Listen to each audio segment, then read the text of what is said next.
Murder in the Gunroom. By H. Beam Piper. Note: the Lane Fleming collection of early pistols and revolvers was one of the best in the country. When Fleming was found dead on the floor of his locked gunroom, a Confederate-made Colt-type percussion .36 revolver in his hand, the coroner's verdict was death by accident. But Gladys Fleming had her doubts. Enough at any rate to engage Colonel Jefferson Davis Rand, better known just as Jeff, private detective and a pistol collector himself, to catalogue, appraise, and negotiate the sale of her late husband's collection. There were a number of people who had wanted the collection. The question was, had anyone wanted it badly enough to kill Fleming? And if so, how had he done it? Here is a mystery, told against the fascinating background of old guns and gun collecting, which is rapid fire without being hysterical, exciting without losing its contact with reason, and which introduces a personable and intelligent new private detective.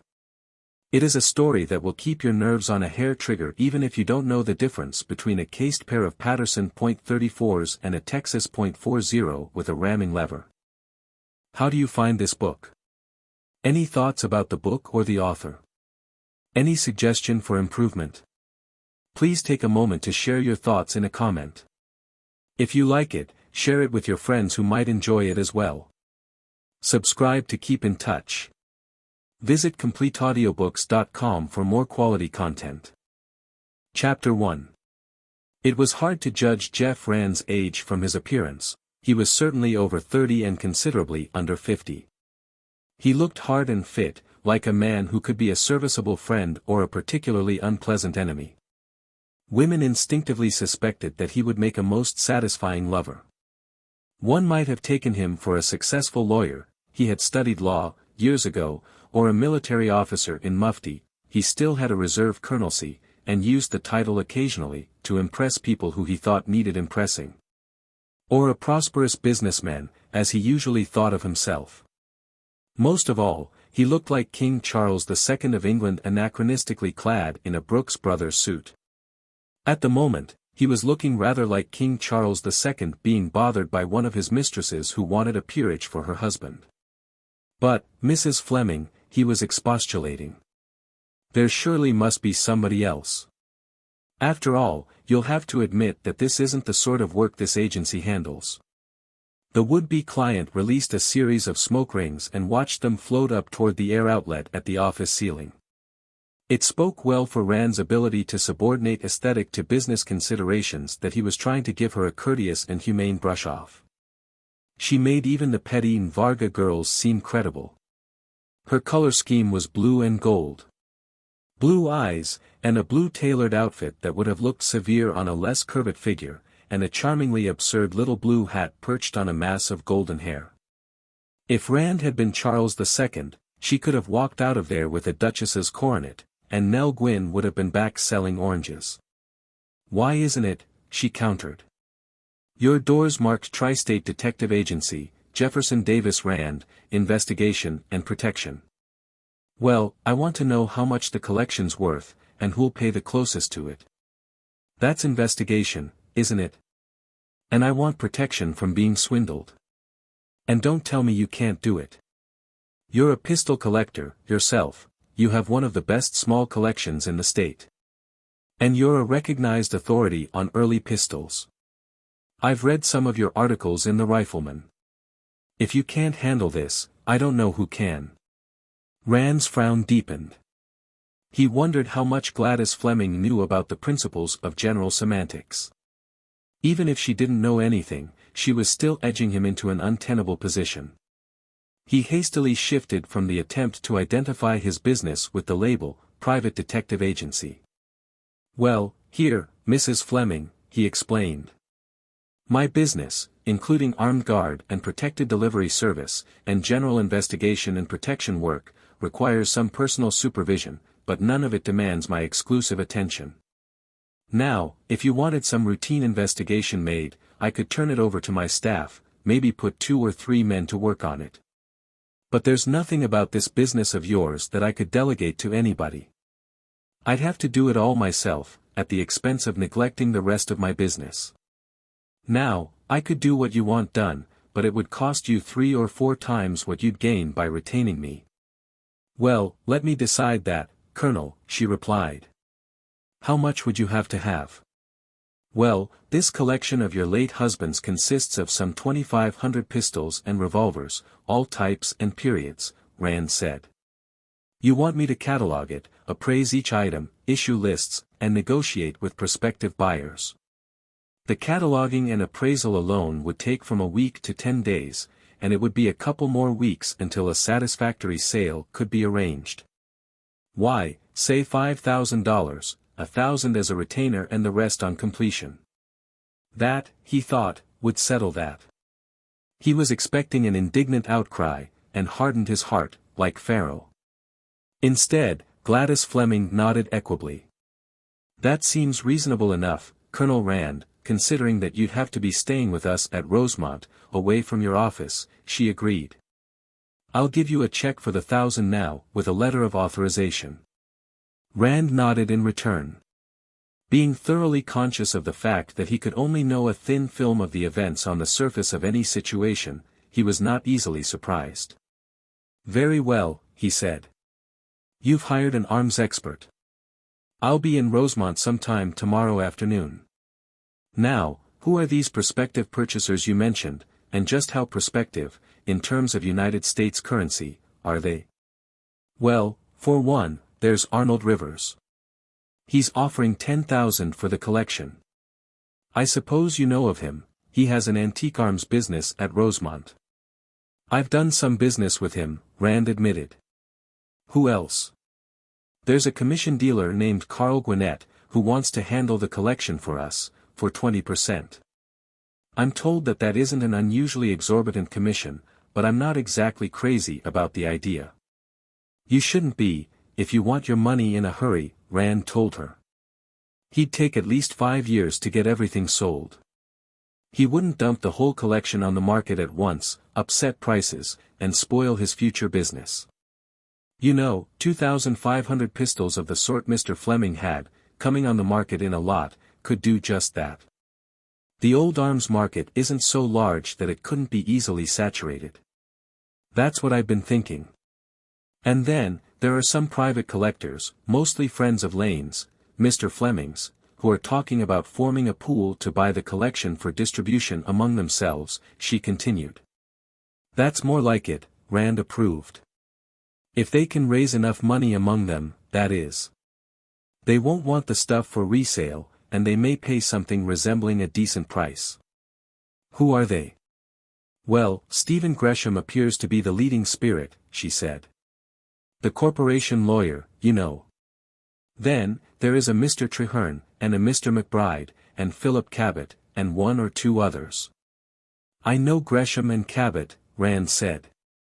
They're both friends of mine, and I have an account with Cabot, Joyner and Teal, Cabot's brokerage firm. I've corresponded with McBride, he specializes in Colts. You're the sole owner, I take it. Well, no. She paused, picking her words carefully. We may just run into a little trouble, there.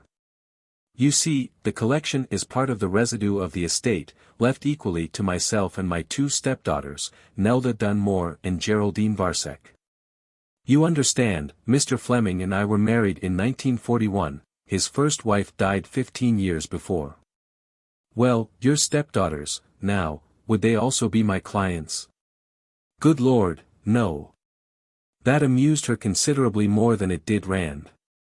Of course, she continued, they're just as interested in selling the collection for the best possible price, but beyond that, there may be a slight divergence of opinion. For instance, Nelda's husband, Fred Dunmore, has been insisting that we let him handle the sale of the pistols, on the grounds that he is something he calls a businessman. Nelda supports him in this. It was Fred who got this $10,000 offer from Rivers. Personally, I think Rivers is playing him for a sucker. Outside his own line, Fred is an awful innocent, and I've never trusted this man Rivers. Lane had some trouble with him, just before. Arnold Rivers, Rand said, when it was evident that she was not going to continue, has the reputation, among collectors, of being the biggest crook in the old gun racket, a reputation he seems determined to live up, or down, to. But here. If your stepdaughters are co-owners, what's my status? What authority, if any, have I to do any negotiating? Gladys Fleming laughed musically. That, my dear Colonel, is where you earn your fee, she told him. Actually, it won't be as hard as it looks. If Nelda gives you any argument, you can count on Geraldine to take your side as a matter of principle. If Geraldine objects first, Nelda will help you steamroll her into line. Fred Dunmore is accustomed to dealing with a lot of yes-men at the plant, you shouldn't have any trouble shouting him down. Anton Varsek won't be interested, one way or another. He has what amounts to a pathological phobia about firearms of any sort. And Humphrey Good, our attorney, who's executor of the estate, will welcome you with open arms, once he finds out what you want to do. That collection has him talking to himself, already. Look, if you come out to our happy home in the early afternoon, before Fred and Anton get back from the plant, we ought to ram through some sort of agreement with Geraldine and Nelda. You and whoever else sides with me will be a majority, Rand considered. Of course, the other one may pull a Gromyko on us, but I think I'll talk to Good, first. Yes. That would be smart, Gladys Fleming agreed. After all, he's responsible for selling the collection. She crossed to the desk and sat down in Rand's chair while she wrote out the check and a short letter of authorization, then she returned to her own seat. There's another thing, she continued, lighting a fresh cigarette. Because of the manner of Mr. Fleming's death, the girls have a horror of the collection almost, but not quite, as strong as their desire to get the best possible price for it. Yes. I'd heard that Mr. Fleming had been killed in a firearms accident, last November, Rand mentioned. It was with one of his collection pieces, the widow replied. One he'd bought just that day, a Confederate-made Colt-type percussion. 36 revolver. He'd brought it home with him, simply delighted with it, and started cleaning it at once. He could hardly wait until dinner was over to get back to work on it. We'd finished dinner about 7, or a little after. At about past, Nelda went out somewhere in the coop. Anton had gone up to his laboratory, in the attic. He's one of these fortunates whose work is also his hobby. He's a biochemist and dietitian, and Lane was in the gunroom, on the second floor, working on his new revolver. Fred Dunmore was having a bath, and Geraldine and I had taken our coffee into the east parlor. Geraldine put on the radio, and we were listening to it. It must have been about 7:47 or 7:48, because the program had changed and the first commercial was just over, when we heard a loud noise from somewhere upstairs. Neither of us thought of a shot, my own first idea was of a door slamming. Then, about 5 minutes later, we heard Anton, in the upstairs hall, pounding on a door, and shouting, Lane! Lane! Are you all right? We ran up the front stairway, and found Anton, in his rubber lab apron, and Fred, in a bathrobe, and barefooted, standing outside the gunroom door. The door was locked, and that in itself was unusual. There's a Yale lock on it, but nobody ever used it. For a minute or so, we just stood there. Anton was explaining that he had heard a shot and that nobody in the gunroom answered. Geraldine told him, rather impatiently, to go down to the library and up the spiral. You see, she explained, the library is directly under the gunroom, and there's a spiral stairway connecting the two rooms. So Anton went downstairs and we stood waiting in the hall. Fred was shivering in his bathrobe. He said he'd just jumped out of the bathtub, and he had nothing on under it. After a while, Anton opened the gunroom door from the inside, and stood in the doorway, blocking it. He said, You'd better not come in. There's been an accident, but it's too late to do anything. Lane shot himself with one of those damned pistols. I always knew something like this would happen. Well, I simply elbowed him out of the way and went in, and the others followed me. By this time, the uproar had penetrated to the rear of the house, and the servants, Walters, the butler, and Mrs. Horder, the cook, had joined us. We found Lane inside, lying on the floor, shot through the forehead. Of course, he was dead. He'd been sitting on one of these old cobbler's benches of the sort that used to be all the thing for cocktail tables. He had his tools and polish and oil and rags on it. He'd fallen off it to one side and was lying beside it. He had a revolver in his right hand, and an oily rag in his left. Was it the revolver he'd brought home with him? Rand asked. I don't know, she replied. He showed me this Confederate revolver when he came home, but it was dirty and dusty, and I didn't touch it. And I didn't look closely at the one he had in his hand when he was on the floor. It was about the same size and design. That's all I could swear to. She continued, we had something of an argument about what to do. Walters, the butler, offered to call the police. He's English, and his mind seems to run naturally to due process of law. Fred and Anton both howled that proposal down. They wanted no part of the police. At the same time, Geraldine was going into hysterics, and I was trying to get her quieted down. I took her to her room and gave her a couple of sleeping pills, and then went back to the gunroom.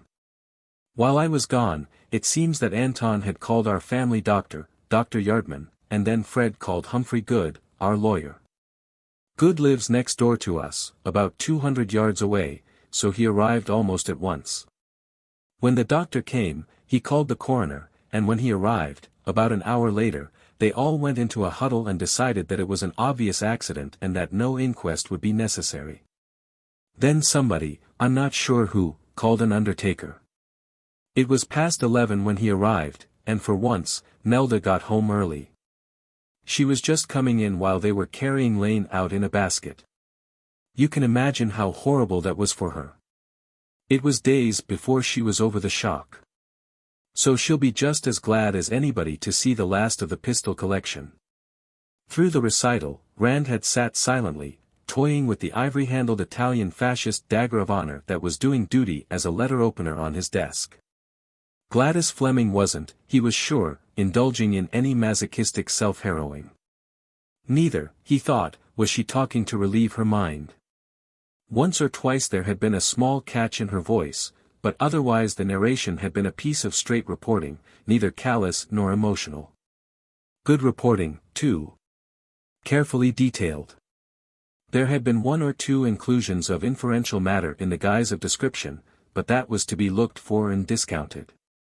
And she had remembered, at the end, to include her ostensible reason for telling the story. Yes, it must have been dreadful, he sympathized. Odd, though, that an old hand with guns like Mr. Fleming would have an accident like that. I met him, once or twice, and was at your home to see his collection, a couple of years ago. He impressed me as knowing firearms pretty thoroughly. Well, you can look for me tomorrow, say around 2. In the meantime, I'll see Good, and also Gresham and Arnold Rivers. Chapter 2. After ushering his client out the hall door and closing it behind her, Rand turned and said. All right, Kathy, or Dave, whoever's out there. Come on in. Then he went to his desk and reached under it, snapping off a switch. As he straightened, the door from the reception office opened and his secretary, Kathy O'Grady, entered, loading a cigarette into an 8-inch amber holder. She was a handsome woman, built on the generous lines of a Renaissance goddess. None of the Renaissance masters, however, had ever employed a model so strikingly Hibernian. She had blue eyes, and a fair, highly colored complexion. She wore green, which went well with her flaming red hair, and a good deal of gold costume jewelry. Behind her came Dave Ritter. He was Rand's assistant, and also Kathy's lover. He was 5 or 6 years older than his employer, and slightly built. His hair, fighting a stubborn rearguard action against baldness, was an indeterminate mousy gray-brown. It was one of his professional assets that nobody ever noticed him, not even in a crowd of one. When he wanted it to, his thin face could assume the weary, baffled expression of a middle-aged bookkeeper with a wife and 4 children on $50 a week. Actually, he drew 3 times that much, had no wife, admitted to no children. During the war, he and Kathy had kept the tri-state agency in something better than a state of suspended animation while Rand had been in the army. Ritter fumbled a Camel out of his shirt pocket and made a beeline for the desk, appropriating Rand's lighter and sharing the flame with Kathy. "You know, Jeff," he said, "one of the reasons why this agency never made any money while you were away was that I never had the unadulterated insolence to ask the kind of fees you do. I was listening in on the extension in the file room. I could hear Kathy damn near faint when you said $5,000. Yes. $5,000 for appraising a collection they've been offered 10 for, and she only has a third interest," Kathy said, retracting herself into the chair lately vacated by Gladys Fleming. "If that makes sense, now." Don't you get it, Kathleen Mavourneen?" Ritter asked. "She doesn't care about the pistols, she wants Jeff to find out who fixed up that accident for Fleming. You heard that big, long shaggy dog story about exactly what happened and where everybody was supposed to have been at the time. I hope you got all that recorded, it was all told for a purpose." Rand had picked up the outside phone and was dialing. In a moment, a girl's voice answered. "Carter Tipton's law office, good afternoon." "Hello, Reba, is Tip available?" "Oh, hello, Jeff. Just a sec, I'll see." She buzzed another phone. "Jeff Rand on the line," she announced. A clear, slightly Harvard-accented male voice took over. "Hello, Jeff. Now what sort of malfeasance have you committed?" "Nothing, so far, cross my fingers," Rand replied. "I just want a little information." "Are you busy?" "Okay, I'll be up directly." He replaced the phone and turned to his disciples. "Our client," he said, "wants 2 jobs done on 1 fee. Getting the pistol collection sold is one job. Exploring the whys and wherefores of that "accident" is the other. She has a hunch, and probably nothing much better, that there's something sour about the accident. She expects me to find evidence to that effect while I'm at Rosemont, going over the collection. I'm not excluding other possibilities, but I'll work on that line until and unless I find out differently. 5,000 should cover both jobs. You think that's how it is?" Kathy asked. "Look, Kathy. I got just as far in arithmetic, at school, as you did, and I suspect that Mrs. Fleming got at least as far as long division, herself. For reasons I stated, I simply couldn't have handled that collection business for anything like a reasonable fee, so I told her 5,000, thinking that would stop her. When it didn't, I knew she had something else in mind, and when she went into all that detail about the death of her husband, she as good as told me that was what it was. Now I'm sorry I didn't say 10,000. I think she'd have bought it at that price just as cheerfully. She thinks Lane Fleming was murdered. Well, on the face of what she told me, so do I." "All right, Professor, expound," Ritter said. "You heard what he was supposed to have shot himself with," Rand began. "A Colt-type percussion revolver. You know what they're like. And I know enough about Lane Fleming to know how much experience he had with old arms. I can't believe that he'd buy a pistol without carefully examining it, and I can't believe that he'd bring that thing home and start working on it without seeing the caps on the nipples and the charges in the chambers, if it had been loaded. And if it had been, he would have first taken off the caps, and then taken it apart and drawn the charges.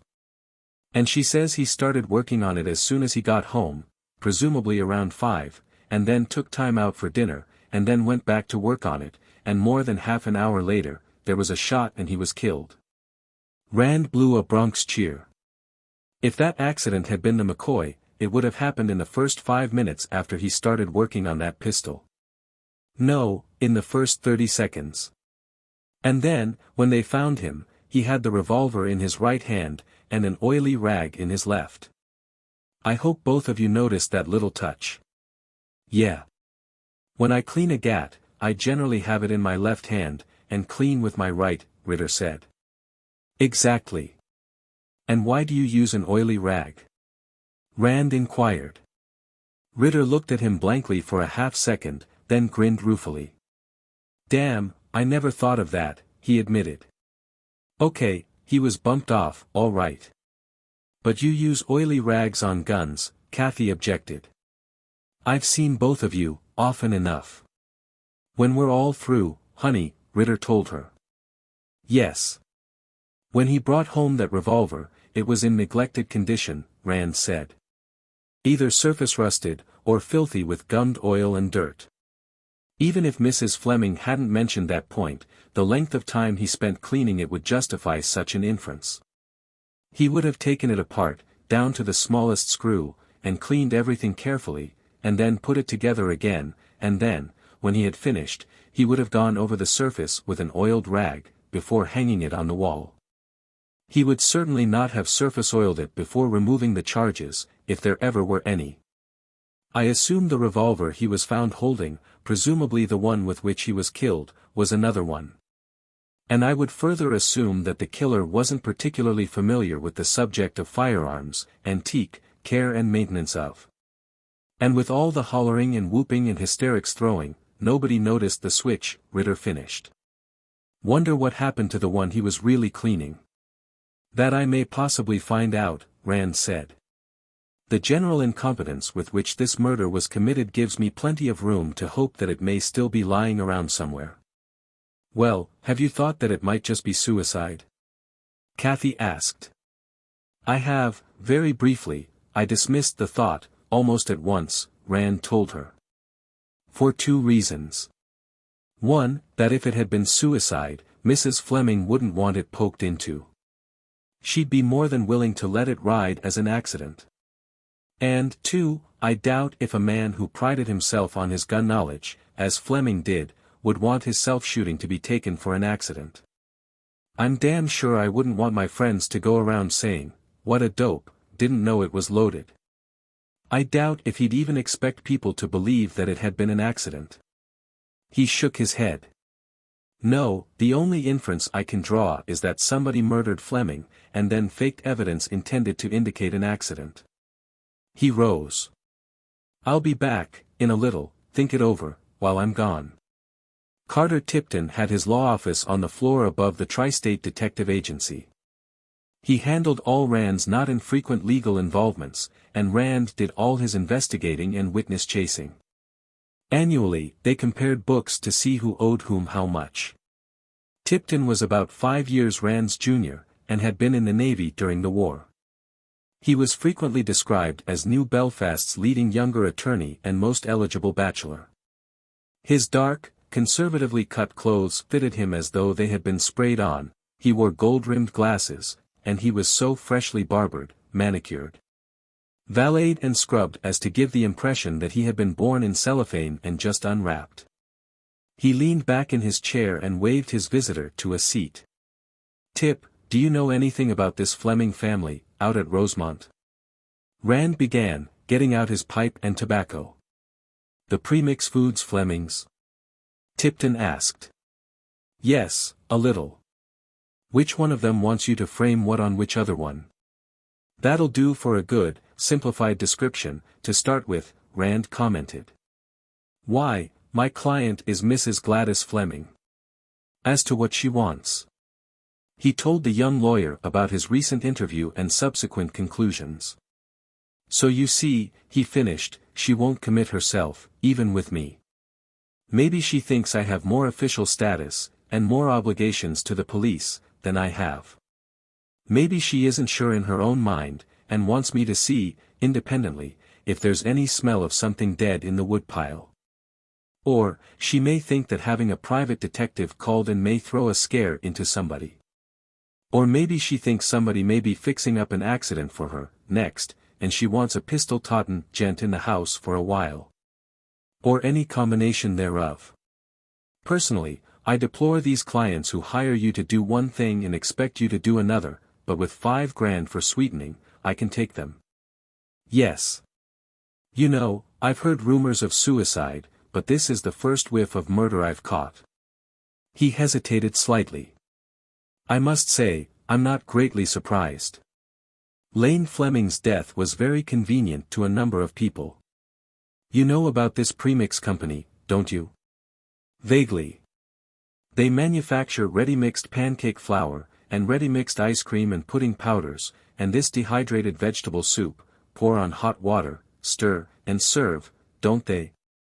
My colored boy, Buck, got some of the soup, once, for an experiment. We unanimously voted not to try it again. They put out quite a line of such godsends to the neophyte in the kitchen, the popularity of which is reflected in a steadily rising divorce rate, Tipton said.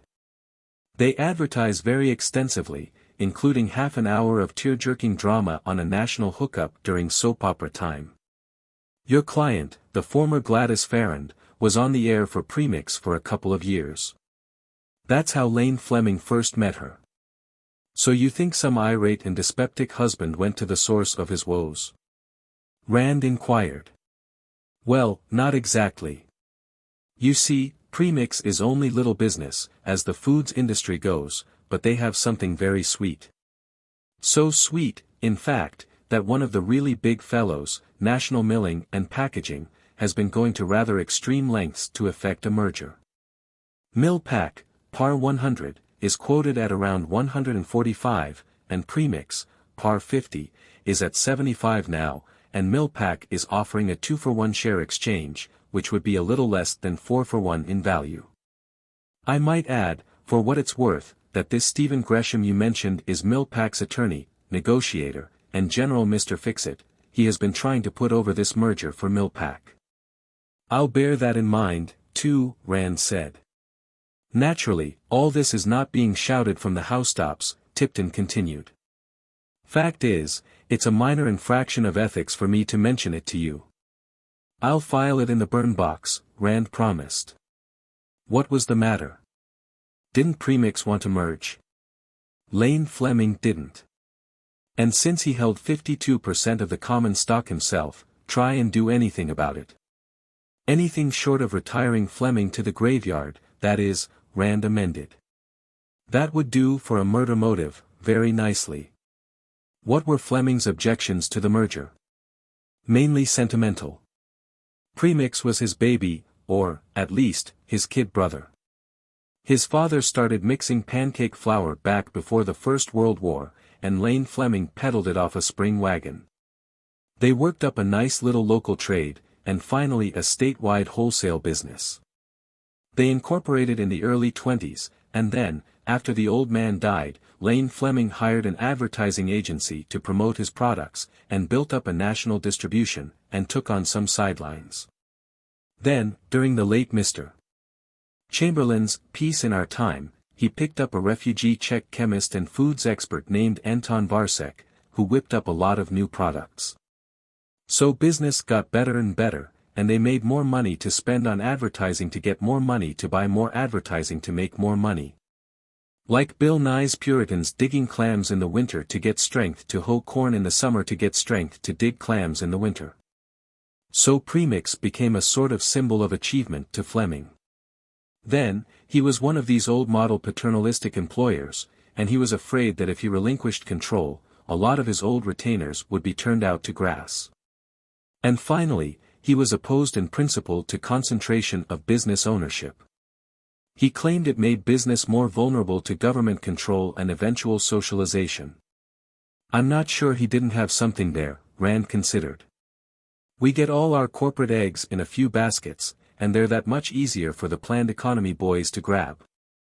Just who, on the Premix side, was in favor of this merger? Just about everybody but Fleming, Tipton replied. His two sons-in-law, Fred Dunmore and Varsek, who are first and second vice presidents. Humphrey Good, the company attorney, who doubles as board chairman. All the directors. All the New York banking crowd who are interested in Premix. And all the two-share tiny mites.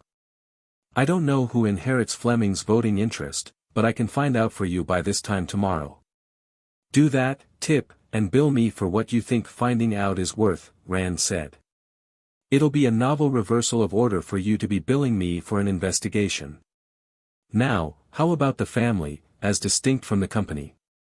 Well, there's your client, Gladys Fleming. She married Lane Fleming about 10 years ago, when she was 25 and he was 55. In spite of the age difference, I understand it was a fairly happy marriage. Then, there are two daughters by a previous marriage, Nelda Dunmore and Geraldine Varsek, and their respective husbands. They all live together, in a big house at Rosemont.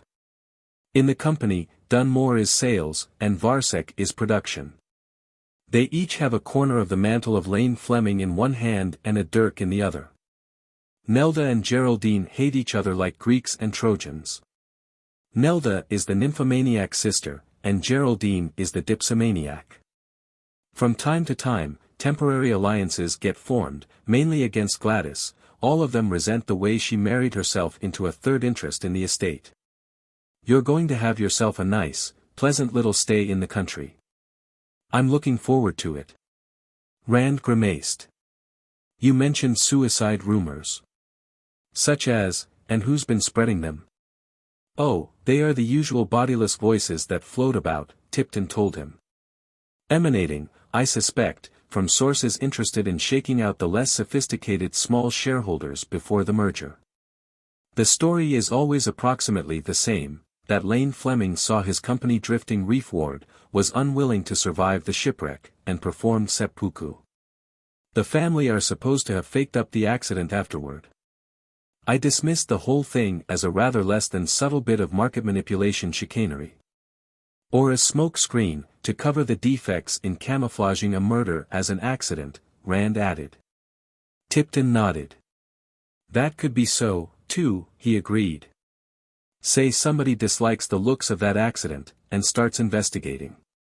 Then he runs into all this miasma of suicide rumors, and promptly shrugs the whole thing off. Fleming killed himself, and the family made a few alterations and are passing it off as an accident. The families of suicides have been known to do that. Yes. Regular defense in-depth system.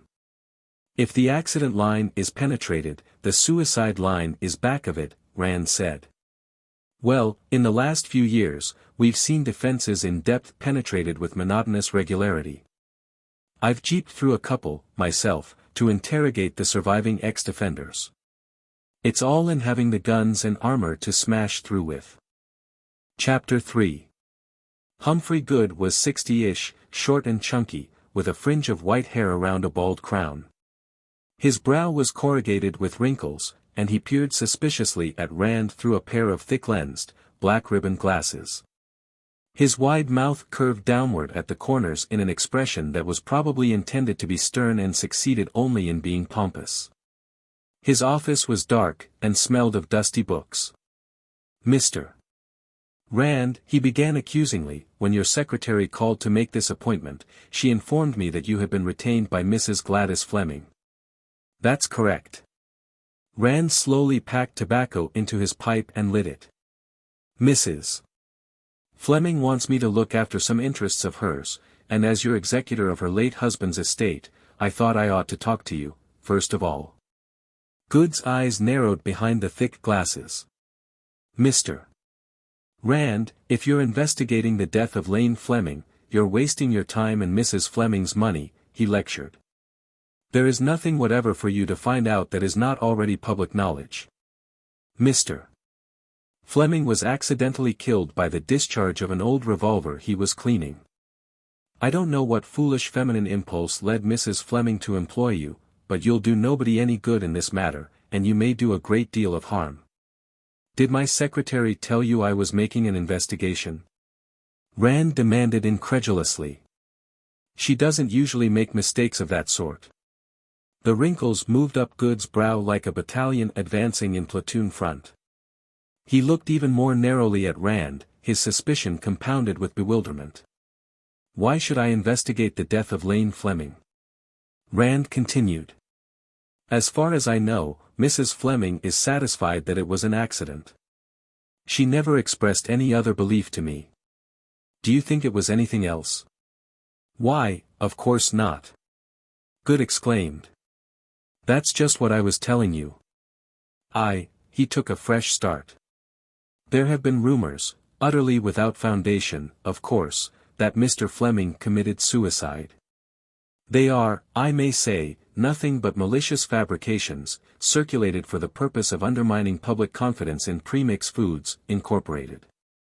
I had thought that perhaps Mrs. Fleming might have heard them, and decided, on her own responsibility, to bring you in to scotch them. I was afraid that such a step might, by giving these rumors fresh currency, defeat its intended purpose. Oh, nothing of the sort. Rand told him.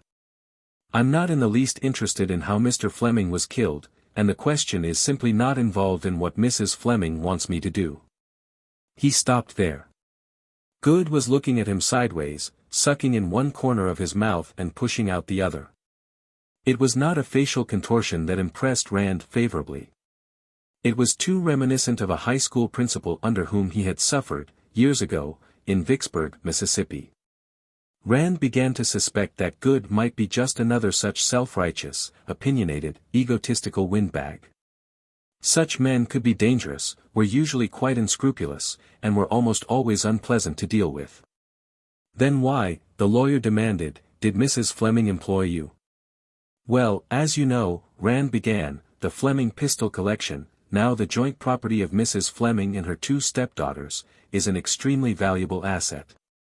Mr. Fleming spent the better part of his life gathering it. At one time or another, he must have owned between 4,000 and 5,000 different pistols and revolvers. The 2,500 left to his heirs represent the result of a systematic policy of discriminating purchase, replacement of inferior items, and general improvement. It's one of the largest and most famous collections of its kind in the country. Well, Good was completely out of his depth by now. Surely Mrs. Fleming doesn't think.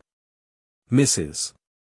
Fleming thinks that expert advice is urgently needed in disposing of that collection, Rand replied, carefully picking his words to fit what he estimated to be Good's probable semantic reactions. She has the utmost confidence in your ability and integrity. As an attorney, however, she realized that you could hardly describe yourself as an antique arms expert. It happens that I am an expert in antique firearms, particularly pistols. I have a collection of my own, I am the author of a number of articles on the subject, and I am recognized as something of an authority. I know arms values, and understand market conditions. Furthermore, not being a dealer, or connected with any museum, I have no mercenary motive for undervaluing the collection. That's all there is to it. Mrs. Fleming has retained me as a firearms expert, in connection with the collection. Good was looking at Rand as though the latter had just torn off a mask, revealing another and entirely different set of features underneath. The change seemed to be a welcome one, but he was evidently having trouble adjusting to it. Rand grinned inwardly. Now he was going to have to find himself a new set of verbal labels and identifications.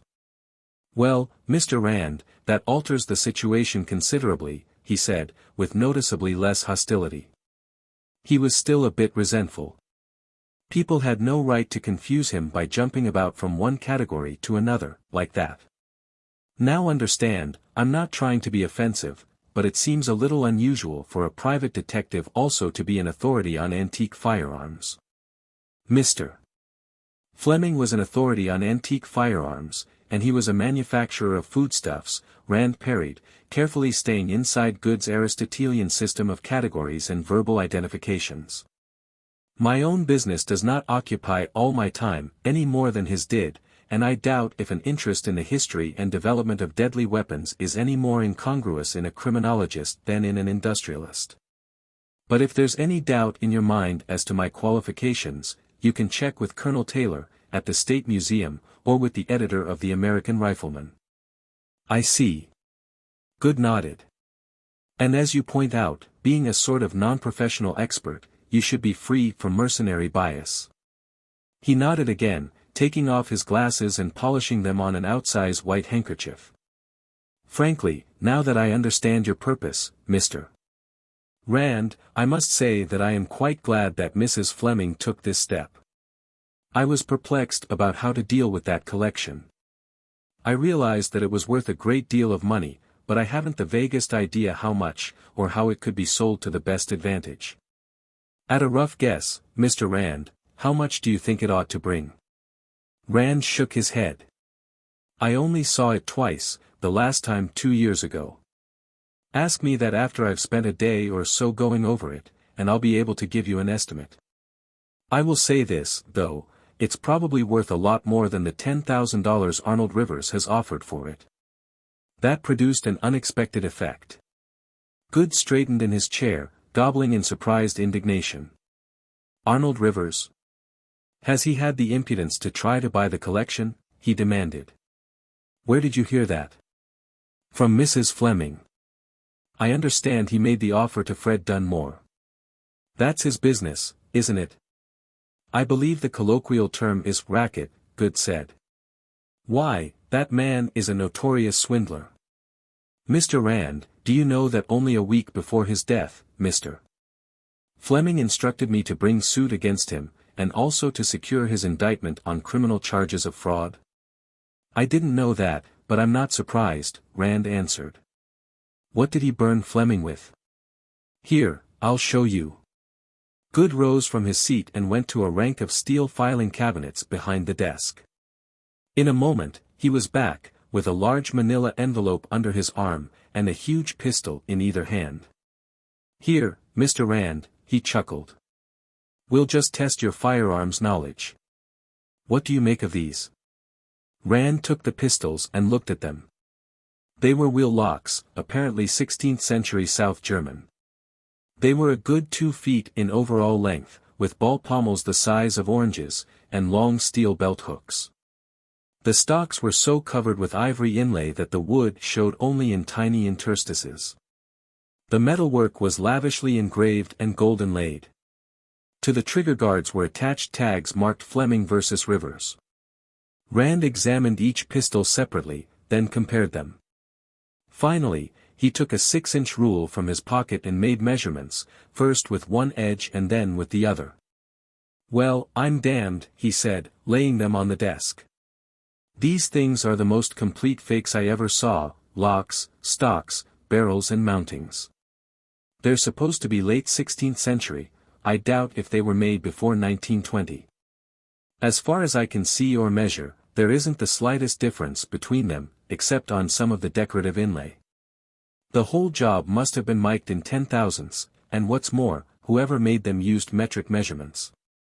You'll find pairs of English dueling pistols as early as 1775 that are almost indistinguishable, but in 1575, when these things were supposed to have been made, a gunsmith was working fine when he was working in 16th inches. They just didn't have the measuring instruments, at that time, to do closer work. I won't bother taking these things apart, but if I did, I'd bet all Wall Street to Junior's piggy bank that I'd find that the screws were machine-threaded and the working parts interchanged. I've heard about fakes like these," he named a famous, recently liquidated West Coast collection, "but I'd never hoped to see an example like this." Good gave a hacking chuckle. "You'll do as an arms expert, Mr. Rand," he said. "And you'd win the piggy bank." It seems that after Mr. Fleming bought them, he took them apart and found, just as you say, that the screw threads had been machine-cut, and that the working parts were interchangeable from one pistol to the other. There were a lot of papers accompanying them, I have them here, purporting to show that they had been sold by some Austrian nobleman, an anti-Nazi refugee, in whose family they had been since the reign of Maximilian II. They are, of course, fabrications. I looked up the family in the Almanach de Gotha, it simply never existed. At first, Mr. Fleming had been inclined to take the view that Rivers had been equally victimized with himself. However, when Rivers refused to take back the pistols and refund the purchase price, he altered his opinion. He placed them in my hands, instructing me to bring suit and also start criminal action. He was in a fearful rage about it, and swore that he'd drive Rivers out of business. However, before I could start action, Mr. Fleming was killed in that accident, and as he was the sole witness to the fact of the sale, and as none of the heirs was interested, I did nothing about it. In fact, I advised them that action against Rivers would cost the estate more than they could hope to recover in damages. He picked up one of the pistols and examined it. "Now, I don't know what to do about these." "Take them home and hang them over the mantel," Rand advised. "If I'm going to have anything to do with selling the collection, I don't want anything to do with them." Good was peering at the ivory inlay on the underbelly of the stock. "They are beautiful, and I don't care when they were made," he said. I think, if nobody else wants them, I'll do just that. Now, Mr. Rand, what had you intended doing about the collection? Well, that's what I came to see you about, Mr. Good. As I understand it, it is you who are officially responsible for selling the collection, and the proceeds would be turned over to you for distribution to Mrs. Fleming, Mrs. Dunmore and Mrs. Varsek. Is that correct? Yes. The collection, although in the physical possession of Mrs. Fleming, is still an undistributed asset. I thought so. Rand got out Gladys Fleming's letter of authorization and handed it to Good. As you'll see by that, I was retained by, and only by, Mrs. Fleming, he said. I am assuming that her interests are identical with those of the other heirs, but I realize that this is true only to a very limited extent. It's my understanding that relations between the three ladies are not the most pleasant. Good produced a short, croaking laugh. Now there's a cautious understatement, he commented. Mr. Rand, I feel that you should know that all three hate each other poisonously. That was rather my impression. Now, I expect some trouble, from Mrs. Dunmore and or Mrs. Varsek, either or both of whom are sure to accuse me of having been brought into this by Mrs. Fleming to help her defraud the others. That, of course, is not the case, they will all profit equally by my participation in this. But I'm going to have trouble convincing them of that. Yes. You will, Good agreed. Would you rather carry my authorization than Mrs. Fleming's? Yes, indeed, Mr. Good. To tell the truth, that was why I came here, for one reason. You will not be obligated in any way by authorizing me to act as your agent, I'm getting my fee from Mrs. Fleming, but I would be obligated to represent her only as far as her interests did not improperly conflict with those of the other heirs, and that's what I want made clear. Good favored the detective with a saurian smile. You're not a lawyer, too, Mr. Rand, he asked. Well, I am a member of the bar in the state of Mississippi, though I never practiced, Rand admitted. Instead of opening a law office, I went into the FBI. In 1935, and then opened a private agency a couple of years later. But if I had to, which God forbid, I could go home tomorrow and hang out my shingle. You seem to have had quite an eventful career, Good remarked, with a queer combination of envy and disapproval. I understand that, until recently, you were an officer in the Army Intelligence, too. I'll have your authorization to act for me made out immediately, to list and appraise the collection, and to negotiate with prospective purchasers. And by the way, he continued, did I understand you to say that you had heard some of these silly rumors to the effect that Lane Fleming had committed suicide? Oh, that's what's always heard, under the circumstances, Rand shrugged. A certain type of sensation-loving mind. Mr. Rand, there is not one scintilla of truth in any of these scurrilous stories. Good declared, pumping up a fine show of indignation. The premix company is in the best possible financial condition. A glance at its books, or at its last financial statement, would show that. I ought to know, I'm chairman of the board of directors. Just because there was some talk of retrenchment, shortly before Mr. Fleming's death. Oh, no responsible person pays any attention to that sort of talk, Rand comforted him. My armed guard and armored car service brings me into contact with a lot of the local financial crowd. None of them is taking these rumors seriously. Well, of course, nobody wants the responsibility of starting a panic, even a minor one, but people are talking, and it's hurting premix on the market, Good gloomed. And now, people will hear of Mrs. Fleming's having retained you, and will assume, just as I did at first, that you are making some kind of an investigation. I hope you will make a prompt denial, if you hear any talk like that. He pressed a button on his desk. And now, I'll get a letter of authorization made out for you, Mr. Rand. Chapter 4. Stephen Gresham was in his early 60s, but he could have still worn his World War I uniform without anything giving at the seams, and buckled the old Sam Brown at the same hole. As Rand entered, he rose from behind his desk and advanced, smiling cordially. Why, hello, Jeff, he greeted the detective, grasping his hand heartily. You haven't been around for months. What have you been doing, and why don't you come out to Rosemont to see us? Dot and Irene were wondering what had become of you. I'm afraid I've been neglecting too many of my old friends lately, Rand admitted, sitting down and getting his pipe out. Been busy as the devil. Fact is, it was business that finally brought me around here. I understand that you and some others are forming a pool to buy the Lane Fleming collection. Yes. Gresham became enthusiastic. Want in on it? I'm sure the others would be glad to have you in with us. We're going to need all the money we can scrape together, with this damned Rivers bidding against us. I'm afraid you will, at that, Stephen, Rand told him. And not necessarily on account of Rivers. You see, the Fleming estate has just employed me to expertise the collection and handle the sale for them. Rand got his pipe lit and drawing properly. I hate doing this to you, but you know how it is. Oh, of course. I should have known they'd get somebody like you in to sell the collection for them. Humphrey Good isn't competent to handle that. What we were all afraid of was a public auction at some sales gallery. Rand shook his head. Worst thing they could do, a collection like that would go for peanuts at auction. Remember the big sales in the 20s? Why, here, I'm going to be in Rosemont, staying at the Fleming place, working on the collection, for the next week or so. I suppose your crowd wouldn't want to make an offer until I have everything listed, but I'd like to talk to your associates, in a group, as soon as possible. Well, we all know pretty much what's in the collection, Gresham said. We were neighbors of his, and collectors are a gregarious lot. But we aren't anxious to make any premature offers.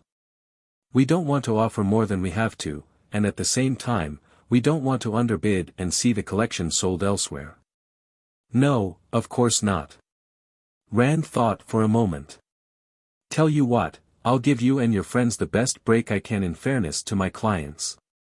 I'm not obliged to call for sealed bids, or anything like that, so when I've heard from everybody, I'll give you a chance to bid against the highest offer in hand. If you want to top it, you can have the collection for any kind of an overbid that doesn't look too suspiciously nominal. Why, Jeff, I appreciate that, Gresham said. I think you're entirely within your rights, but naturally, we won't mention this outside. I can imagine Arnold Rivers, for instance, taking a very righteous view of such an arrangement. Yes, so can I. Of course, if he'd call me a crook, I'd take that as a compliment, Rand said. I wonder if I could meet your group, say tomorrow evening. I want to be in a position to assure the Fleming family and Humphrey Good that you're all serious and responsible. Well, we're very serious about it, Gresham replied, and I think we're all responsible. You can look us up, if you wish. Besides myself, there is Philip Cabot, of Cabot, Joyner and Teal, whom you know, and Adam Treherne, who's worth about $500,000 in industrial shares, and Colin McBride, who's vice president in charge of construction and maintenance for Edison Public Power and Light, at about $20,000 a year, and Pierre Jarrett and his fiancée, Karen Lawrence. Pierre was a Marine captain, invalid home after being wounded on Peleliu. He writes science fiction for the pulps. Karen has a little general antique business in Rosemont. They intend using their share of the collection, plus such culls and duplicates as the rest of us can consign to them, to go into the arms business, with a general antique sideline, which Karen can manage while Pierre's writing. Tell you what. I'll call a meeting at my place tomorrow evening, say at 8:30. That suit you? That, Rand agreed, would be all right. Gresham asked him how recently he had seen the Fleming collection. About 2 years ago. Right after I got back from Germany. You remember, we went there together, one evening in March. Yes, that's right.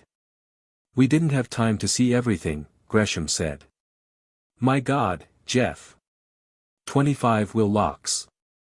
10 snap-hunces. And every imaginable kind of flintlock, over 100 U.S. Marshals, including the 1818 Springfield, all the S. North types, a couple of Virginia manufactory models, and, he got this since the last time you saw the collection, a real Rappahannock forge flintlock. And about 150 Colts, all models and most variants. Remember that big Whitneyville Walker, in original condition? He got that one in 1924, at the Fred Hines sale, at the old Walpole Galleries. And 7 Patterson Colts, including a couple of cased sets. And anything else you can think of. A Hall flintlock breech loader, an Alicia Collier flintlock revolver, a pair of Forsyth detonator lock pistols. Oh, that's a collection to end collections. By the way, Humphrey Good showed me a pair of big ball but will locks, all covered with ivory inlay, Rand mentioned. Gresham laughed heartily. Aren't they the damnedest ever seen, though? He asked. Made in Germany, about 1870 or 80, about the time arms collecting was just getting out of the family heirloom stage, wouldn't you say? I'd say made in Japan, about 1920, Rand replied. Remember, there were a couple of small human figures on each pistol, a knight and a huntsman. Did you notice that they had slant eyes? He stopped laughing, and looked at Gresham seriously. Just how much more of that sort of thing do you think I'm going to have to weed out of the collection, before I can offer it for sale? He asked. Gresham shook his head. They're all. They were Lane Fleming's one false step. Ordinarily, Lane was a careful buyer. He must have let himself get hypnotized by all that ivory and gold, and all that documentation on crested notepaper. You know, Fleming's death was an undeserved stroke of luck for Arnold Rivers. If he hadn't been killed just when he was, he'd have run Rivers out of the old arms business. I notice that Rivers isn't advertising in the American Rifleman anymore, Rand observed. No. The National Rifle Association stopped his ad, and lifted his membership card for good measure, Gresham said. Rivers sold a rifle to a collector down in Virginia, about 3 years ago, while you were still occupying Germany. A fine, early flintlock Kentuck, that had been made out of a fine, late percussion Kentuck by sawing off the breech end of the barrel, rethreading it for the breech plug, drilling a new vent. And fitting the lock with a flint hammer and a Pan-Am Frisen assembly, and shortening the forend to fit. Rivers has a gunsmith over at Kingsville, one Elmer Umholtz, who does all his fraudulent conversions for him. I have an example of Umholtz's craftsmanship, myself. The collector who bought this spurious flintlock spotted what had been done, and squawked to the Rifle Association, and to the postal authorities. Rivers claimed, I suppose, that he had gotten it from a family that had owned it ever since it was made, and showed letters signed D. Boone and Davy Crockett to prove it. No, he claimed to have gotten it in trade from some wayfaring collector, Gresham replied.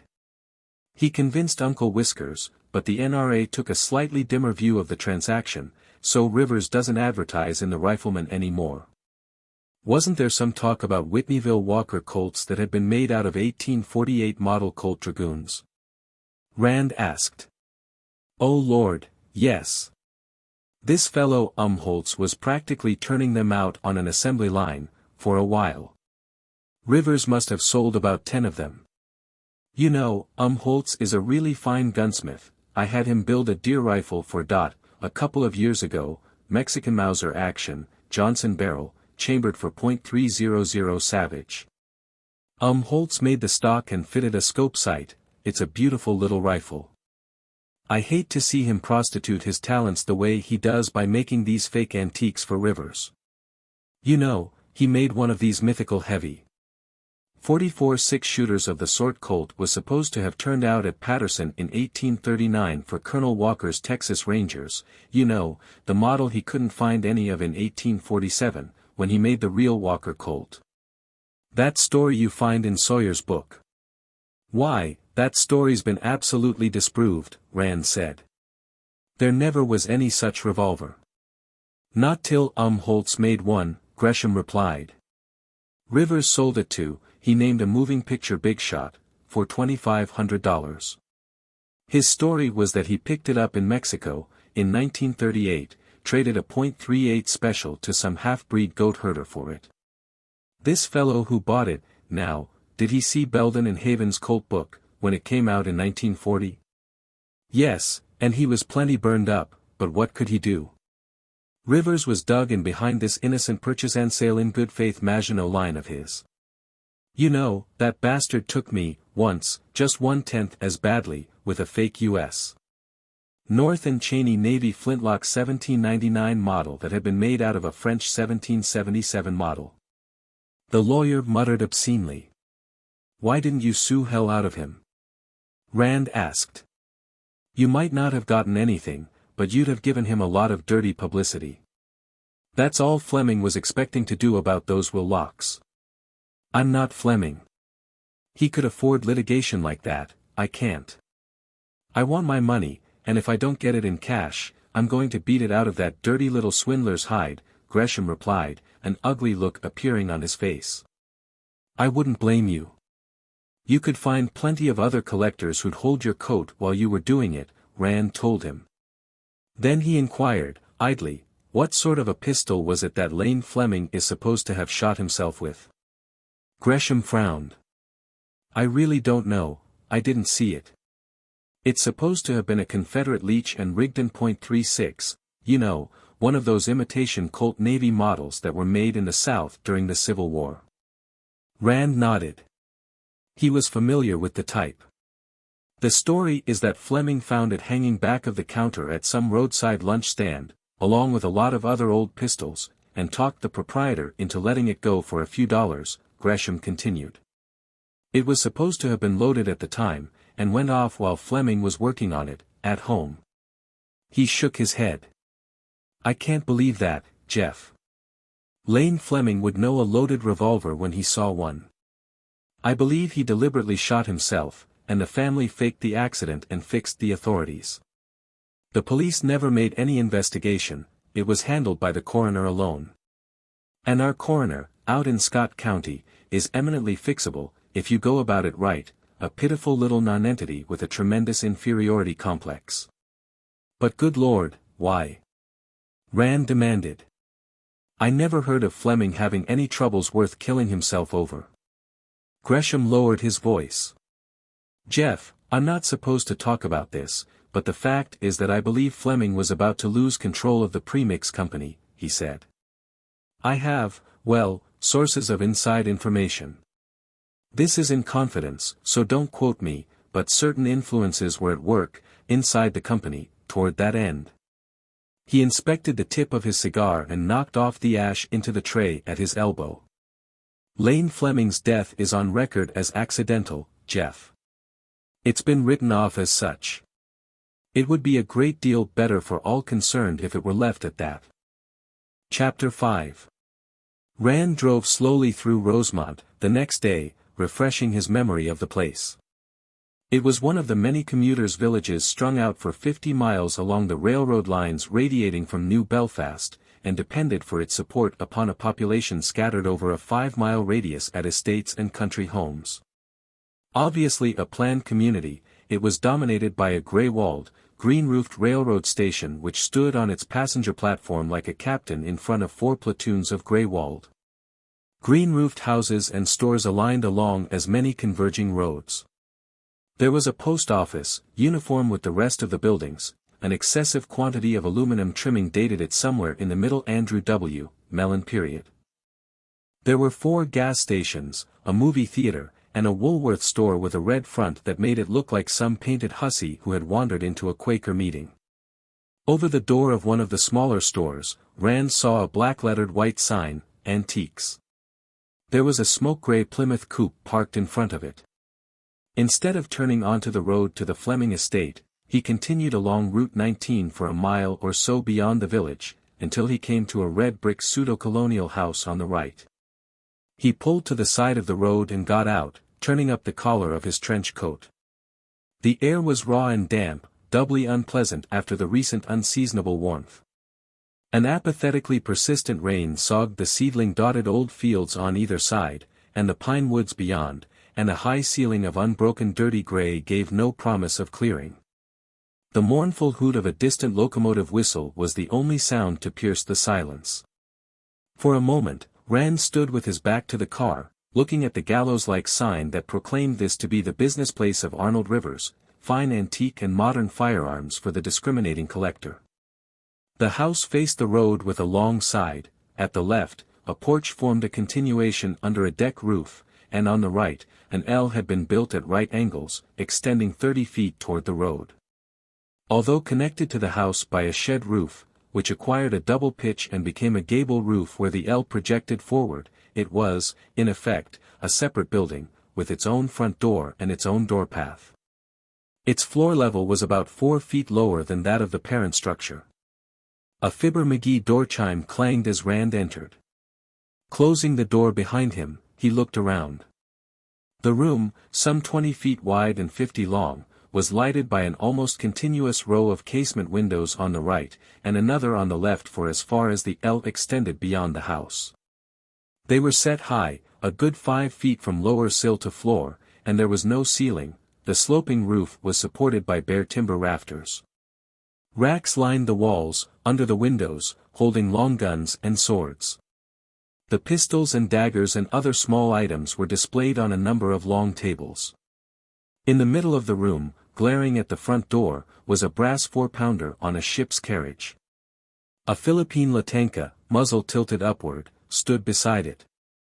Where the L joined the house under the shed roof, there was a fireplace, and a short flight of steps to a landing and a door out of the dwelling, and some furniture, a davenport, 3 or 4 deep chairs facing the fire, a low cocktail table, a cellaret, and, in the far corner, a big desk. As Rand went toward the rear, a young man rose from one of the chairs, laid aside a magazine, and advanced to meet him. He didn't exactly harmonize with all the lethal array around him. He would have looked more at home presiding over an establishment devoted to ladies' items. His costume ran to pastel shades, he had large and soulful blue eyes and prettily dimpled cheeks, and his longish blonde hair was carefully disordered into a windblown effect. "Oh, good afternoon," he greeted. "Is there anything in particular you're interested in, or would you like to just look about?" "Mostly look about," Rand said. "Is Mr. Rivers in?" "Mr. Rivers is having luncheon. He'll be finished before long, if you care to wait." "Have you ever been here before?" "Not for some time," Rand said. "When I was here last, there was a young fellow named Jordan, or Gordon, or something like that." "Oh. He was before my time." The present functionary introduced himself as Cecil Gillis. Rand gave his name and shook hands with him. Young Gillis wanted to know if Rand was a collector. "In a small way. General pistol collector," Rand told him. "Have you many Colts, now?" There was a whole table devoted to Colts. No spurious Whitneyville Walkers.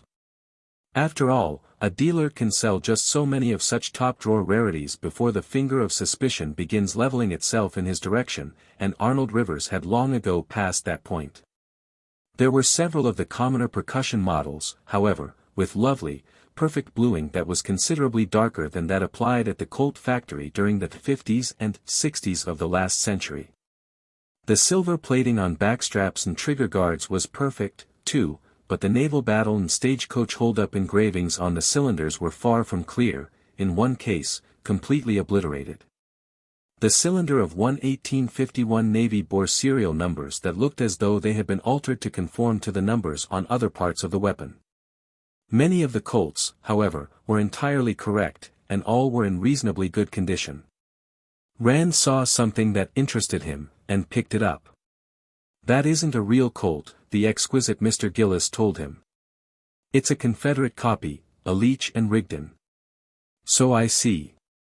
I have a Griswold and Greer, but no Leech and Rigdon."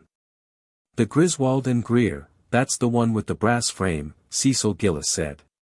"Surprising how many collectors think all Confederate revolvers had brass frames, because of the Griswold and Greer, and the Spiller and Burr. That's an unusually fine specimen, Mr. Rand. Mr. Rivers got it sometime in late December or early January, from a gentleman in Charleston, I understand. I believe it had been carried during the Civil War by a member of the former owner's family." Rand looked at the tag tied to the trigger guard. It was marked, in letter code, with 3 different prices. That was characteristic of Arnold Rivers's business methods. "How much does Mr. Rivers want for this?" he asked, handing the revolver to young Gillis. The clerk mentally decoded the three prices and vacillated for a moment over them. He had already appraised Rand, from his $20 Stetson past his Burberry trench coat to his English hand-sewn shoes, and placed him in the pay-dirt bracket. However, from some remarks Rand had let drop, he decided that this customer knew pistols, and probably knew values. "Why, that is $60, Mr. Rand," he said, with the air of one conferring a benefaction. Maybe he was, at that, Rand decided. Prices had jumped like the very devil since the war. "I'll take it." He dug out his billfold and extracted 3 20s. "Nice clean condition, clean it up yourself." "Why, no. Mr. Rivers got it like this. As I said, it's supposed to have been a family heirloom, but from the way it's been cared for, I would have thought it had been in a collection," the clerk replied. "Shall I wrap it for you?" "Yes, if you please." Rand followed him to the rear, laying aside his coat and hat.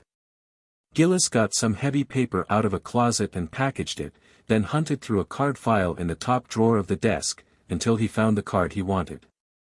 He made a few notes on it, and was still holding it and the $60 when he rejoined Rand by the fire. In spite of his effeminate appearance and over-refined manner, the young fellow really knew arms. The conversation passed from Confederate revolvers to the arms of the Civil War in general. And they were discussing the changes in tactics occasioned by the introduction of the revolver and the repeating carbine when the door from the house opened and Arnold Rivers appeared on the landing. He looked older than when Rand had last seen him. His hair was thinner on top and grayer at the temples. Never particularly robust, he had lost weight, and his face was thinner and more hollow-cheeked.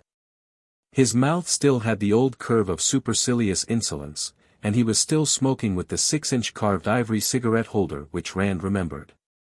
He looked his visitor over carefully from the doorway, decided that he was not soliciting magazine subscriptions or selling Fuller brushes, and came down the steps. As he did, he must have recognized Rand. He shifted the cigarette holder to his left hand and extended his right. "Mr. Rand, isn't it?" he asked. "I thought I knew you. It's been some years since you've been around here." "I've been a lot of places in the meantime," Rand said. "You were here last in October, 41, weren't you?" Rivers thought for a moment. "You bought a Highlander, then?" "By Alexander Murdoch, of Doon, wasn't it?" "No, Andrew Strahan, of Edsall," Rand replied. Rivers snapped his fingers. "That's right. I sold both of those pistols at about the same time. A gentleman in Chicago got the Murdoch. The Strahan had a star-pierced lobe on the hammer. Did you ever get anybody to translate the Gaelic inscription on the barrel?" "You've a memory like Jim Farley," Rand flattered. The inscription was the clan slogan of the Camerons, something like, "Sons of the Hound, come and get flesh." "I won't attempt the original. Mr. Rand just bought 6524, the Leech and Rigdon." 36, Gillis interjected, handing Rivers the card and the money. Rivers looked at both, saw how much Rand had been taken for, and nodded. "A nice item," he faintly praised, as though anything selling for less than $100 was so much garbage. "Considering the condition in which Confederate arms are usually found, it's really first-rate. I think you'll like it, Mr. Rand."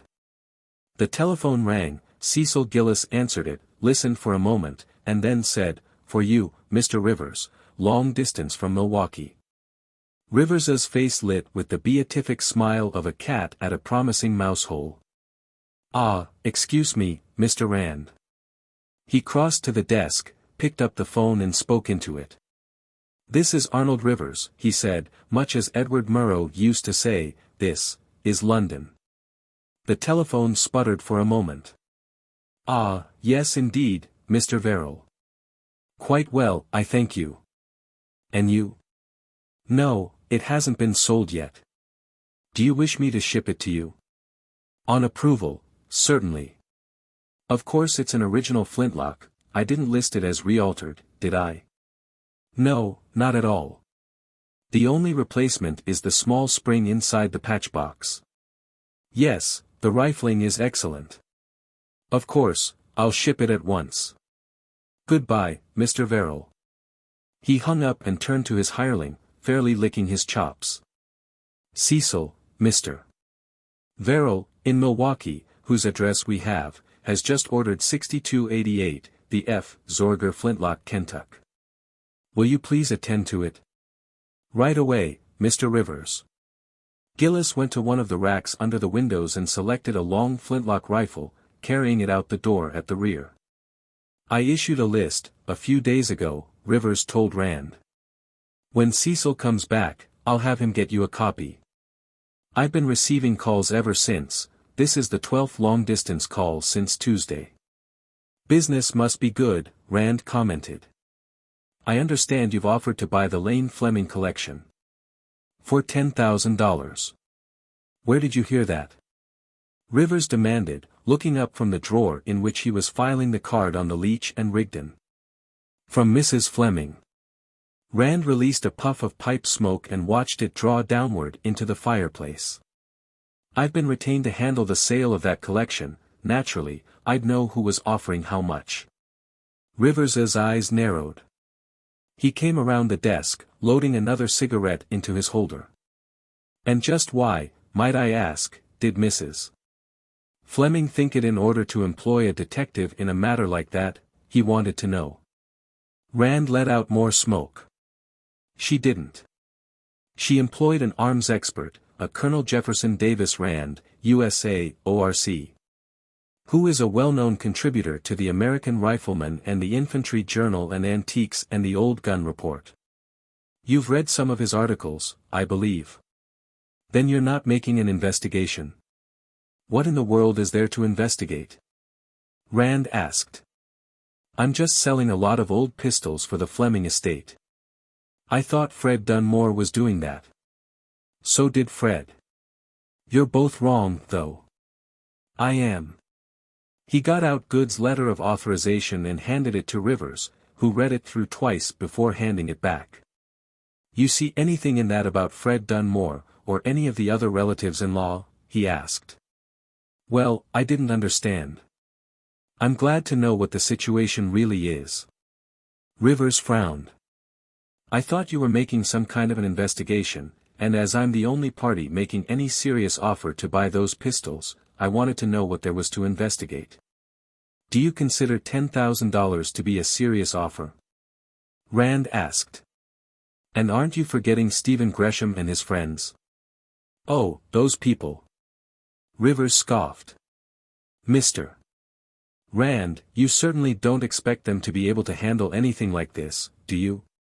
Well, the banks speak well of them, Rand replied. Some of them have good listings in Dun and Bradstreets, too.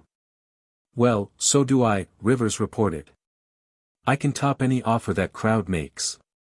What do you expect to get out of them, anyhow? I haven't talked price with them, yet. A lot more than $10,000, anyhow. Rivers forced a laugh. Now, Mr. Rand. That was just an opening offer. I thought Fred Dunmore was handling the collection. He grimaced. What do you think it's really worth? Rand shrugged. It probably has a dealer's piece-by-piece list value of around $70,000. I'm not nuts enough to expect anything like that in a lump sum, but please, let's not mention $10,000 in this connection anymore. That's on the order of Lawyer Marks bidding 75 cents for Uncle Tom. It's only good for laughs. Well, how much more than that do you think Gresham and his crowd will offer? I haven't talked price with them, yet, Rand repeated. I mean to, as soon as I can. Well, you get their offer, and I'll top it, Rivers declared. I'm willing to go as high as $25,000 for that collection. They won't go that high. Although he just managed not to show it, Rand was really surprised. Even a consciousness of abstracting had not prepared him for the shock of hearing Arnold Rivers raise his own offer to something resembling an acceptable figure. A good case, he reflected, could be made of that for the actuality of miracles. He rose, picking up his trench coat. Well. That's something like it, now, he said. I'll see you later, I don't know how long it's going to take me to get a list prepared, and circularize the old arms trade. I should hear from everybody who's interested in a few weeks. You can be sure I'll keep your offer in mind." He slipped into the coat and put on his hat, and then picked up the package containing the Confederate revolver. Rivers had risen, too. He was watching Rand nervously. When Rand tucked the package under his arm and began drawing on his gloves, Rivers cleared his throat. "Mr. Rand, I'm dreadfully sorry," he began, "but I'll have to return your money and take back that revolver. It should not have been sold." He got Rand $60 out of his pocket as though he expected it to catch fire, and held it out. Rand favored him with a display of pained surprise. "Why, I can't do that," he replied. "I bought this revolver in good faith, and you accepted payment and were satisfied with the transaction. The sale's been made, now." Rivers seemed distressed. It was probably the first time he had ever been on the receiving end of that routine, and he didn't like it. "Now you're being unreasonable, Mr. Rand," he protested. "Look here. I'll give you $75 credit on anything else in the shop. You certainly can't find fault with an offer like that. I don't want anything else in the shop, I want this revolver you sold me." Rand gave him a look of supercilious insolence that was at least a 200% improvement on Rivers at his most insolent. "You know, I'll begin to acquire a poor idea of your business methods before long," he added. Rivers laughed ruefully. "Well, to tell the truth, I just remembered a customer of mine who specializes in Confederate arms, who would pay me at least $80 for that item," he admitted. "I thought." Rand shook his head. "I have a special fondness for Confederate arms, myself. One of my grandfathers was in Mosby's Rangers, and the other was with Barksdale, to say nothing of about a dozen great-uncles and so on." "Well, you're entirely within your rights, Mr. Rand," Rivers conceded. "I should apologize for trying to renege on a sale, but... well, I hope to see you again, soon." He followed Rand to the door, shaking hands with him. "Don't forget. I'm willing to pay anything up to $25,000 for the Fleming collection." Chapter 6. The Fleming butler, Walters, Rand remembered Gladys Fleming having called him, became apologetic upon learning who the visitor was. "Forgive me, Colonel Rand, but I'm afraid I must put you to some inconvenience, sir," he said. "You see, we have no chauffeur, at present, and I don't drive very well, myself. Would you object to putting up your own car, sir? The garage is under the house, at the rear, just follow the driveway around. I'll go through the house and meet you there for the luggage. I'm dreadfully sorry to put you to the trouble, but..." "Oh, that's all right," Rand comforted him. "Just as soon do it, myself, now, anyhow. I expect to be in and out with the car while I'm here, and I'd better learn the layout of the garage now." "You may back in, sir, or drive straight in and back out," the butler told him. "One way's about as easy as the other." Rand returned to his car, driving around the house. A row of doors opened out of the basement garage. Walters, who must have gone through the house on the double, was waiting for him. Having what amounted to a conditioned reflex to park his car so that he could get it out as fast as possible, he cut over to the right, jockeyed a little, and backed in. There were already 2 cars in the garage. A big maroon Packard sedan, and a sand-colored Packard station wagon, standing side by side. Rand put his Lincoln in on the left of the sedan. "Bags in the luggage compartment." "It isn't locked," he told the butler, making sure that the glove compartment, where he had placed the Leach and Rigdon revolver, was locked. As he got out, the servant went to the rear of the car and took out the Gladstone and the B-4 bag Rand had brought with him. "If you don't mind entering the house from the rear, sir, we can go up those steps, there, and through the rear hall," the butler suggested, almost as though he were making some indecent and criminal proposal. Rand told him to forget the protocol and lead the way. The butler picked up the bags and conducted him up a short flight of concrete steps to a landing and a door opening into a short hall above. An open door from this gave access to a longer hall, stretching to the front of the house, and there was a third door, closed, which probably led to the servants' domain. Rand followed his guide through the open door and into the long hall, which passed under an arch to extend to the front door. There was a door on either side, about midway to the arch under the front stairway. The one on the right was the dining room, Walters explained, and the one on the left was the library. He seemed to be still suffering from the ignominy of admitting a house guest through any but the main portal. Emerging into the front hallway, he put down the bags, took Rand's hat and coat and laid them on top of the luggage, and then went to an open doorway on the right, standing in it and coughing delicately. Before announcing that Colonel Rand was here. Gladys Fleming, wearing a pale blue frock, came forward as Rand entered the parlor, her hand extended. The two other women in the big parlor remained motionless. They would be the sisters, Geraldine Varsek and Nelda Dunmore. Rand didn't wonder that they resented Gladys so bitterly. Economic considerations aside, girls seldom enthuse over a stepmother so near their own age who is so much more beautiful. "Good afternoon, Colonel Rand," Gladys said. "This is Mrs. Varsek." She indicated a very pale blonde who sat slumped in a deep chair beside a low cocktail table, a highball in her hand. "And Mrs. Dunmore."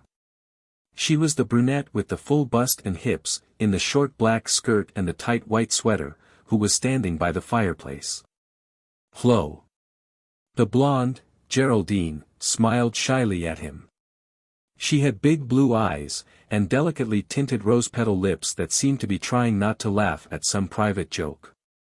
She wasn't exactly blotto, but she had evidently laid a good foundation for a first-class jag. After all, it was only 2:30 in the afternoon. The other sister, Nelda, didn't say anything. She merely stood and stared at Rand distrustfully. Rand doubted that she ordinarily gave men the hostile eye. The full, dark red lips, the lush figure. The way she draped it against the side of the fireplace, to catch the ruddy light on her more interesting curves and bulges, there was a bimbo just made to be leered at, and she probably resented it like hell if she weren't. Rand gave them a general good afternoon, then turned to Gladys. "I had a talk with Good, yesterday afternoon," he said. "I have his authorization to handle all the details. As soon as I get an itemized list, I'll circularize dealers and other possible buyers and ask for offers." "Is that all?" Nelda demanded angrily of Gladys. "Why, Fred's done all that already." "Is that correct, Mrs. Fleming?" Rand asked, for the record. "I told you, yesterday, what's been done," Gladys replied. "Fred has talked to one dealer, Arnold Rivers. There has been no inventory of any sort made." "Mr. Rivers is offering us $10,000, Nelda retorted. "I don't see why you had to bring this Colonel What's-His-Name into it, at all. You think he can get us a better offer? If you do, you're crazy. $10,000, for a collection that ought to sell for 5 times that, in Macy's basement." Geraldine hooted. "How much is Rivers slipping Fred, on the side?" "Oh, go back to your bottle," Nelda cried. "You're too drunk to know what you're talking about." "They tell me Colonel Rand is a detective, too," Geraldine continued. "Maybe he can find out why Fred never talked to Stephen Gresham, or Carl Gwinnett, or anybody else except this Rivers. How much is Fred getting out of Rivers, anyhow?" "My God, Geraldine, shut up," Nelda howled. Then she decided to take direct notice of Rand's presence. "Colonel Rand, I'm sorry to say that, in her present condition, my sister doesn't know what she's saying. It's bad enough for my stepmother to bring an outsider into what's obviously a family matter, but when my sister begins making these ridiculous accusations." "What's ridiculous about them?" Geraldine demanded, dumping another 2 ounces of whiskey into her glass and freshening it with the siphon. "I think Rivers is offering $10,000 for the collection, and Fred's thinking we'd accept it, are the only ridiculous things about it." "That's rather what I told Rivers, this afternoon," Rand put in. "He seemed a bit upset about my being brought into this, too, but he finally admitted that he was willing to pay up to $25,000 for the collection, and if he buys it, that's exactly what it's going to cost him. What? Nelda fairly screamed. Her hands opened and closed spasmodically. She was using a dark red nail tint that made Rand think of blood-dripping talons. Mr. Arnold Rivers told me, this afternoon, and I quote, "I'm willing to pay up to $25,000 for that collection," unquote, Rand said. And I can tell you now that $25,000 is just what he will pay for it, unless I can find somebody who's willing to pay more, which is not at all improbable. Ray. Geraldine waved her glass and toasted Rand with it. And 25G ain't hay, brother. Gladys smiled quickly at Rand, then turned to Nelda. Now I hope you see why I thought it wise to bring in somebody who knows something about old arms, she said. Nelda evidently saw. There was apparently nothing stupid about her. And Fred was going to take a miserable $10,000. The way she said it, 10,000 sounded like a fairly generous headwaiter's tip. Did Rivers actually tell you he'd pay 25? Rand gave, as nearly verbatim as possible, his conversation with the dealer. And he can afford it, too, he finished. He can make a nice profit on the collection, at that figure. My God, do you mean the pistols are worth more than that, even? She wanted to know, aghast. Certainly, if you're a dealer with an established business, and customers all over the country, and want to take 5 or 6 years to make your profit, Rand replied. If you aren't, and want your money in a hurry, no.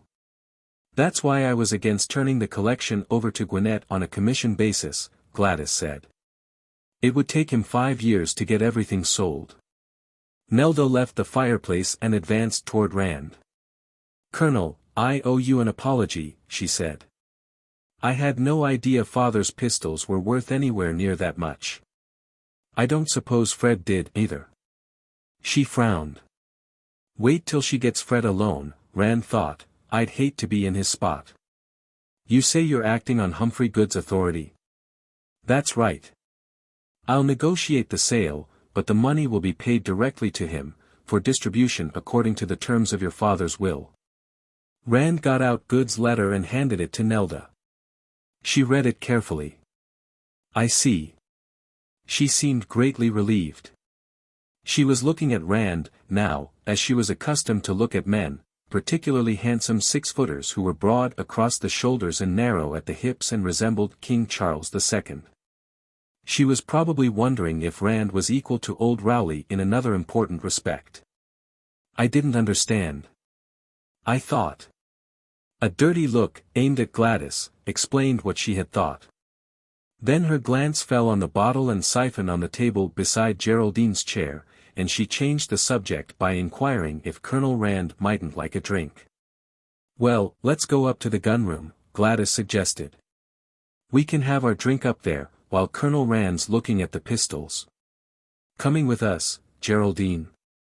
Geraldine rose, not too steadily, her glass still in her hand, and took Rand's left arm. Gladys, seeing Nelda moving in on the detective's right, took his other arm. Nelda was barely successful in suppressing a look of murderous anger.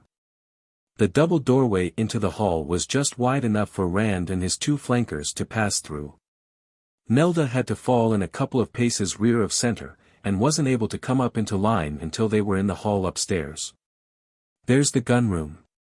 Gladys pointed. And that's your room, over there. As she spoke, Walters came out of the doorway she had indicated. Your bags are unpacked, sir, he reported. Then he told Rand where he would find his things, and where the bath was. There was a brief discussion of drinks. The butler received his instructions and went down the stairway. Rand broke up the feminine formation around him and ushered the ladies ahead of him into the gunroom. It was much as he remembered it from his visit of 2 years before. There was a desk in one corner, and back of it a short workbench and tool cabinet. There was a long table in the middle of the room, its top covered with green baize, upon which many flat rectangular boxes of hardwood rested, some walnut, some rosewood, some quartered oak. Each would contain a pistol or pair of pistols, with cleaning and loading tools. In the corner farthest from the desk, he saw the head of the spiral stairway from the library below, mentioned by Gladys Fleming. There were ashstands and a couple of cocktail tables, and a number of chairs, and the old maple cobbler's bench on which Lane Fleming had died. The only books in the room were in a small case over the workbench.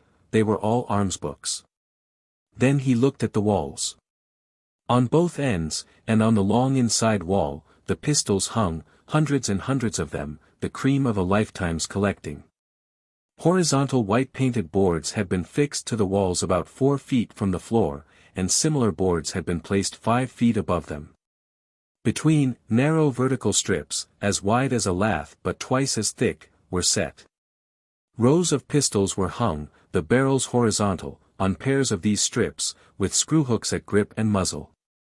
There were about 100 such vertical rows of pistols.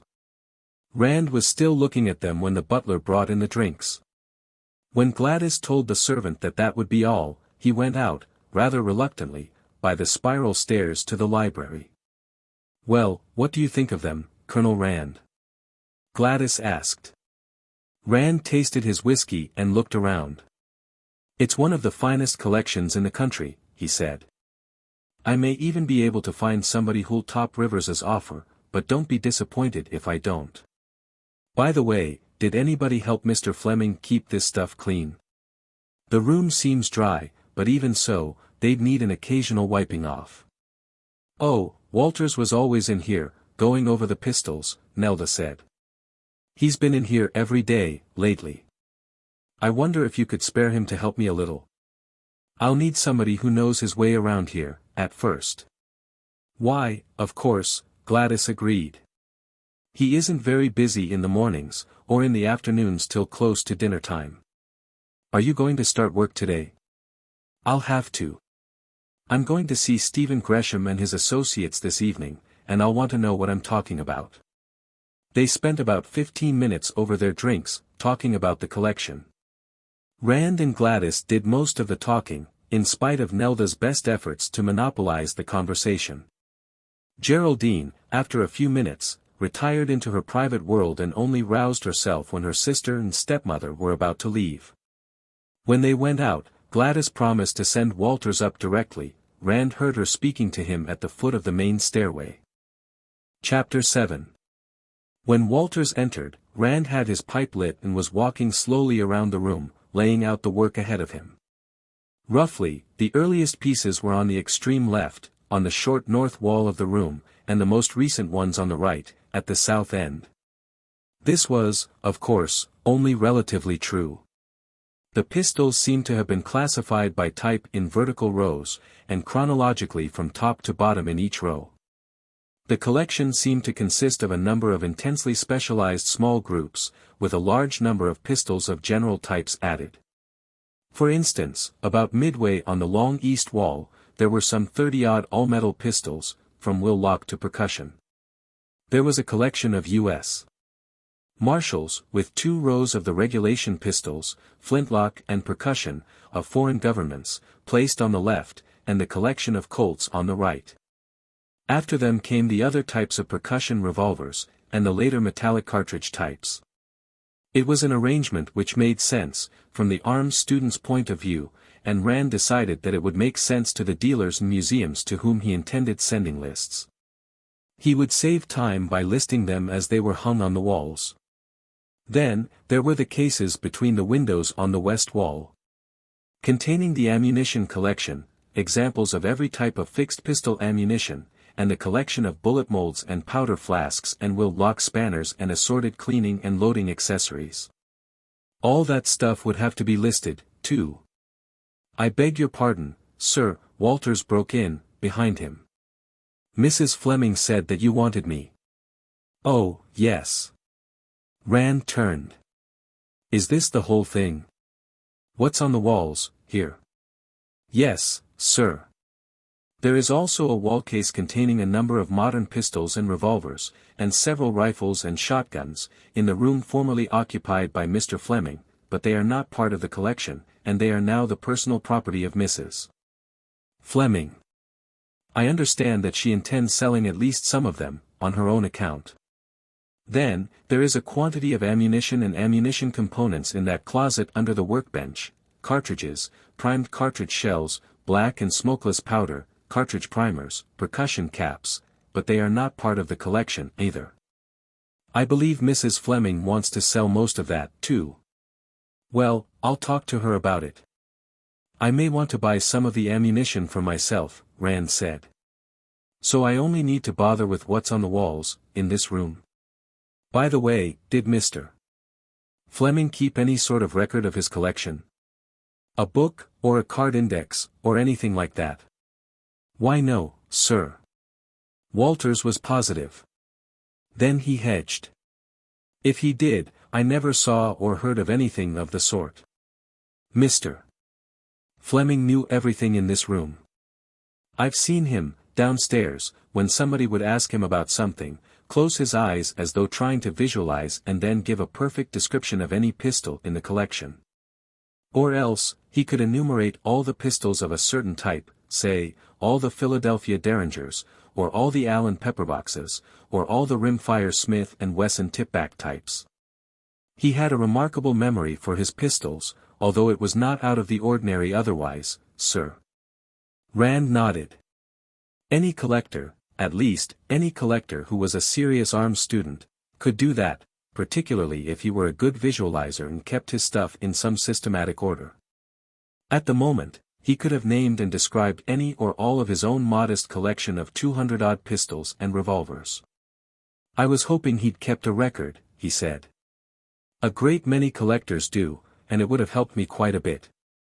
He made up his mind to compile such a record, himself, when he got back to New Belfast.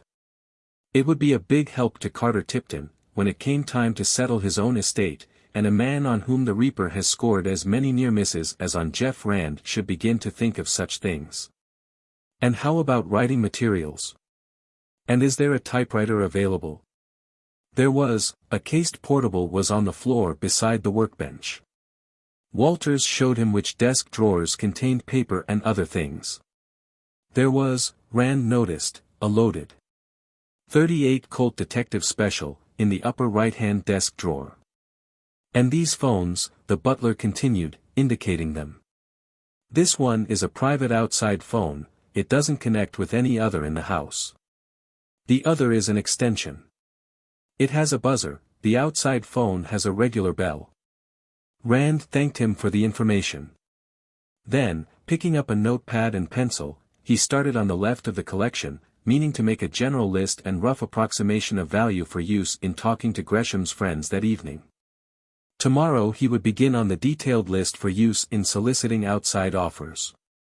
25 Will locks, 4 heavy South German dags, 2 singles and a pair, 3 Saxon pistols, with sharply dropped grips, a pair and 1 single. 5 French and Italian 16th-century pistols, a pair of small pocket or sash pistols, a pair of French petronels, and an extremely long 17th-century Dutch pistol with an ivory-covered stock and a carved ivory Venus head for a pommel. 8 17th-century French, Italian and Flemish pistols. Rand noted them down, and was about to pass on, then he looked sharply at one of them. It was nothing out of the ordinary, as will locks go. A long Flemish weapon of about 1640, the type used by the Royalist cavalry in the English Civil War. There were 2 others almost like it, but this one was in simply appalling condition. The metal was rough with rust, and apparently no attempt had been made to clean it in a couple of centuries. There was a piece cracked out of the fore end, the ramrod was missing, as was the front ramrod thimble, both the trigger guard and the butt cap were loose, and when Rand touched the wheel, it revolved freely if sluggishly, betraying a broken spring or chain. The vertical row next to it seemed to be all snap-haunces, but among them Rand saw a pair of Turkish flintlocks. Not even good Turkish flintlocks. A pair of the sort of weapons hastily thrown together by native craftsmen or imported ready-made from Belgium for bazaar sale to gullible tourists. Among the fine examples of 17th-century Brescian gun-making above and below it, these things looked like a pair of dog-patchers in the Waldorf Starlight Room.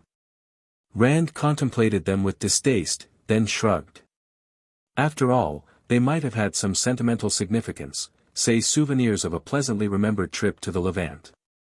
A few rows farther on, among some exceptionally fine flintlocks, all of which predated 1700, he saw one of those big Belgian Navy pistols, circa 1800, of the sort once advertised far and wide by a certain old army goods dealer for $6.95. This was a particularly repulsive specimen of its breed, grimy with hardened dust and gummed oil, maculated with yellow surface rust, the brasswork green with corrosion. It was impossible to shrug off a thing like that. From then on, Rand kept his eyes open for similar incongruities. They weren't hard to find. There was a big army pistol, of Central European origin and in abominable condition, among a row of fine multi-shot flintlocks. Multi-shot. Stephen Gresham had mentioned an Alicia Collier flintlock revolver. It wasn't there. It should be hanging about where this post-Napoleonic German thing was. There was no Hall breech loader, either, but there was a dilapidated old Ketland. There were many such interlopers among the U.S. Marshals, an English ounce-ball cavalry pistol, a French 1777 and a French 1773, a couple more $6.95 bargain counter specials, a miserable altered S. North 1816. Among the Colts, there was some awful junk, including a big Spanish hinge frame .44 and a Belgian imitation of a Webley RIC model.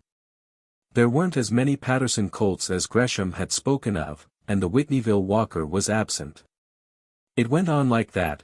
About a dozen of the best pistols which Rand remembered having seen from 2 years ago were gone, and he spotted at least 20 items which the late Lane Fleming wouldn't have hung in his backyard privy, if he'd had one.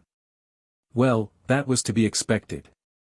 The way these pistols were arranged, the absence of one from its hooks would have been instantly obvious.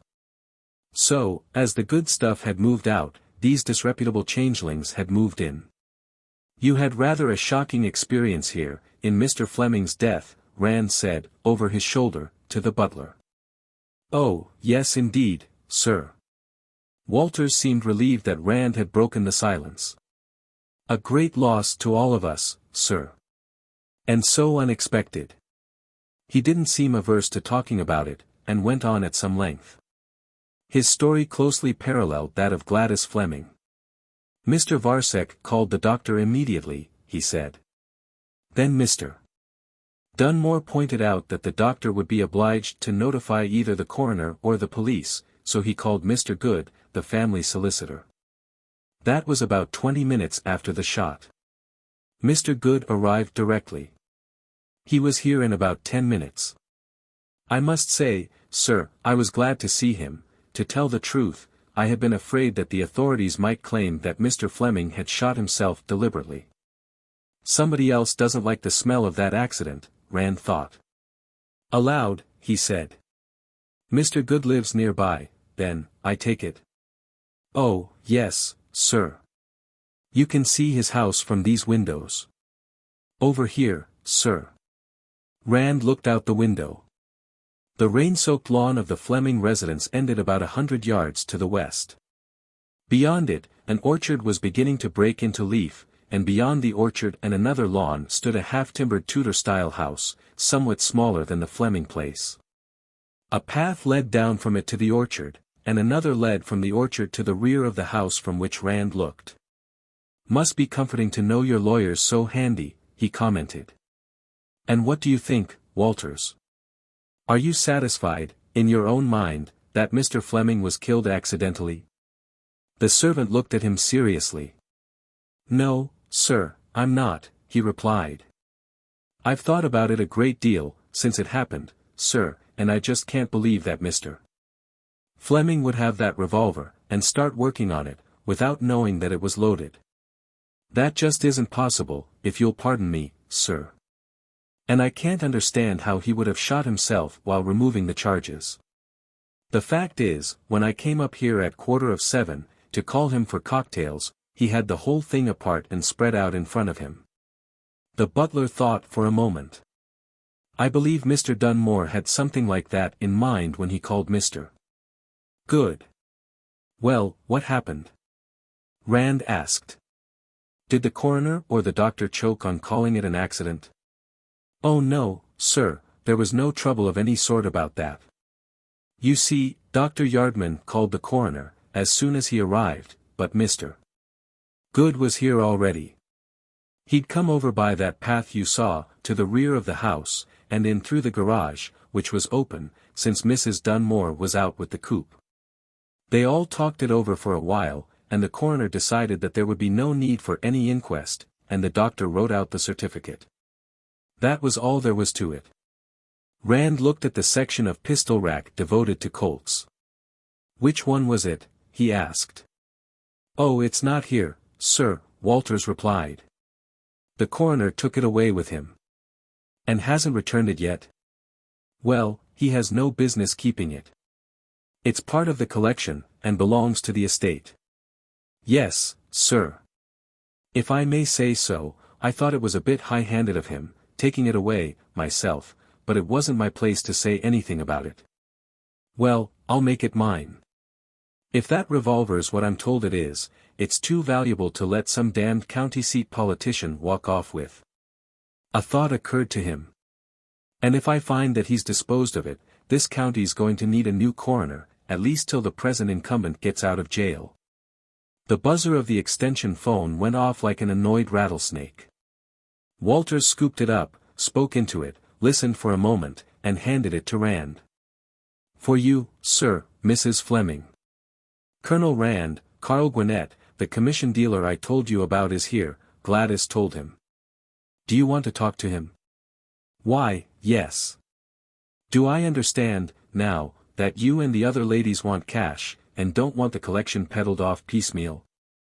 All right, send him up. I'll talk to him. A few minutes later, a short, compact-looking man of 40-odd entered the gunroom, shifting a briefcase to his left hand and extending his right. Rand advanced to meet him and shook hands with him. You're Colonel Rand. Enjoyed your articles in the Rifleman, he said. Mrs. Fleming tells me you're handling the sale of the collection for the estate. That's right, Mr. Gwinnett. Mrs. Fleming tells me you're interested. Yes. Originally, I offered to sell the collection for her on a commission basis, but she didn't seem to care for the idea, and neither do the other ladies. They all want spot cash, in a lump sum. Yes.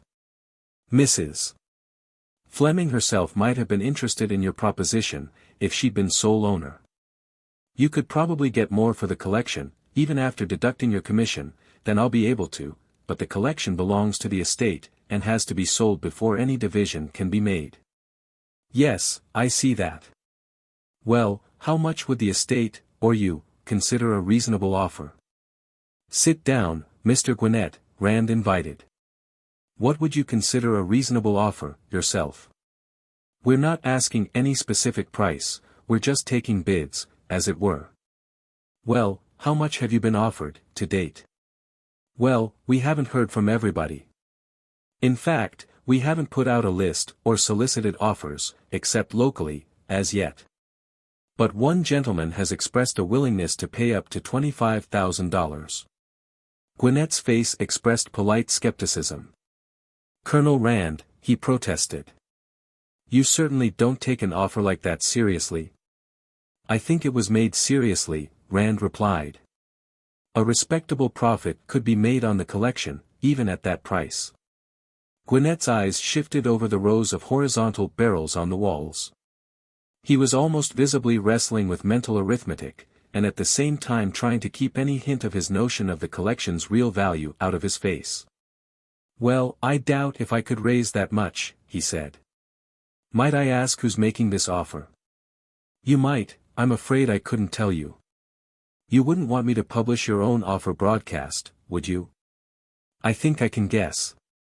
If I'm right, don't hold your head in a tub of water till you get it, Gwinnett advised.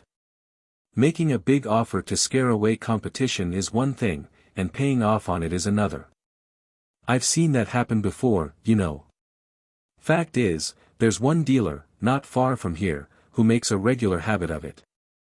He'll make some fantastic offer, and then, when everybody's been bluffed out, he'll start making objections and finding faults, and before long he'll be down to about a quarter of his original price.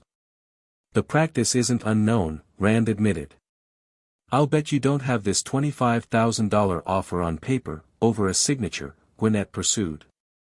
Well, here. He opened his briefcase and extracted a sheet of paper, handing it to Rand. You can file this, I'll stand back of it. Rand looked at the typed and signed statement to the effect that Carl Gwinnett agreed to pay the sum of $15,000 for the Lane Fleming pistol collection, in its entirety, within 30 days of date. That was an average of $6 a pistol. There had been a time, not too long ago, when a pistol collection with an average value of $6, particularly one as large as the Fleming collection, had been something unusual. For one thing, arms values had increased sharply in the meantime. For another, Lane Fleming had kept his collection clean of the $2 items which dragged down so many collectors' average values. Except for the 24 mysterious interlopers, there wasn't a pistol in the Fleming collection that wasn't worth at least $20, and quite a few had values expressible in 3 figures. Well, your offer is duly received and filed, Mr. Gwinnett, Rand told him, folding the sheet and putting it in his pocket. This is better than an unwitnessed verbal statement that somebody is willing to pay $25,000. I'll certainly bear you in mind. You can show that to Arnold Rivers, if you want to, Gwinnett said. See how much he's willing to commit himself to, over his signature. Chapter 8. Pre-dinner cocktails in the library seemed to be a sort of household rite, a self-imposed truce of Bacchus before the resumption of hostilities in the dining room. It lasted from 6:45 to 7. Everybody sipped Manhattans and kept quiet and listened to the radio newscast. The only new face, to Rand, was Fred Dunmore's. It was a smooth, pinkly shaven face, decorated with octagonal rimless glasses, an entirely unremarkable face. The face of the type that used to be labeled Babbitt.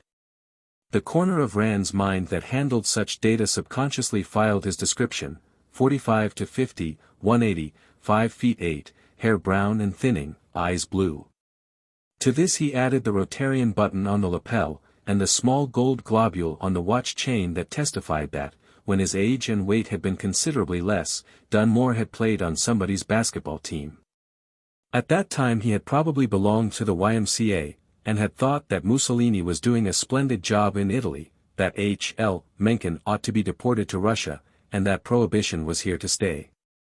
At company sales meetings, he probably radiated an aura of synthetic good fellowship.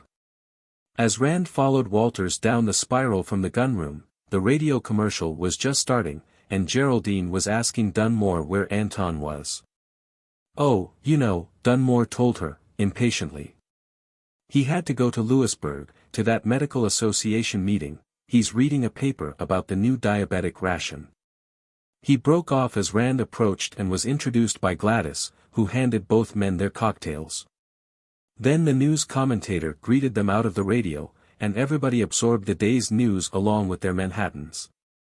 After the broadcast, they all crossed the hall to the dining room, where hostilities began almost before the soup was cool enough to taste.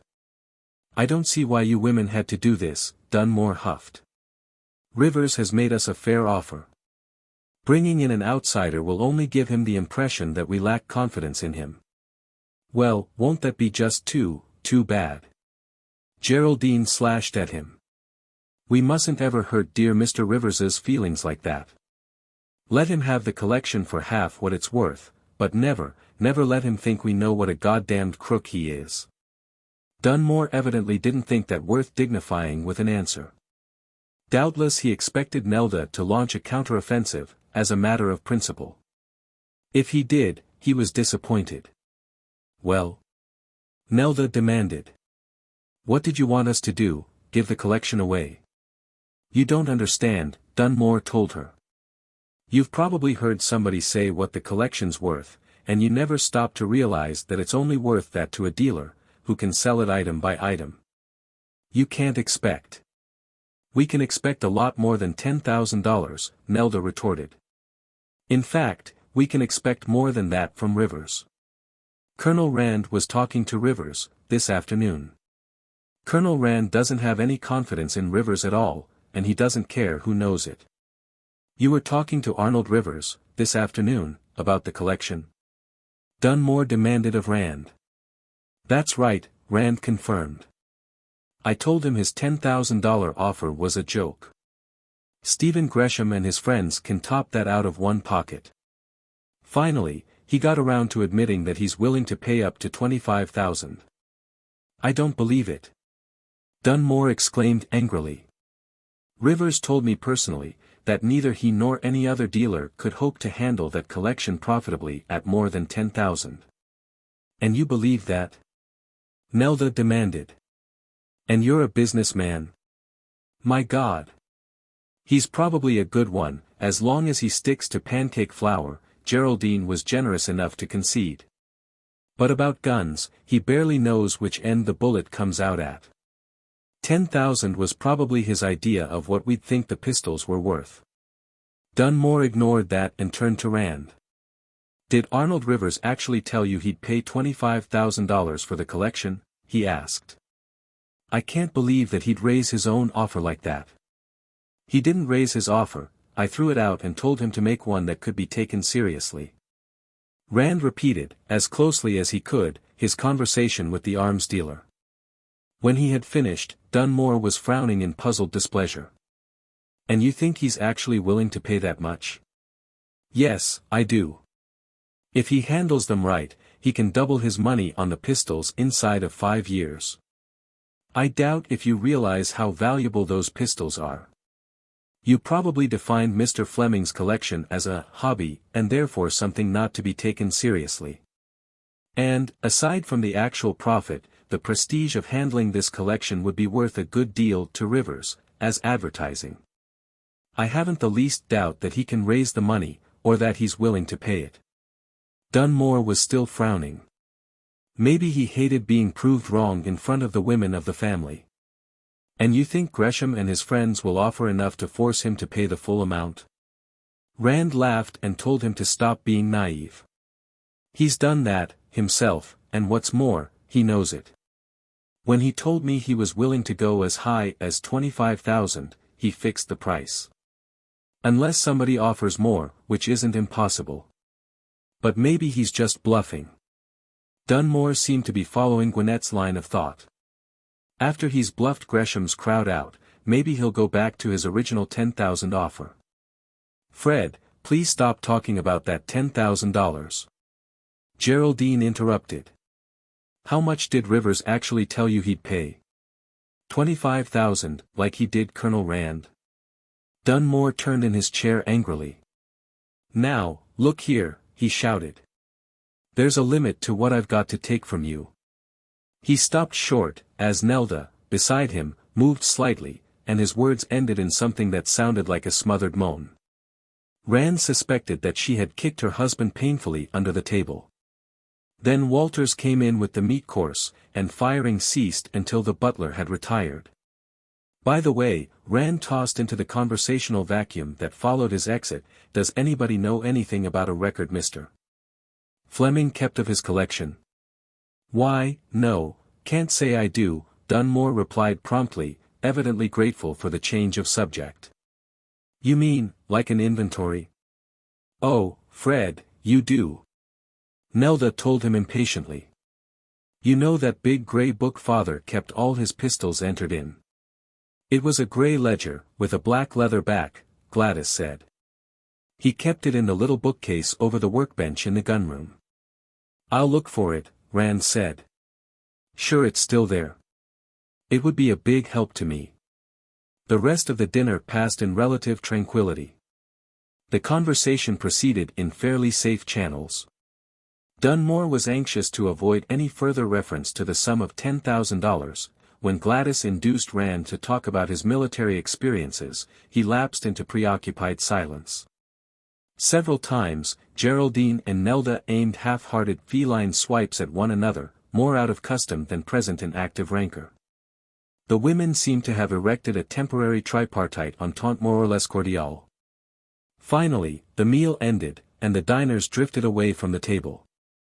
Rand went to his room for a few moments, then went to the gunroom to get the notes he had made. Fred Dunmore was using the private phone as he entered. "Well, never mind about that, now," he was saying. "We'll talk about it when I see you." "Yes, of course, so am I." "Well, say about 11. Be seeing you." He hung up and turned to Rand. "More goddamned Union trouble," he said. "It's enough to make a saint lose his religion. Our factory hands are organized in the CIO, and our warehouse, sales, and shipping personnel are in the AFL, and if they aren't fighting the company, they're fighting each other. Now they have some damn kind of a jurisdictional dispute. I don't know what this country's coming to." He glared angrily through his octagonal glasses for a moment. Then his voice took on an ingratiating note. "Look here, Colonel. I just didn't understand the situation, until you explained it. I hope you aren't taking anything that sister-in-law of mine said seriously. She just blurts out the first thing that comes into her so-called mind. Why, only yesterday she was accusing Gladys of bringing you into this to help her gyp the rest of us. And before that. Oh, forget it." Rand dismissed Geraldine with a shrug. "I know she was talking through a highball glass. As far as selling the collection is concerned, you just let Rivers sell you a bill of something you hadn't gotten a good look at. He's a smart operator, and he's crooked as a wagon load of blacksnakes. Maybe you never realized just how much money Fleming put into this collection. Naturally you wouldn't realize how much could be gotten out of it again. A lot of this stuff has been here for quite a while, and antiques of any kind tend to increase in value. Well, I want you to know that I'm just as glad as anybody if you can get a better price out of him than I could." Dunmore smiled ruefully. "I guess he's just a better poker player than I am." "Not necessarily. He could see your hand, and you couldn't see his," Rand told him. "You going to see Gresham and his friends, this evening?" Dunmore asked. "Well, when you get back, if you find 4 cars in the garage, counting the station wagon, lock up after you've put your own car away. If you find only 3, then you'll know that Anton Varsek's still out, so leave it open for him. That's the way we do here, last one in locks up." Chapter 9. Rand found another car, a smoke-gray Plymouth coupe, standing on the left of his Lincoln when he went down to the garage. Running his car outside and down to the highway, he settled down to his regular style of driving, a barely legal 50 mph, punctuated by bursts of absolutely felonious speed whenever he found an unobstructed straightaway. Entering Rosemont, he slowed and went through the underpass at the railroad tracks, speeding again when he was clear of the village. A few minutes later, he was turning into the crushed limestone drive that led up to the buff brick Gresham house. A girl met him at the door, a cute little redhead in a red-striped dress, who gave him a smile that seemed to start on the bridge of her nose and lift her whole face up after it. She held out her hand to him. "Colonel Rand," she exclaimed. "I'll bet you don't remember me." "Sure I do." "You're Dot," Rand said. "At least, I think you are. The last time I saw you, you were in pigtails. And you were only about so high." He measured with his hand. "The last time I was here, you were away at school. You must be old enough to vote, by now." "I will, this fall," she replied. "Come on in, you're the first one here. Daddy hasn't gotten back from town yet. He called and said he'd be delayed till about 9. In the hall she took his hat and coat and guided him toward the parlor on the right. "Oh, Mother," she called. "Here's Colonel Rand." Rand remembered Irene Gresham, too. An overage dizzy blonde who was still living in the flaming youth era of the 20s. She was an extremely good egg, he liked her very much. After all, insisting upon remaining an F. Scott Fitzgerald character was a harmless and amusing foible, and it was no more than right that somebody should try to keep the bright banner of jazz-age innocence flying in a grim and sullen world. He accepted a cigarette, shared the flame of his lighter with mother and daughter, and submitted to being gushed over. "And, honestly, Jeff, you get handsomer every year," Irene Gresham rattled on. Doesn't he look just like Clark Gable in Gone with the Wind? But then, of course, Jeff really is a Southerner, so. The doorbell interrupted this slight non sequitur. She broke off, rising. Sit still, Jeff. I'm just going to see who it is. You know, we're down to only one servant now, and it seems as if it's always her night off, or something. I don't know, honestly, what I'm going to do. She hurried out of the room. Voices sounded in the hall. A man's and a girl's. That's Pierre and Karen, Dot said. Let's all go up in the gunroom, and wait for the others there. They went out to meet the newcomers. The man was a few inches shorter than Rand, with gray eyes that looked startlingly light against the dark brown of his face. He wasn't using a cane, but he walked with a slight limp. Beside him was a slender girl, almost as tall as he was, with dark brown hair and brown eyes. She wore a rust-brown sweater and a brown skirt, and low-heeled walking shoes. Irene Gresham went into the introductions. The newcomers shook hands with Rand and were advised that the style of address was Jeff, rather than Colonel Rand, and then Dot suggested going up to the gunroom. Irene Gresham said she'd stay downstairs, she'd have to let the others in. Have you seen this collection before? Pierre Jarrett inquired as he and Rand went upstairs together. About 2 years ago, Rand said. Stephen had just gotten a cased dueling set by Wilkinson, then. From the Far West Hobby Shop, I think. Oh, he's gotten a lot of new stuff since then, and sold off about a dozen culls and duplicates, the former Marine said. I'll show you what's new, till the others come. They reached the head of the stairs and started down the hall to the gunroom, in the wing that projected out over the garage. Along the way, the girls detached themselves for nose powdering. Unlike the room at the Fleming home, Stephen Gresham's gunroom had originally been something else, a nursery, or playroom, or party room. There were windows on both long sides, which considerably reduced the available wall space, and the situation wasn't helped any by the fact that the collection was about 30% long arms. Things were pretty badly crowded. Most of the rifles and muskets were in circular barracks racks, away from the walls. Here, this one's new since you were here, Pierre said, picking a long musket from one of the racks and handing it to Rand. How do you like this one? Rand took it and whistled appreciatively. Real European matchlock, no, I never saw that. Looks like North Italian, say 1575 to about 1600. That musket, Pierre informed him, came over on the Mayflower. Really, or just a gag? Rand asked. It easily could have. The Mayflower Company bought their muskets in Holland, from some 17th-century forerunner of Bannerman's, and Europe was full of muskets like this then, left over from the wars of the Holy Roman Empire and the French religious wars.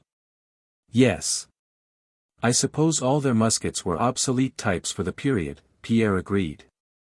Well, that's a real Mayflower arm. Stephen has the documentation for it. It came from the Charles Winthrop Sawyer collection, and there were only 3 ownership changes between the last owner and the Mayflower Company. Stephen only paid $100 for it, too. That was practically stealing, Rand said. He carried the musket to the light and examined it closely. Nice condition, too, I wouldn't be afraid to fire this with a full charge, right now. He handed the weapon back. He didn't lose a thing on that deal. I should say not. I'd give him $200 for it, any time. Even without the history, it's worth that. Who buys history, anyhow? Rand wanted to know. The fact that it came from the Sawyer collection adds more value to it than this Mayflower business. Past ownership by a recognized authority like Sawyer is a real guarantee of quality and authenticity. But history, documented or otherwise, hell, only yesterday I saw a pair of pistols with a wonderful 350-year documented history. Only not a word of it was true. The pistols were made about 20 years ago. Those Willocks Fleming bought from Arnold Rivers? Pierre asked. God, wasn't that a crime? I'll bet Rivers bought himself a big drink when Lane Fleming was killed. Fleming was all set to hang Rivers's scalp in his wigwam.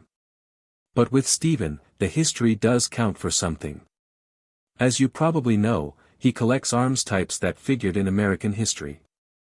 Well, he can prove that this individual musket was brought over by the Pilgrims, so he can be sure it's an example of the type they used. But he'd sooner have a typical Pilgrim musket that never was within 5,000 miles of Plymouth Rock than a non-typical arm brought over as a personal weapon by one of the Mayflower Company. Oh, none of us are really interested in the individual history of collection weapons, Rand said.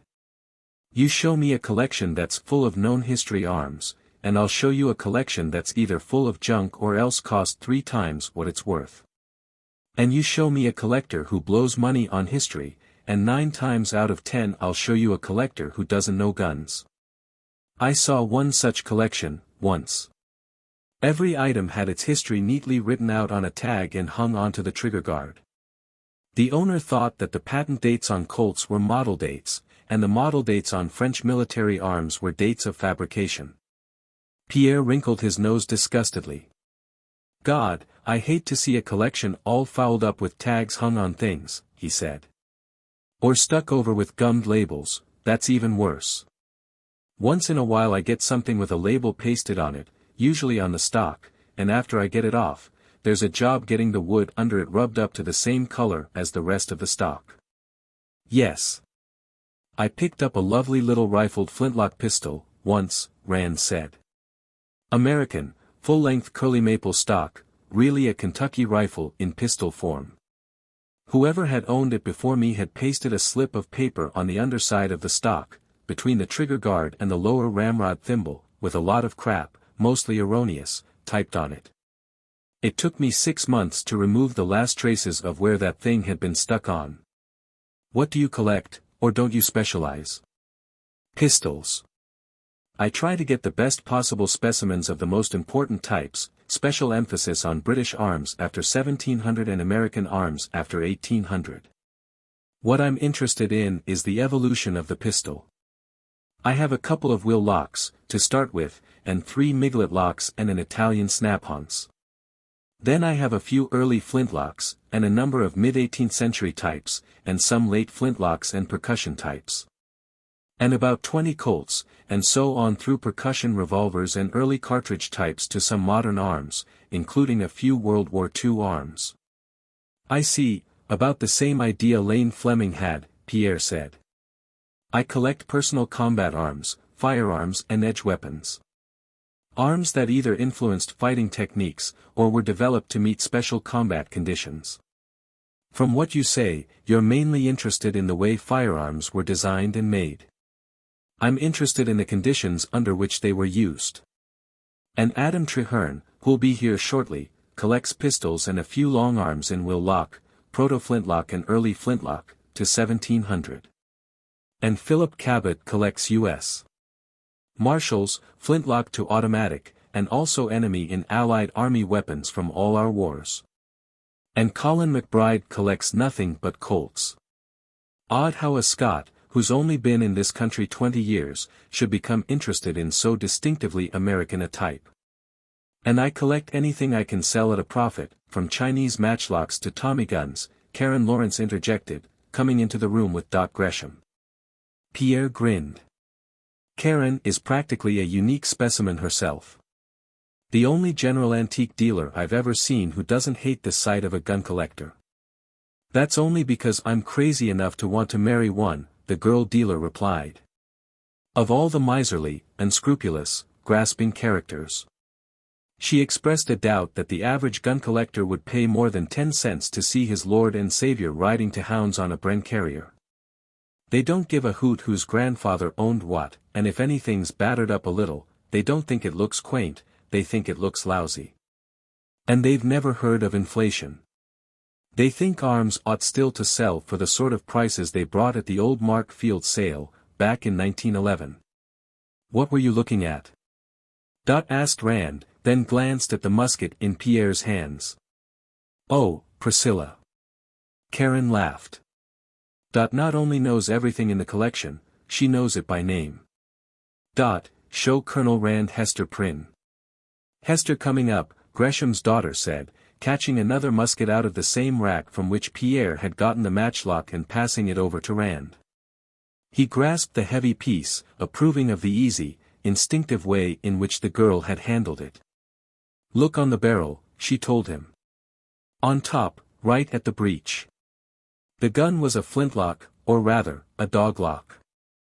Sure enough, stamped on the breech was the big A of the Company of Workmen Armourers of London, the 17th-century Gunmakers' Guild. "That's right," he nodded. "That's Hester Prynne, all right, the first American girl to make her letter." There were footsteps in the hall outside, and male voices. Adam and Colin, Pierre recognized them before they entered. Both men were past 50. Colin McBride was a 6-foot black Highlander. Black eyes, black hair, and a black weeping willow mustache, from under which a stubby pipe jutted. Except when he emptied it of ashes and refilled it, it was a permanent fixture of his weather-beaten face. Treherne was somewhat shorter, and fair. His sandy mustache, beginning to turn grey at the edges, was clipped to micrometric exactness. They shook hands with Rand, who set Hester back in her place. Treherne took the matchlock out of Pierre's hands and looked at it wistfully. "Some chaps have all the luck," he commented. "What do you think of it, Mr. Rand?" Pierre, who had made the introductions, had respected the detective's present civilian status. "Or don't you collect long arms?" "I don't collect them, but I'm interested in anything that'll shoot." "That's a good one. Those things are scarce, too." "Yes. You'll find 100 wheeled locks for every matchlock, and yet there must have been 100 matchlocks made for every wheel lock." "Matchlocks were cheap, and wheel locks were expensive," McBride suggested. He spoke with the faintest trace of Highland accent. "Naturally, they got better care." "It would take a Scot to think of that," Karen said. "Now, you take a Scot who collects guns, and you have something." "That's only part of it," Rand said. "I believe that by the last quarter of the 17th century, most of the matchlocks that were lying around had been scrapped, and the barrels used in making flintlocks. Hester Prynne, over there, could easily have started her career as a matchlock. And then, a great many matchlocks went into the West African slave and ivory trade, and were promptly ruined by the natives." "Yes, and I seem to recall having seen Spanish and French miglet muskets that looked as though they had been altered directly from matchlock, retaining the original stock and even the original lockplate," Treherne added. "So have I, come to think of it." Rand stole a glance at his wristwatch. It was 9:05, he was wishing Stephen Gresham would put in an appearance. McBride and Treherne joined Pierre and the girls in showing him Gresham's collection. Evidently they all knew it almost as well as their own. After a while, Irene Gresham ushered in Philip Cabot. He, too, was past middle age, with prematurely white hair and a thin, scholarly face. According to Hollywood typecasting, he might have been a professor, or a judge, or a Boston Brahmin, but never a stockbroker. Irene Gresham wanted to know what everybody wanted to drink. Rand wanted bourbon and plain water. McBride voted for Jamaica rum, Treherne and Cabot favored brandy and soda, and Pierre and the girls wanted Bacardi and Coca-Cola. "And Stephen will want rye and soda, when he gets here," Irene said. "Come on, girls, let's rustle up the drinks." Before they returned, Stephen Gresham came in, lighting a cigar. It was just 9:22. "Well, I see everybody's here," he said. "No, where's Karen?" Pierre told him. A few minutes later the women returned, carrying bottles and glasses. When the flurry of drink mixing had subsided, they all sat down. "Let's get the business over first," Gresham suggested. "I suppose you've gone over the collection already, Jeff?" "Yes, and first of all, I want to know something. When was the last that any of you saw it?" Gresham and Pierre had been in Fleming's gunroom just 2 days before the fatal accident. "And can you tell me if the big Whitneyville Colt was still there, then?" Rand asked. "Or the Rappahannock Forge, or the Collier Flintlock, or the Hull?" "Why, of course. My God, aren't they there now?" Gresham demanded. Rand shook his head. And if Fleming still had them 2 days before he was killed, then somebody's been weeding out the collection since. Doing it very cleverly, too, he added. You know how that stuff's arranged, and how conspicuous a missing pistol would be. Well, when I was going over the collection, I found about 24 pieces of the most utter trash, things Lane Fleming wouldn't have allowed in the house, all hanging where some really good item ought to have been. He took a paper from his pocket and read off a list of the dubious items, interpolating comments on the condition, and a list of the real rarities which Gresham had mentioned the day before, which were now missing. All that good stuff was there the last time I saw the collection, Gresham said. What do you say, Pierre? I had the Hall pistol in my hands, Pierre said. And I remember looking at the Rappahannock forge. Treherne broke in to ask how many English dog locks there were, and if the Snap-Haun's Highlander and the big all-steel will lock were still there. At the same time, Cabot was inquiring about the Springfield 1818 and the Virginia Manufactory pistols. I'll have a complete, itemized list in a few days, Rand said. In the meantime, I'd like a couple of you to look at the collection and help me decide what's missing. I'm going to try to catch the thief, and then get at the fence through him. Think Rivers might have gotten the pistols? Gresham asked. He's the crookedest dealer I know of. He's the crookedest dealer anybody knows of, Rand amended. The only thing, he's a little too anxious to buy the collection, for somebody who's just skimmed off the cream. $10,000 isn't much in the way of anxiety, Cabot said. I'd call that a nominal bid, to avoid suspicion. The dopes changed a little on that. Rand brought him up to date. Rivers's offer is now $25,000. There was a stunned hush, followed by a gust of exclamations. Good Lord. The Scots accent fairly curdled on Colin McBride's tongue. We canna go over that. I'm afraid not, 20 would be about our limit, Gresham agreed. And with the best items gone. He shrugged. Pierre and Karen were looking at each other in blank misery, their dream of establishing themselves in the arms business had blown up in their faces. Oh, he's talking through his hat. Cabot declared. He just hopes we'll lose interest, and then he'll buy what's left of the collection for a song. Maybe he knows the collection's been robbed, Treherne suggested. That would let him out, later. He'd accuse you or the Fleming estate of holding out the best pieces, and then offer to take what's left for about $5,000. Well, that would be presuming that he knows the collection has been robbed, Cabot pointed out. And the only way he'd know that would be if he, himself, had bought the stolen pistols. Well, does anybody need a chaser to swallow that? Treherne countered. I'm bloody sure I don't. Karen Lawrence shook her head. No, he'd pay $25,000 for the collection, just as it stands, to keep Pierre and me out of the arms business. This end of the state couldn't support another arms dealer, and with the reputation he's made for himself, he'd be the one to go under. She stubbed out her cigarette and finished her drink. If you don't mind, Pierre, I think I'll go home. I'm not feeling very festive, myself, right now. The ex-Marine rose and held out his hand to Rand. Don't get the idea, Jeff, that anybody here holds this against you. You have your client's interests to look out for. Well, if this be treason, make the most of it, Rand said, but I hope Rivers doesn't go through with it. I'd like to see you people get the collection, and I'd hate to see a lot of nice pistols like that get into the hands of a damned swindler like Rivers. Maybe I can catch him with the hot goods on him, and send him up for about 3 to 5. Oh, he's too smart for that, Karen despaired. He can get away with faking, but the dumbest jury in the world would know what receiving stolen goods was, and he knows it. Dorothy and Irene Gresham accompanied Pierre and Karen downstairs. After they had gone, Gresham tried, not very successfully, to inject more life into the party with another round of drinks. For a while they discussed the personal and commercial iniquities of Arnold Rivers. Treherne and McBride, who had come together in the latter's car, left shortly, and half an hour later, Philip Cabot rose and announced that he, too, was leaving. You haven't seen my collection since before the war, Jeff, he said. If you're not sleepy, why don't you stop at my place and see what's new? You're staying at the Flemings'. My house is along your way, about a mile on the other side of the railroad. They went out and got into their cars.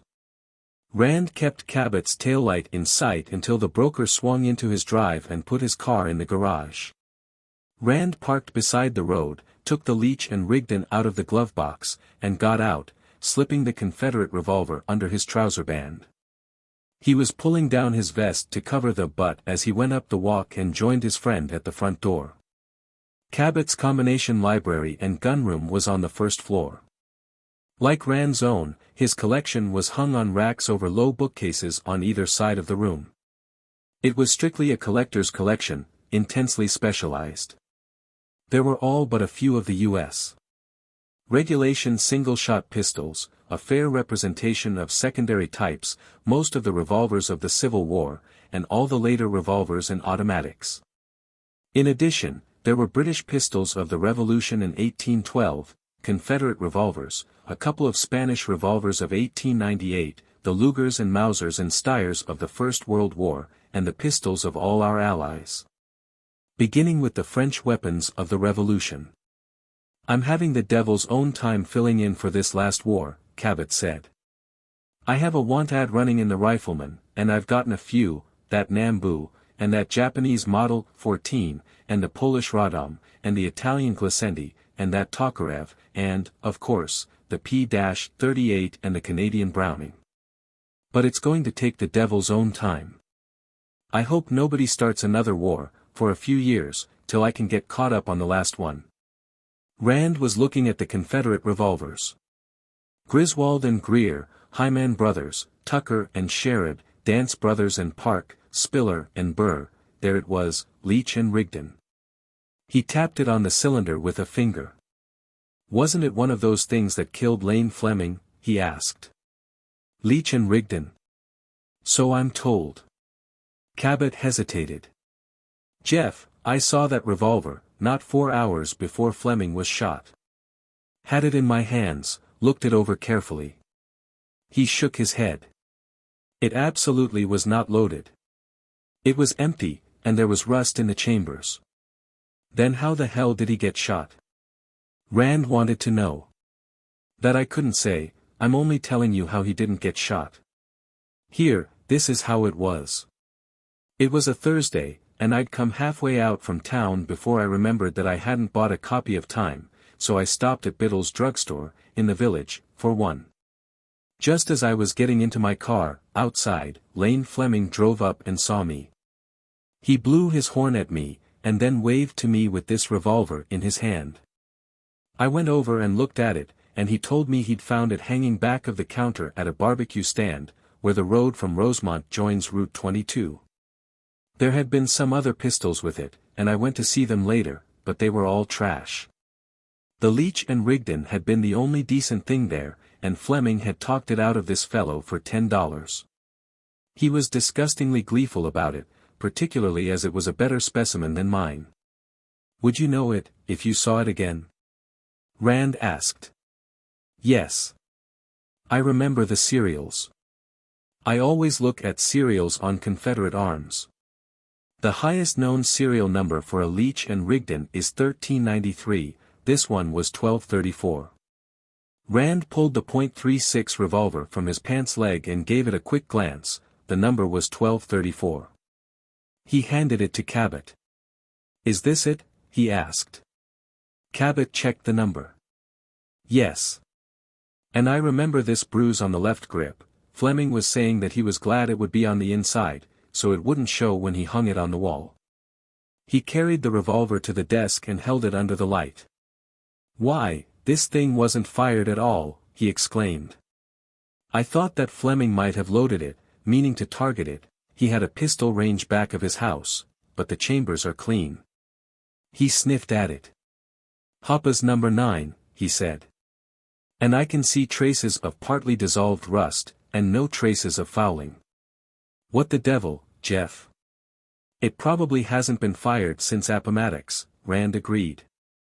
Philip, Do you think all this didn't know it was loaded routine might be an elaborate suicide build-up either before or after the fact?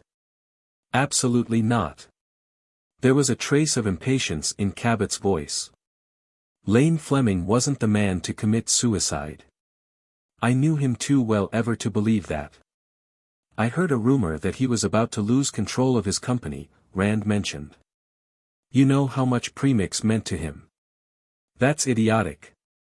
Cabot's voice was openly scornful, now, and he seemed a little angry that Rand should believe such a story, as though his confidence in his friend's intelligence had been betrayed.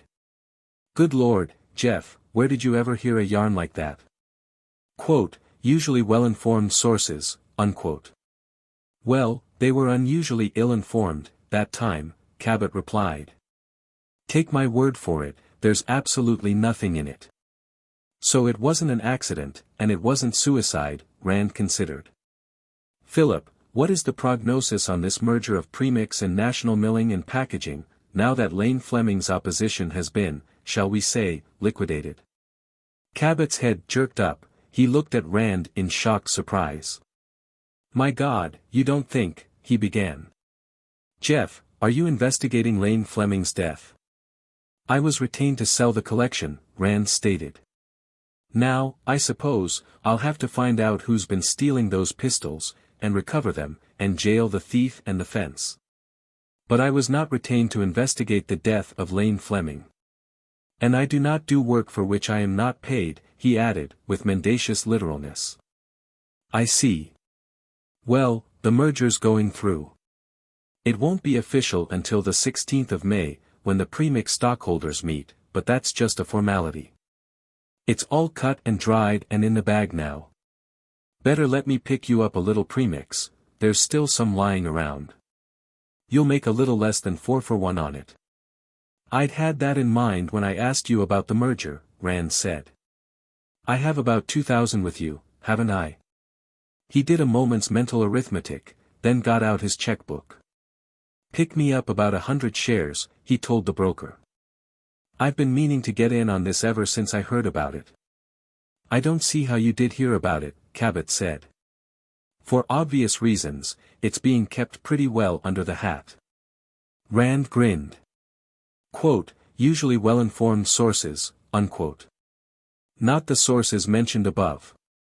Jeff, you know, this damn thing's worrying me, Cabot told him, writing a receipt and exchanging it for Rand's check. I've been trying to ignore it, but I simply can't. Do you really think Lane Fleming was murdered by somebody who wanted to see this merger consummated and who knew that that was an impossibility as long as Fleming was alive? Philip, I don't know. And furthermore, I don't give a damn, Rand lied. If somebody wants me to look into it, and pays me my possibly exaggerated idea of what constitutes fair compensation, I will. And I'll probably come up with Fleming's murderer, dead or alive. But until then, it is simply no epidermis off my scrotum. And I advise you to adopt a similar attitude. They changed the subject, then, to the variety of pistols developed and used by the opposing nations in World War II, and the difficulties ahead of Cabot in assembling even a fairly representative group of them. Rand promised to mail Cabot a duplicate copy of his list of the letter code symbols used by the Nazis to indicate the factories manufacturing arms for them, as well as copies of some old wartime intelligence dope on enemy small arms. At a little past 1, he left Cabot's home and returned to the Fleming residence. There were 4 cars in the garage. The Packard sedan had not been moved, but the station wagon was facing in the opposite direction.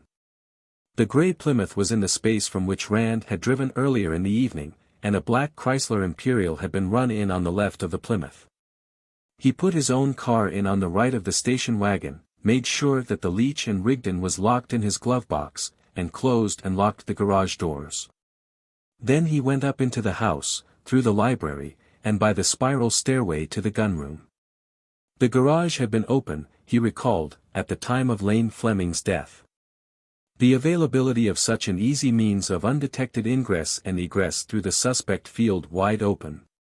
Anybody who knew the habits of the Fleming household could have slipped up to the gunroom, while Varsek was in his lab, Dunmore was in the bathroom, and Gladys and Geraldine were in the parlor. As he crossed the hall to his own room, Rand was thinking of how narrowly Arnold Rivers had escaped a disastrous lawsuit and criminal action by the death of Lane Fleming. Chapter 10.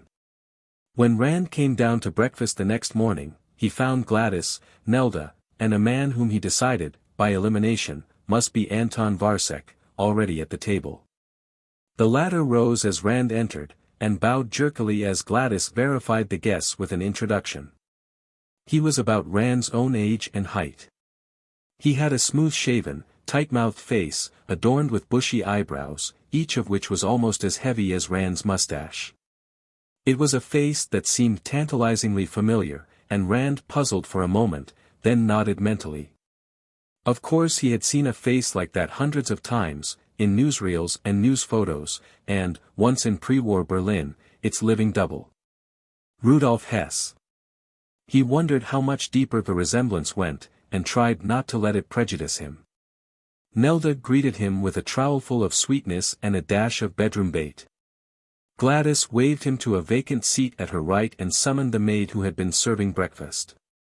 After Rand had indicated his preference of fruit and found out what else there was to eat, he inquired where the others were.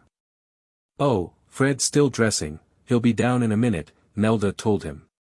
"And Geraldine won't. She never eats with her breakfast." Varsek winced slightly at this, and shifted the subject by inquiring if Rand were a professional antiques expert. "No, I'm a lily-pure amateur," Rand told him.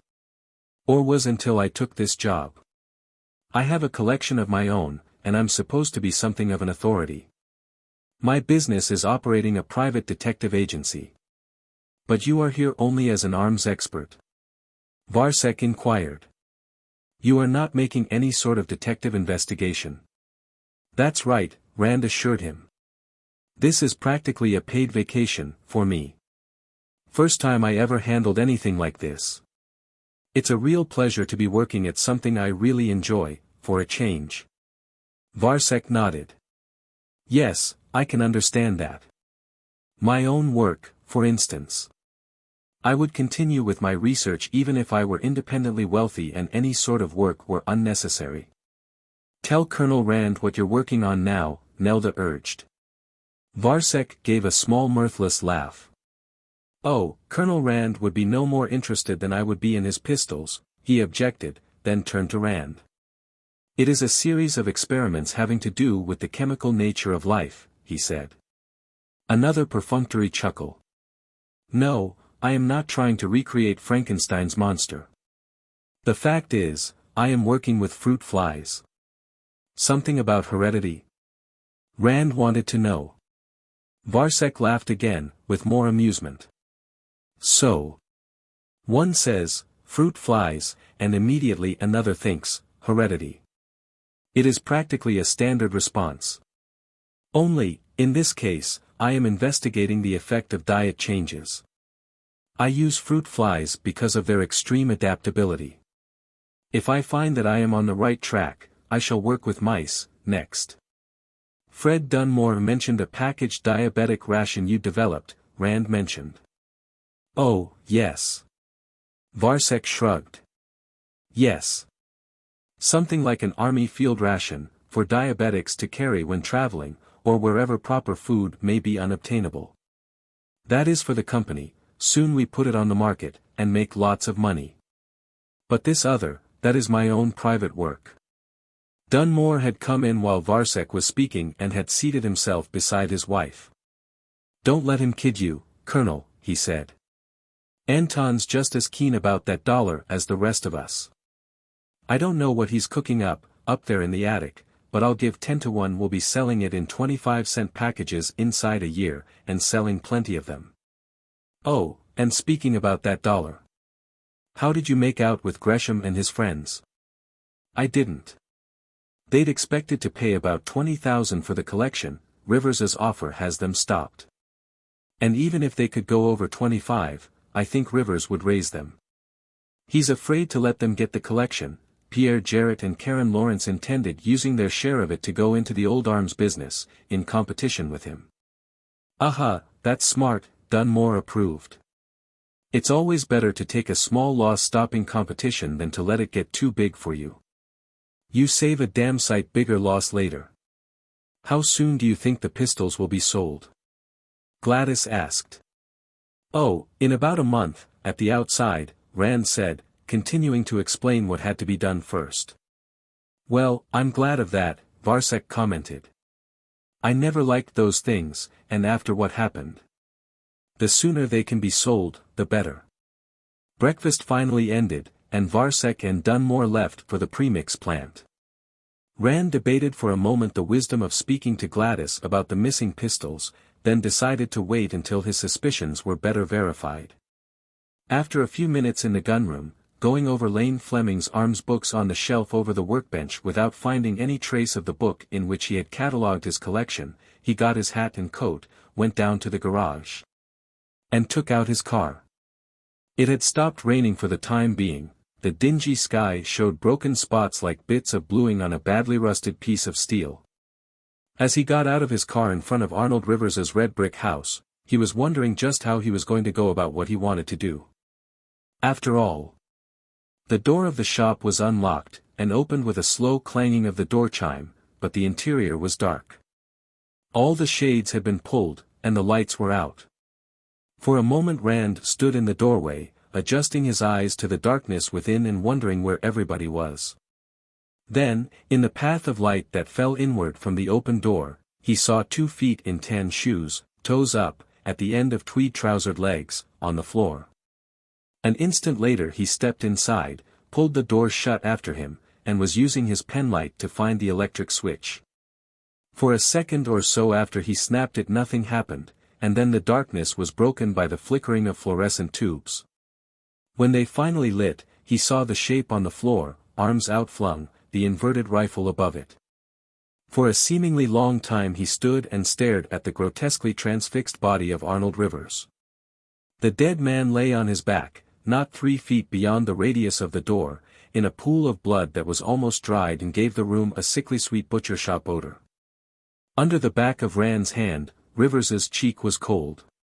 His muscles had already begun to stiffen in rigor mortis. Rand examined the dead man's wounds. His coat was stained with blood and gashed in several places. Driven into his chest by a downward blow, the bayonet of a short German service Mauser pinned him to the floor like a specimen on a naturalist's card.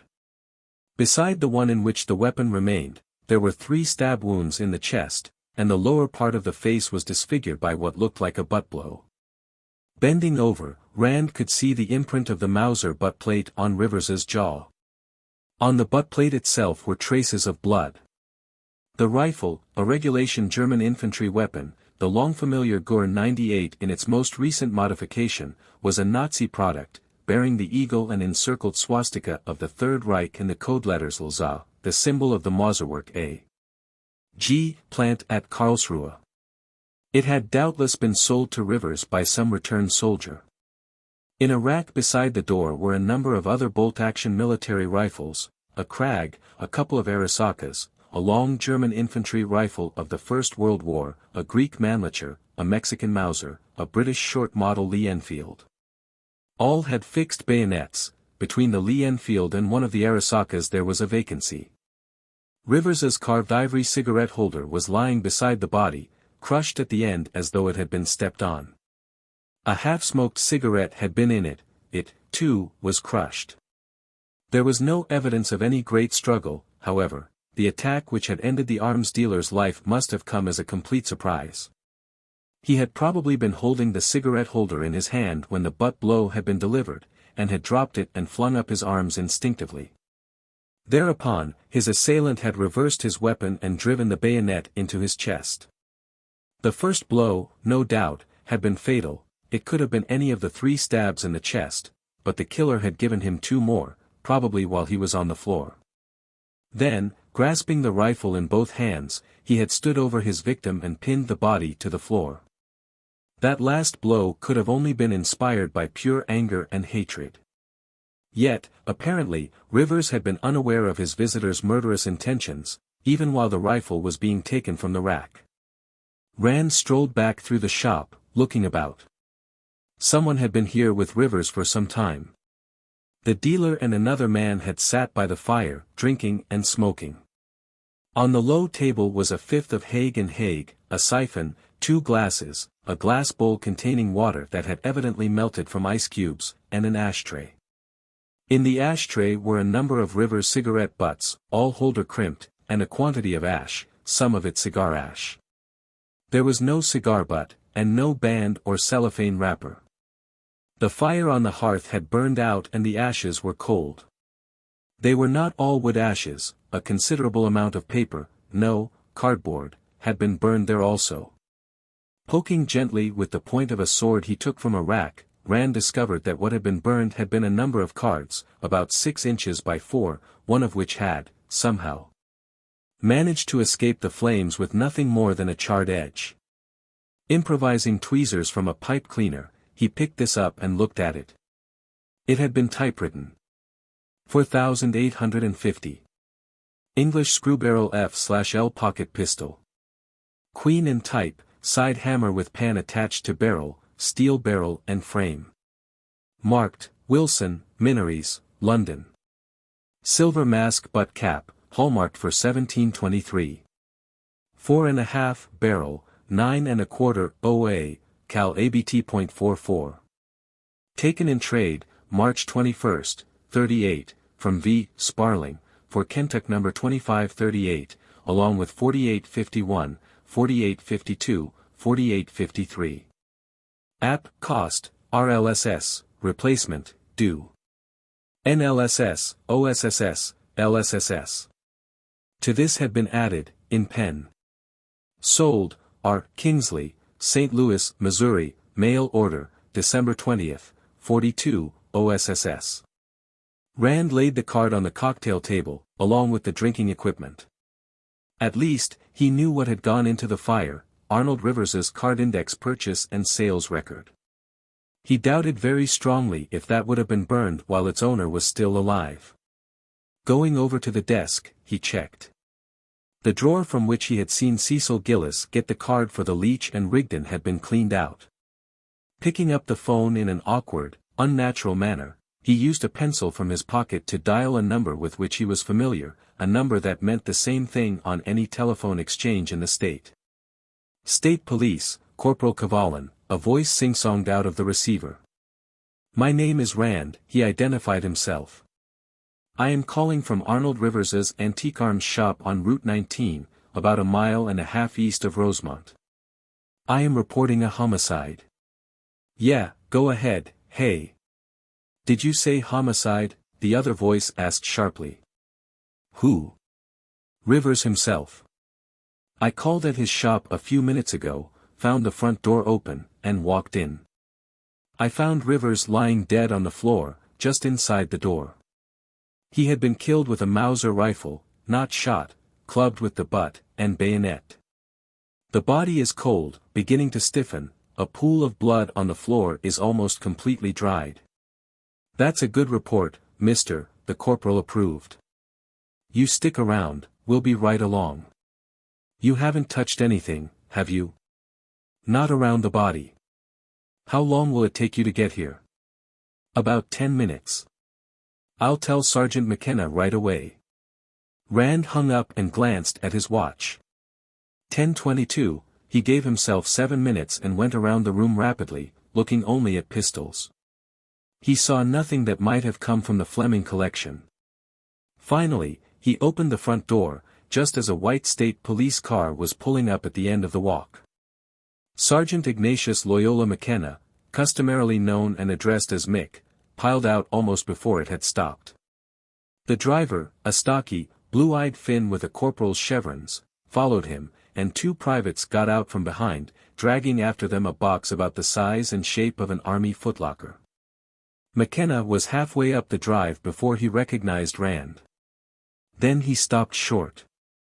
Well, Jasus me beads. He turned suddenly to the corporal. My God, Arvo, you said his name was Grant.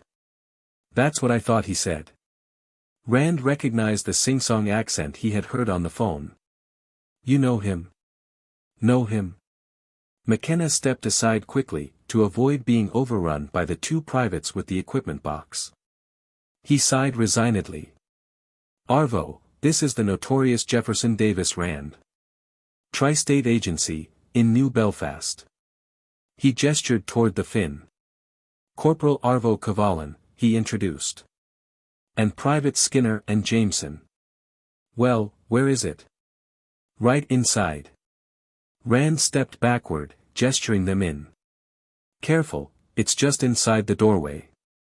McKenna and the corporal entered, the two privates set down their box outside and followed. They all drew up in a semicircle around the late Arnold Rivers and looked at him critically. "Jesus." Cavallan pronounced the J sound as though it were ZH, he gave all his syllables an equally accented intonation.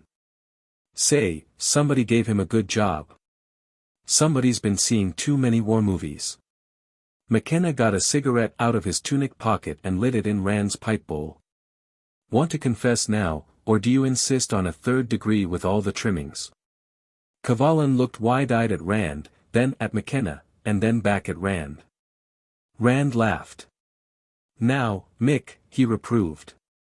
"You know I never kill anybody unless I have a clear case of self-defense, and a flock of witnesses to back it up." McKenna nodded and reassured his corporal. "That's right, Arvo, when Jeff Rand kills anybody, it's always self-defense. And he doesn't generally make messes like this." He gave the body a brief scrutiny, then turned to Rand. "You looked around, of course, what do you make of it?" "Last night, sometime," Rand reconstructed, "Rivers had a visitor. A man, who smoked cigars. He and Rivers were on friendly, or at least sociable, terms. They sat back there by the fire for some time, smoking and drinking. The shades were all drawn. I don't know whether that was standard procedure, or because this conference was something clandestine. Finally, Rivers's visitor got up to leave. Now, of course, he could have left, and somebody else could have come here later, been admitted, and killed Rivers. That's a possibility," Rand said, "but it's also an assumption without anything to support it. I rather like the idea that the man who sat back there drinking and smoking with Rivers was the killer. If so, Rivers must have gone with him to the door and was about to open it when this fellow picked up that rifle, probably from that rack, over there, and clipped him on the jaw with the butt. Then he gave him the point 3 times, the second and third probably while Rivers was down. Then he swung it up and slammed down with it, and left it sticking through Rivers and in the floor." McKenna nodded. "Lights on when you got here?" he asked. "No, I put them on when I came in. The killer must have turned them off when he left, but the deadlatch on the door wasn't set, and he doesn't seem to have bothered checking on that." "Think he left right after he killed Rivers?" Rand shook his head. "No, that was just the first part of it. After he'd finished Rivers, he went back to that desk and got all the cards Rivers used to record his transactions on, an individual card for every item. He destroyed the lot of them, or at least most of them, in the fireplace. Now, I'm only guessing, here, but I think he took out a card or cards in which he had some interest, and then dumped the rest in the fire to prevent anybody from being able to determine which ones he was interested in. I am further guessing that the cards which the killer wanted to suppress were in the sold file. But I am not guessing about the destruction of the record file. I found the fireplace full of ashes, found one card that had escaped unburned, you can be sure that one wasn't important, and found the drawer where the record system was kept empty. Think he might have stolen something, and covered up by burning the cards?" McKenna asked. Rand shook his head again. "I was here yesterday, bought a pistol from Rivers. That's how I noticed this card index system. Of course, I didn't look at everything, while I was here, but I can't see where any quantity of arms have been removed, and Rivers didn't have any single item that was worth a murder.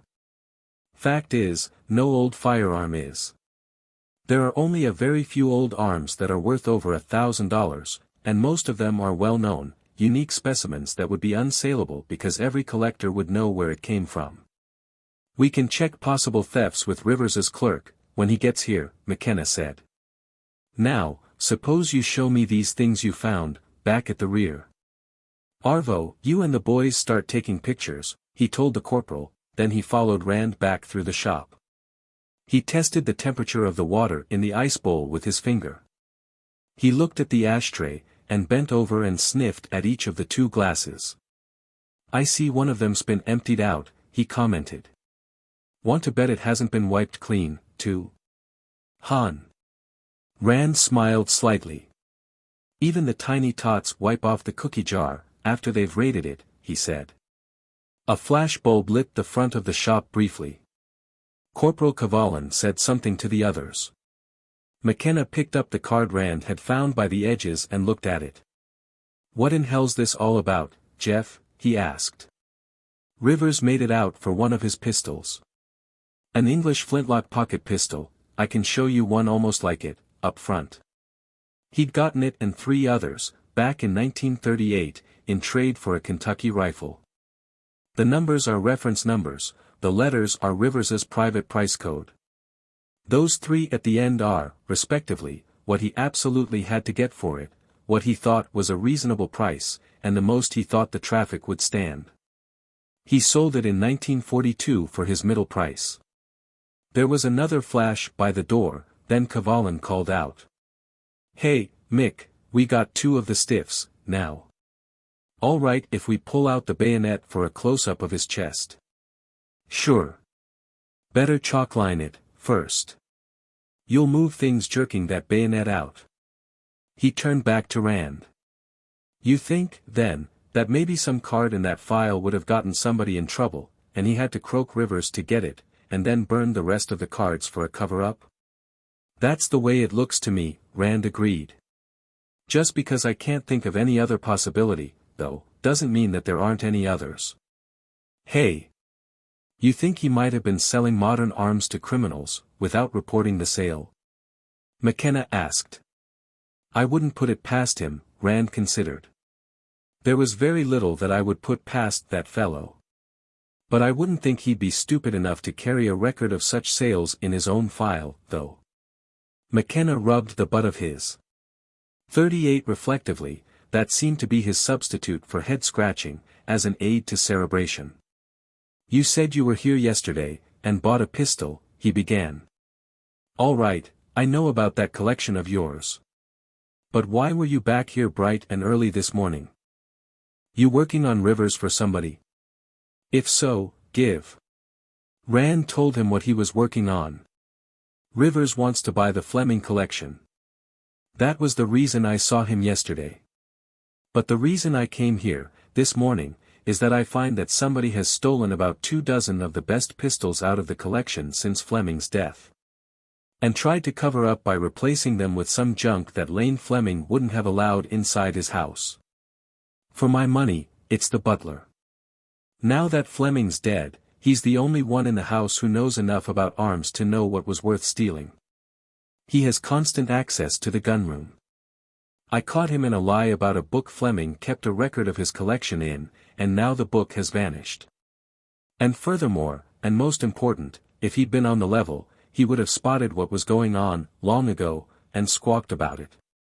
That's a damn good circumstantial case, Jeff, McKenna nodded. Nothing you could take to a jury, of course, but mighty good grounds for suspicion. You think Rivers could have been the fence? He could have been. Whoever was high-grading the collection had to have an outlet for his stuff, and he had to have a source of supply for the junk he was infiltrating into the collection as replacements.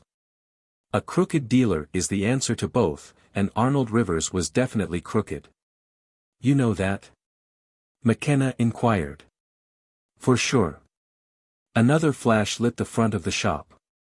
Rand nodded. For damn good and sure. I can show you 6 firearms in this shop that have been altered to increase their value. I don't mean legitimate restorations, I mean fraudulent alterations. He went on to tell McKenna about Rivers's expulsion from membership in the National Rifle Association. And I know that he sold a pair of pistols to Lane Fleming, about a week before Fleming was killed, that were outright fakes. Fleming was going to sue the ears off Rivers about that. The fact is, until this morning, I'd been wondering if that mightn't have been why Fleming had that sour-looking accident. If he'd lived, he'd have run Rivers out of business. Hell, I didn't know that. McKenna seemed worried. Fleming used to target shoot with our gang, and he knew too much about gats to pull a Russ Columbo on himself. I didn't like that accident, at the time, but I figured he'd pulled the Dutch, and the family were making out it was an accident. We never were called in, the whole thing was handled through the coroner's office. You really think Fleming could have been bumped? Yes. I think he could have been bumped, Rand understated. I haven't found any positive proof, but, he told McKenna about his purchase, from Rivers, of the revolver that had been later identified as the one brought home by Fleming on the day of his death. I still don't know how Rivers got hold of it, he continued. Until I walked in here not half an hour ago and found Rivers dead on the floor, I'd had a suspicion that Rivers might have sneaked into the Fleming house, shot Fleming with another revolver. Left it in Fleming's hand and carried away the one Fleming had been working on. The motive, of course, would have been to stop a lawsuit that would have put Rivers out of business and, not inconceivably, in jail. But now. He looked toward the front of the shop, where another photo flash glared for an instant. And don't suggest that Rivers got conscience-stricken and killed himself. Aside from the technical difficulties of pinning himself to the floor after he was dead, that explanation's out. Rivers had no conscience to be stricken with. Well, let's skip Fleming, for a minute, McKenna suggested. You think this butler, at the Fleming place, was robbing the collection? And you say he could have sold the stuff he stole to Rivers. Well, when the family gets you into work on the collection, Jeeves, or whatever his name is, realizes that you're going to spot what's been going on, and will probably suspect him. He knows you're no ordinary arms expert, you're an agency dick. So he gets scared. If you catch up with Rivers, Rivers'll talk. So he comes over here, last night, and kills Rivers off before you can get to him. And while Rivers may not keep a record of the stuff he got from Jeeves, or whatever his name is. Walters, Rand supplied. Walters, then. While he may not keep a record of what he bought from Walters, the chances are he does keep a record of the stuff Walters got from him, to use for replacements, so the card file goes into the fire. How's that? The flare of another flashbulb made distorted shadows dance over the walls. That would hang together, now, Rand agreed.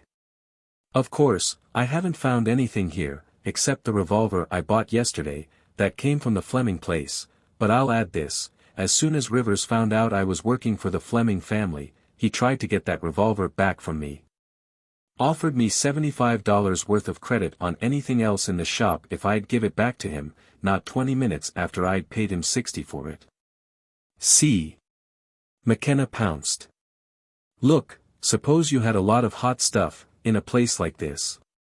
You might take a chance on selling something that had gotten mixed in with your legitimate stuff, but would you want to sell it right back to where it had been stolen from? No, I wouldn't. And if I were a butler who'd been robbing a valuable collection, and an agency man moved in and started poking around, I might get in a panic and do something extreme.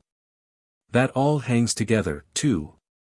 While Rand was talking to McKenna, Private Jameson wandered back through the shop. Hey, Sarge, is there any way into the house from here? He asked. The outside doors are all locked, and I can't raise anybody. Rand pointed out the flight of steps beside the fireplace. I saw Rivers come out of the house that way, yesterday, he said.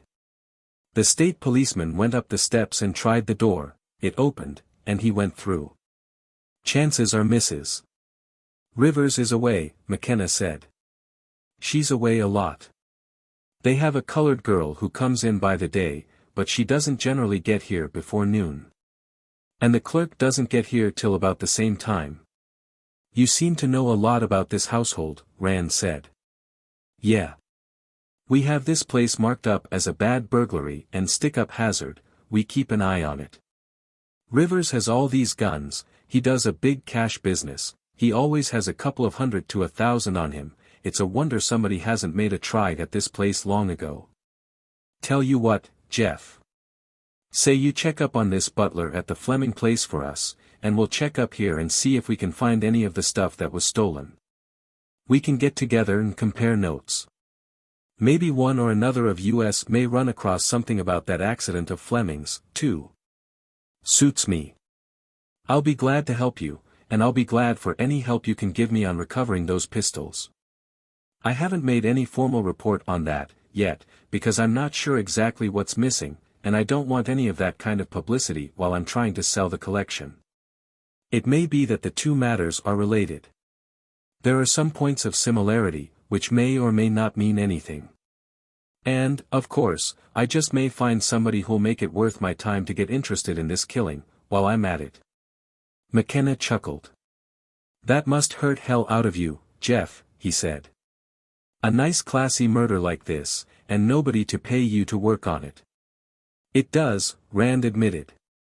I feel like an undertaker watching a man being swallowed by a shark. You want to stick around till this clerk of Rivers's gets here? McKenna asked. He should be here in about an hour and a half. No. I'd just as soon not be seen taking too much of an interest in this right now. Fact is, I'd just as soon not have my name mentioned at all in connection with this. You can charge the discovery of the body up to our old friend, anonymous tip, can't you? Sure. McKenna accompanied Rand to the front door, past the white chalked outline that marked the original position of the body. The body itself, with ink-blackened fingertips, lay to one side, out of the way. Corporal Cavallan was going through the dead man's pockets, and Skinner was working on the rifle with an insufflator. Well, we can't say it was robbery, anyhow, Cavallan said. He had 8 C's in his billfold. Me God, Sarge, is this damn rifle ever lousy with prints, Skinner complained. A lot of Rivers's, and everybody else's who's been fooling with it around here, and half the Wehrmacht. Swell, swell. McKenna enthused. Maybe we can pass the case off on the War Crimes Commission. Chapter 11. Mick McKenna had put his finger right on the sore spot. It did hurt Rand like hell, a nice, sensational murder and no money in it for the Tri-State Agency. Obviously, somebody would have to be persuaded to finance an investigation. Preferably some innocent victim of unjust suspicion, somebody who could best clear himself by unmasking the real villain. For villain, Rand mentally substituted public benefactor. He was running over a list of possible suspects as he entered Rosemont. Passing the little antique shop he slowed, backed, read the name, Karen Lawrence, on the window, and then pulled over to the curb and got out. Crossing the sidewalk, he went up the steps to the door, entering to the jangling of a spring-mounted cowbell. The girl dealer was inside, with a visitor, a sallow-faced, untidy-looking man of indeterminate age who was opening newspaper-wrapped packages on a tabletop. Karen greeted Rand by name and military rank. Rand told her he'd just look around till she was through. She tossed him a look of comic reproach, as though she had counted on him to rid her of the man with the packages. Now, just you look at this here, Miss Lawrence, the man was enthusing, undoing another package. Here's something I know you'll want, I think this here is real quaint. Just look, now. He displayed some long, narrow, dark object, holding it out to her. Ain't this here an interestin' item, now, Miss Lawrence? Oohoo. What in heaven's name is that thing, she demanded. That there's a sword. A real African native sword. Look at that scabbard, now, made out of real crocodile skin. A whole young crocodile, head, feet, and all. I tell you, Miss Lawrence, that their item is unique. It's revolting. It's the most repulsive object that's ever been brought into this shop, which is saying quite a lot. Colonel Rand. If you don't have a hangover this morning, will you please come here and look at this thing? Rand laid down the Merrill carbine he had been examining and walked over beside Karen. The man, whom Rand judged to be some rural freelance antique prospector, extended the object of the girl's repugnance. It was an African sword, all right, with a plain iron hilt and crossguard. The design looked Berber, but the workmanship was low-grade, and probably attributable to some even more barbarous people. The scabbard was what was really surprising, if you liked that kind of surprises. It was an infant crocodile, rather indifferently smoke-cured. The sword simply went in between the creature's jaws and extended the length of the body and into the tail. Either end of a moldy green leather thong had been fastened to the two front paws for a shoulder baldric. When new, Rand thought, it must have given its wearer a really distinctive aroma, even for Africa. He drew the blade gingerly, looked at it, and sheathed it with caution. East African, Danakil, or Somali, or something like that, he commented. Be damn good and careful not to scratch yourself on that. If you do, you'll need about a gallon of anti-tetanus shots. I think it might be poisoned, the man with the dirty neck and the month-old haircut inquired eagerly. See, Miss Lawrence. What I told you, a real African native sword. I got that there from Hen Sourbaugh, over at Feltonville, his uncle, the Reverend Sourbaugh, that used to preach at Hemlock Gap Church, brung it from Africa, himself, about 50 years ago. He used to be a missionary, in his younger days. I can make you an awful good price on that there item, Miss Lawrence. God forbid, she exclaimed. All my customers are heavy drinkers. I wouldn't want to answer for what might happen if some of them saw that thing, suddenly. Oh, well. How about that there little amethyst bottle, then? Well. I would give you $7 for that, she grudged. You'ld. Well, it's yours, then. And, how about them there salt cellars, and that there knife box? Rand wandered back to examining firearms. Eventually, after buying the knife box, Karen got rid of the man with the antiques. When he had gone, she found a pack of cigarettes, offered it to Rand and lit one for herself. Well, now you see why girls leave home and start antique shops, she said. Never a dull moment. Wasn't that sword the awfulest thing you ever saw, though? Well, one of the 10 awfulest, Rand conceded. I just stopped in to give you some good news. You won't need to consider that offer of Arnold Rivers's, any more. He is no longer interested in the Fleming collection. He isn't. An eager, happy light danced up in her eyes. You saw him again this morning. What did he say? He didn't say anything. He isn't talking any more either. Fact is, he isn't even breathing anymore. You mean he's dead? She was surprised, even shocked. The shock was probably a concession to good taste, but the surprise looked genuine. When did he die? It must have been very sudden. I saw him a few days ago, and he looked all right. Of course, he's been having trouble with his lungs, but it was very sudden. Some time last night, some person or persons unknown gave him a butt and bayonet job with a German Mauser out of a rack in his shop. A most unpleasantly thorough job. I went to see him this morning, hoping to badger something out of him about those pistols that are missing from the Fleming collection, and found the body. I notified the state police, and just came from there. For God's sake. The shock was genuine, too, now. Have the police any idea? Not the foggiest. If some of the Fleming pistols turn up at his place, I might think that had something to do with it. So far, though, they haven't. I gave the shop a once-over lightly before the cops arrived, and couldn't find anything. She tried to take a puff from her cigarette and found that she had broken it in her fingers. She lit a new one from the mangled butt. When did it happen? She tried to make the question sound casual. That I couldn't say, either. Around midnight, would be my guess. They might be able to fix a no earlier time. An idea occurred to him, and he smiled. But that's dreadful. She really meant that. It's a terrible thing to happen to anybody, being killed like that. She stopped just short of adding, even Rivers. Instead, she continued, but I can't say I'm really very sorry he's dead, Colonel. Outside of maybe his wife, and the gunsmith who made his fake Walker Colts and North and Cheney flintlocks, who is, he countered. Oh, yes, Cecil Gillis. He's about due for induction into the army of the unemployed, unless Mrs. Rivers intends carrying on the business. Karen's eyes widened. Cecil Gillis, she exclaimed softly. I wonder, now, if he has an alibi for last night. Think he might need one? Rand asked.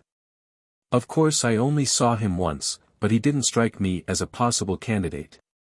I can't seem to see young Gillis doing a messy job like this was, or going to all that manual labor when he could have used something neat, like a pistol or a dagger. Well, Cecil isn't quite the languishing flower he looks, Karen told him. He does a lot of swimming, and he's one of the few people around here who can beat me at tennis. And he has a motive. Maybe two motives. Such as? Rand prompted.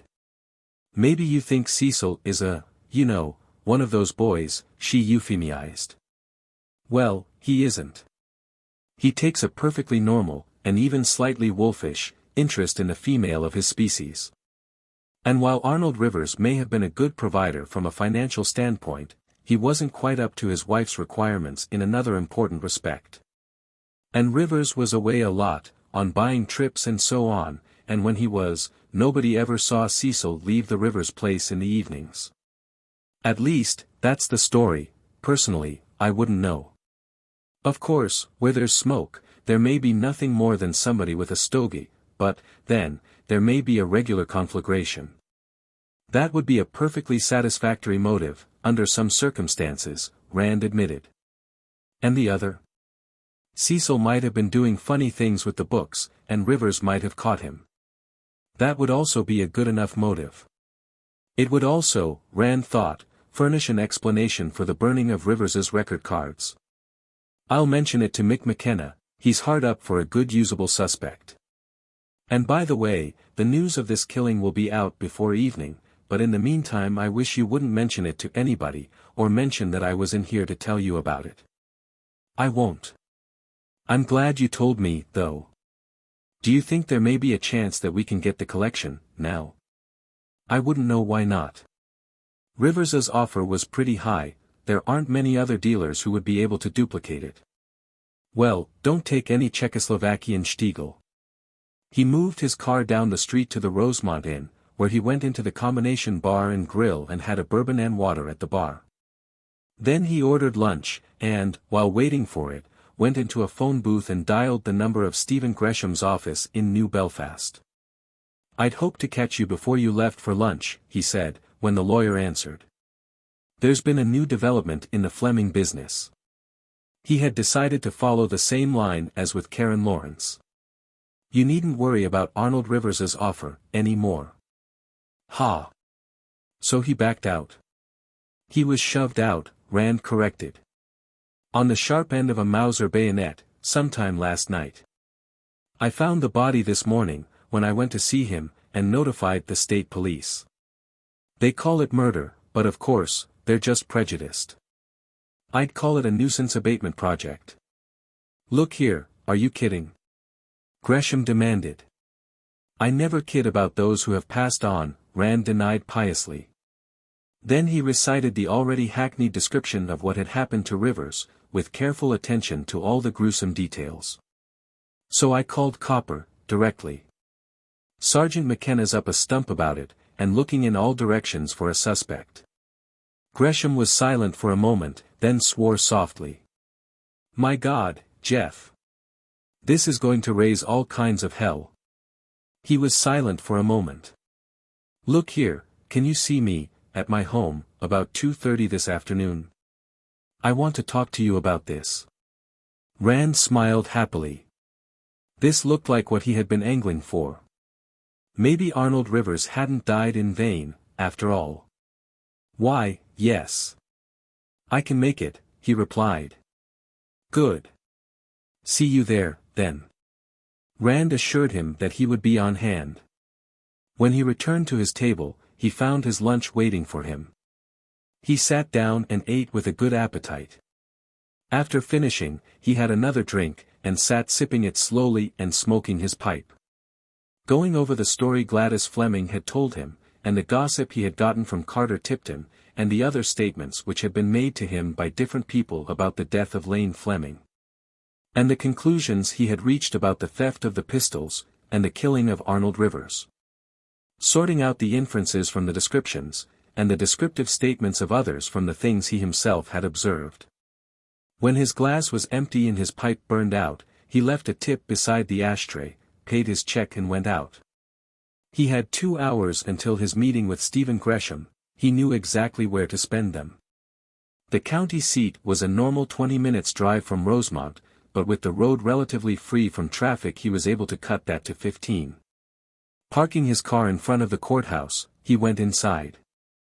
The coroner, one Jason Kirchner, was an inoffensive-looking little fellow with a Casper milquetoast mustache and an underslung jaw. He wore an Elks watch charm, an Odd Fellows ring, and a Knights of Pythias lapel pin. He looked at Rand's credentials, including the letter Humphrey Good had given him, with some bewilderment. "You're working for Mr. Good?" he asked, rather needlessly. "Yes, I see, handling the sale of Mr. Fleming's pistols, for the estate." "Yes. That must be interesting work, Mr. Rand. Now, what can I do for you?" "Why, I understand you have an item from that collection, here in your office," Rand said. "The pistol with which Mr. Fleming shot himself. Regardless of its unpleasant associations, that pistol is a valuable collector's item, and one of the assets of the estate. If I'm to get full value for the collection, for the heirs, I'll have to have that, to sell with the rest of the weapons." "Well, now, look here, Mr. Rand," Kirchner started to argue, "that revolver's a dangerous weapon. It's killed one man, already. I don't know as I ought to let it get out, where it might kill somebody else."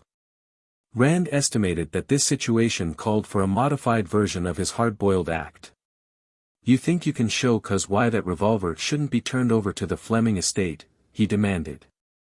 "Well, if I don't get it, right away, Mr. Good will get a court order for it. You had no right to impound that revolver, in the first place. You removed it from the Fleming home illegally in the second place, since you had no intention of holding any formal inquest, and you're holding it illegally now. A court order might not be all we could get either," he added menacingly.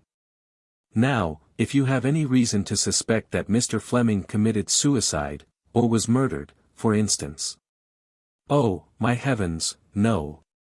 Kirchner cried, horrified. "It was an accident, pure and simple, I so certified it. Death by accident, due to inadvertence of the deceased." "Well, then," Rand said, "you have no right to hold that revolver, and I want it, right now. As Mr. Good's agent, I'm responsible for that collection, of which the revolver you're holding is a part. That revolver is too valuable an asset to ignore. You certainly realize that." "Well, I don't have any intention of exceeding my authority, of course," Kirchner disclaimed hastily. "And I certainly wouldn't want to go against Mr. Good's wishes. Humphrey Good must pull considerable weight around the courthouse," Rand surmised. "But you realize, that revolver's still loaded." "Oh, that's not your worry. I'll draw the charges, or, better, fire them out. It stood one shot, it can stand the other 5. Well, would you mind if I called Mr. Good on the phone?" Rand did, decidedly. However, he shook his head negligently. "Certainly not, go ahead and call him, by all means." The coroner went away. In a few minutes he was back, carrying a revolver in both hands. Evidently Good had given him the green light. He approached, handling the weapon with a caution that would have been excessive for a Mills grenade. After warning Rand again that it was loaded, he laid it gently on his desk. It was a .36 Colt, one of the 1860 series, with the round barrel and the so-called creeping, ramming lever. Somebody had wound a piece of wire around it, back of the hammer and through the loading aperture in front of the cylinder. As the hammer was down on a fire chamber, there was no way in God's world, short of throwing the thing into a furnace, in which it could be discharged, but Kirchner was shrinking away from it as though it might jump at his throat. "I put the wire on," the coroner said.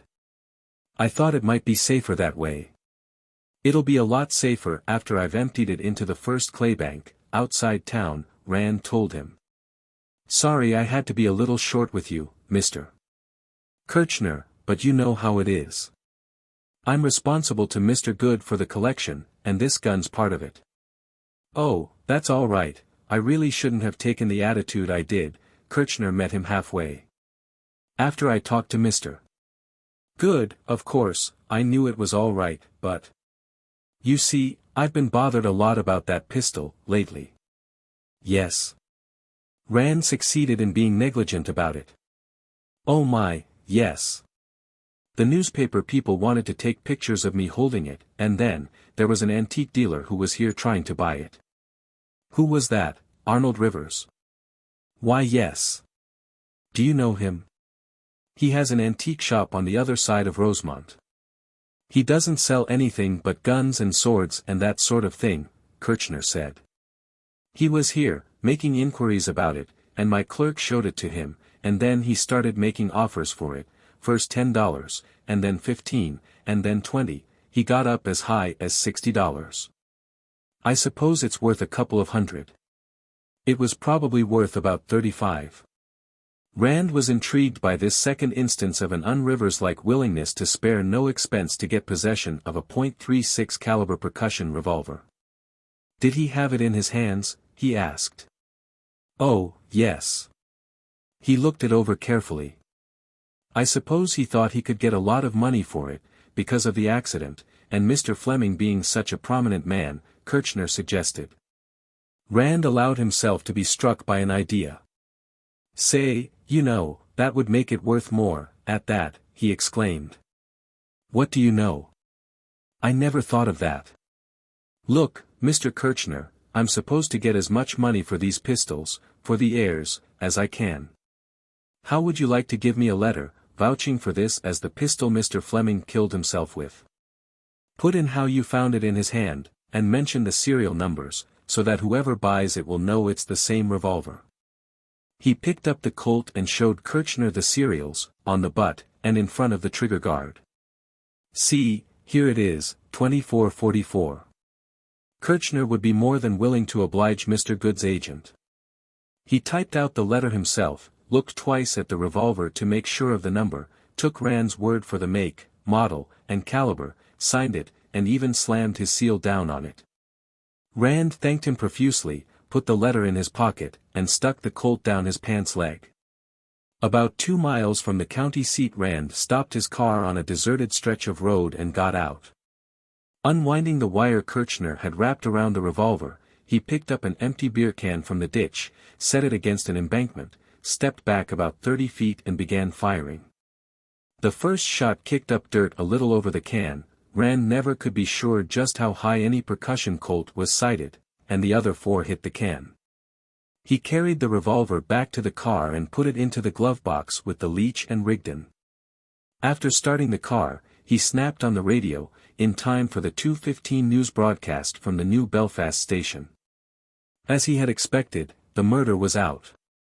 The daily budget of strikes and congressional investigations and international turmoil was enlivened by a more or less imaginative account of what had already been christened the Rosemont bayonet murder. Rand resigned himself to the inevitable influx of reporters. Then he swore, as the newscaster continued. District Attorney Charles P.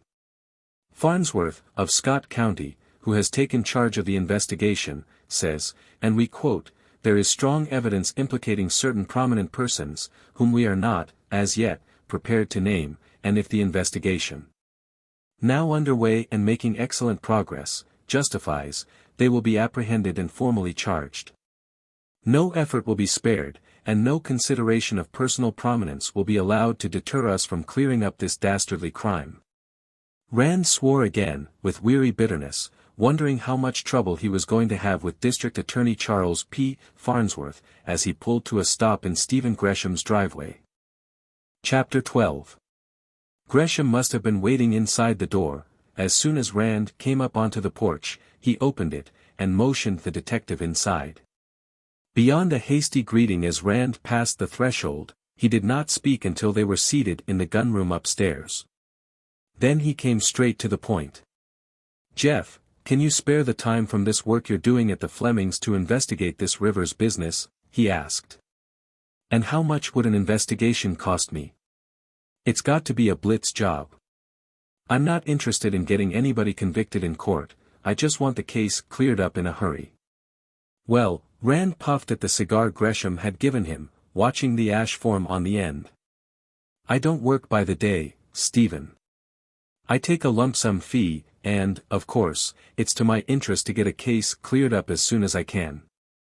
But I can't set any time limit on a job like this. This Rivers killing has more angles than nude descending a staircase. I don't know how much work I'll have to do, or even what kind." "Well, it'll have to be fast," Gresham told him urgently. "Look. I didn't kill Arnold Rivers. I hated his guts, and I think whoever did it ought to get a medal and a testimonial dinner, but I did not kill him. You believe me?" "I'm inclined to," Rand replied. "In your law practice, you know what a lying client is letting himself in for. As my client, you wouldn't lie to me. You seem to think you may be suspected of purging Rivers. But why? Is there any reason, aside from that homemade North and Cheney he sold you, why anybody would think you'd killed him?" "Great God, yes!" Gresham exclaimed. "Now look. I'm not worried about being railroaded for this. I didn't do it, and I can beat any case that half-assed ex-ambulance chaser, Farnsworth, could dream up against me. But I can't afford even to be mentioned in connection with this.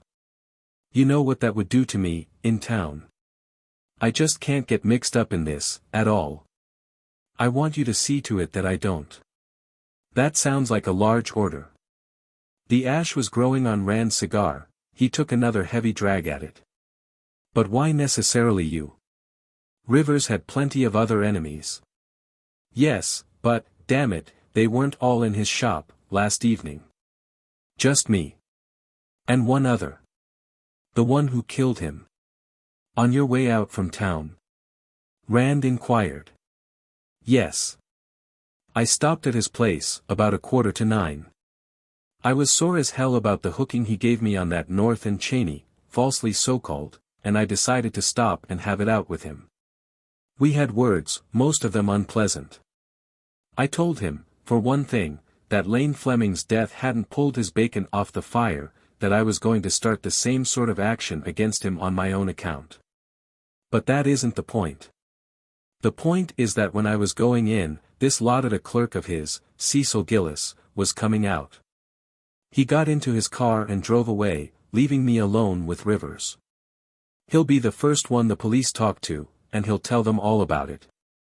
That does put you back of the 8-ball. Rand dropped the ash into a tray and looked at it curiously. It looked like the sort of ash he had seen at Rivers's shop, but he couldn't be sure. "But if it can be proved that Rivers was alive after 9:20, when you got here, you'll be in the clear." "I don't want to have to clear myself," Gresham insisted. "I don't want anything to do with it, at all. Here. I'll pay you 1,000 down, and 2 more when you have the case completed. I want you to get the murder cleared up before I can be publicly involved in it. I say publicly, because this damned Gillis has probably involved me with the police already." "Well, Gillis isn't exactly in a state of pure sanctity, himself," Rand commented. "As a suspect, the smart handicappers are figuring him to run well inside the money. For instance, you know, there have been stories about him and Mrs. Rivers."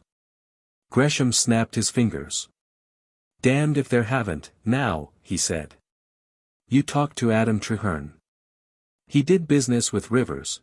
There wasn't much in his line Rivers and Umholtz were able to fake, and different times he's gone to Rivers's shop and there'd be nobody around, and then Gillis would come in from the house, smelling of Chanel No. 5.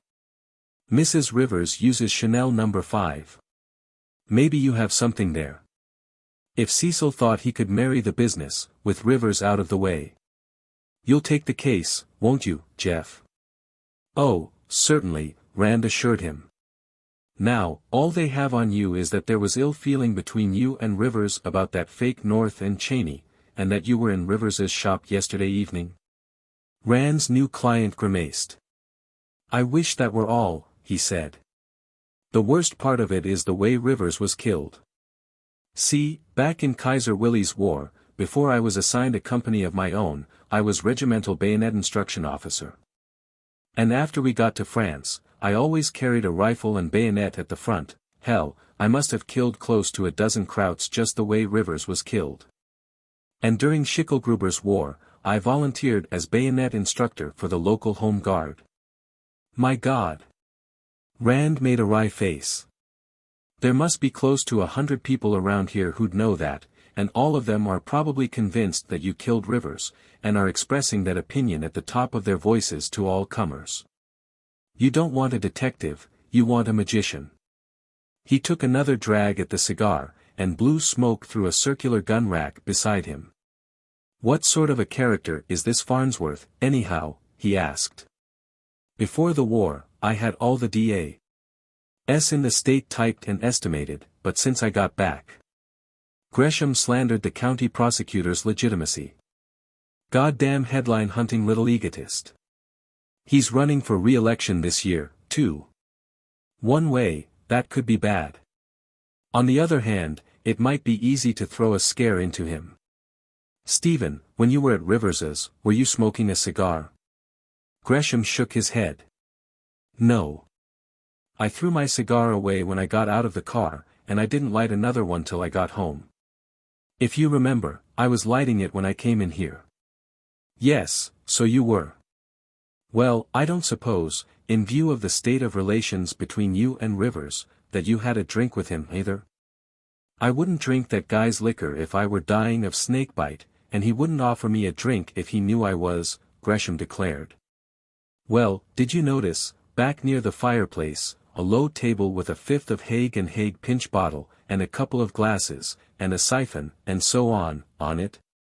I saw the table. There was an ashtray on it, and a book. I think it was Gluckman's United States Martial Pistols and Revolvers, but no bottle, or siphon, or glasses. All right, then, it was the killer. Rand explained about the drinks, and the cigar ashes. He went on to tell about the destruction of Rivers's record cards. I don't get that. Gresham was puzzled.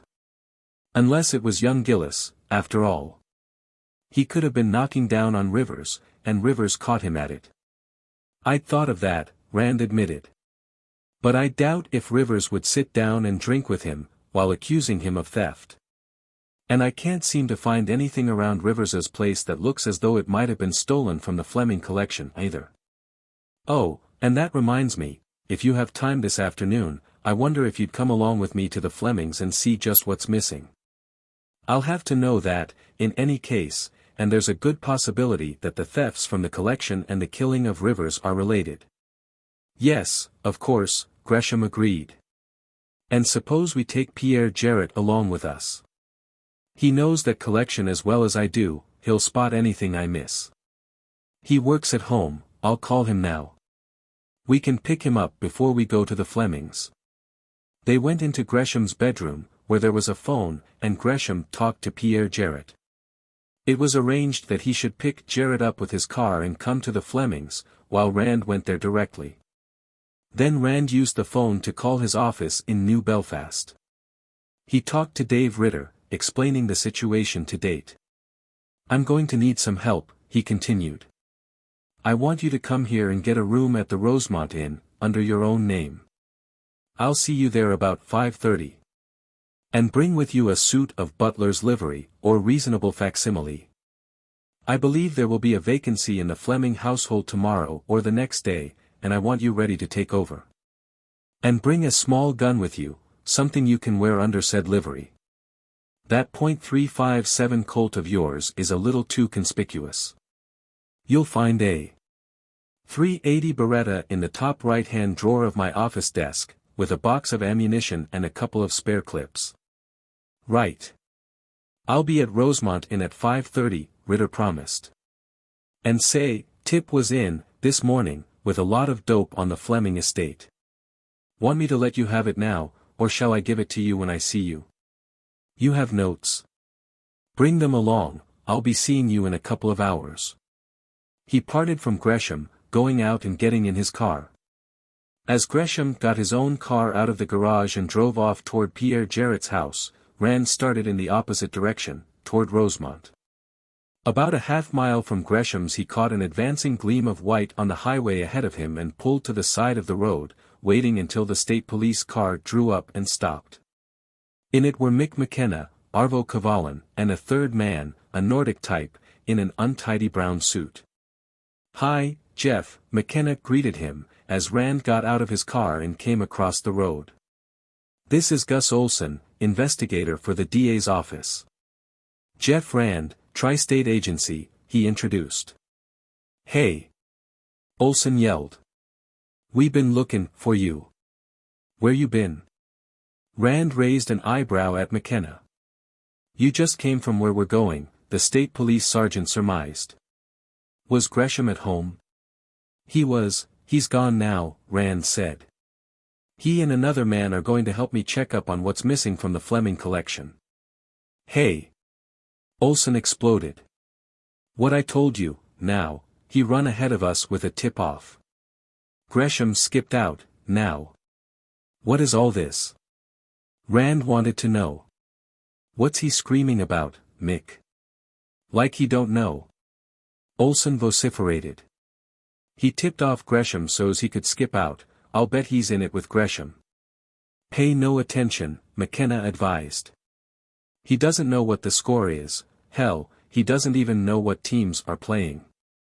Now you look here." Olson bawled. "We'll see what Mr. Farnsworth has to say about this. You're supposed to cooperate with us, not go fraternizing with a lot of suspects. Why, it's plain as anything, him and Gresham's in it together. I bet that was why he come around, the first thing in the morning, to find the body."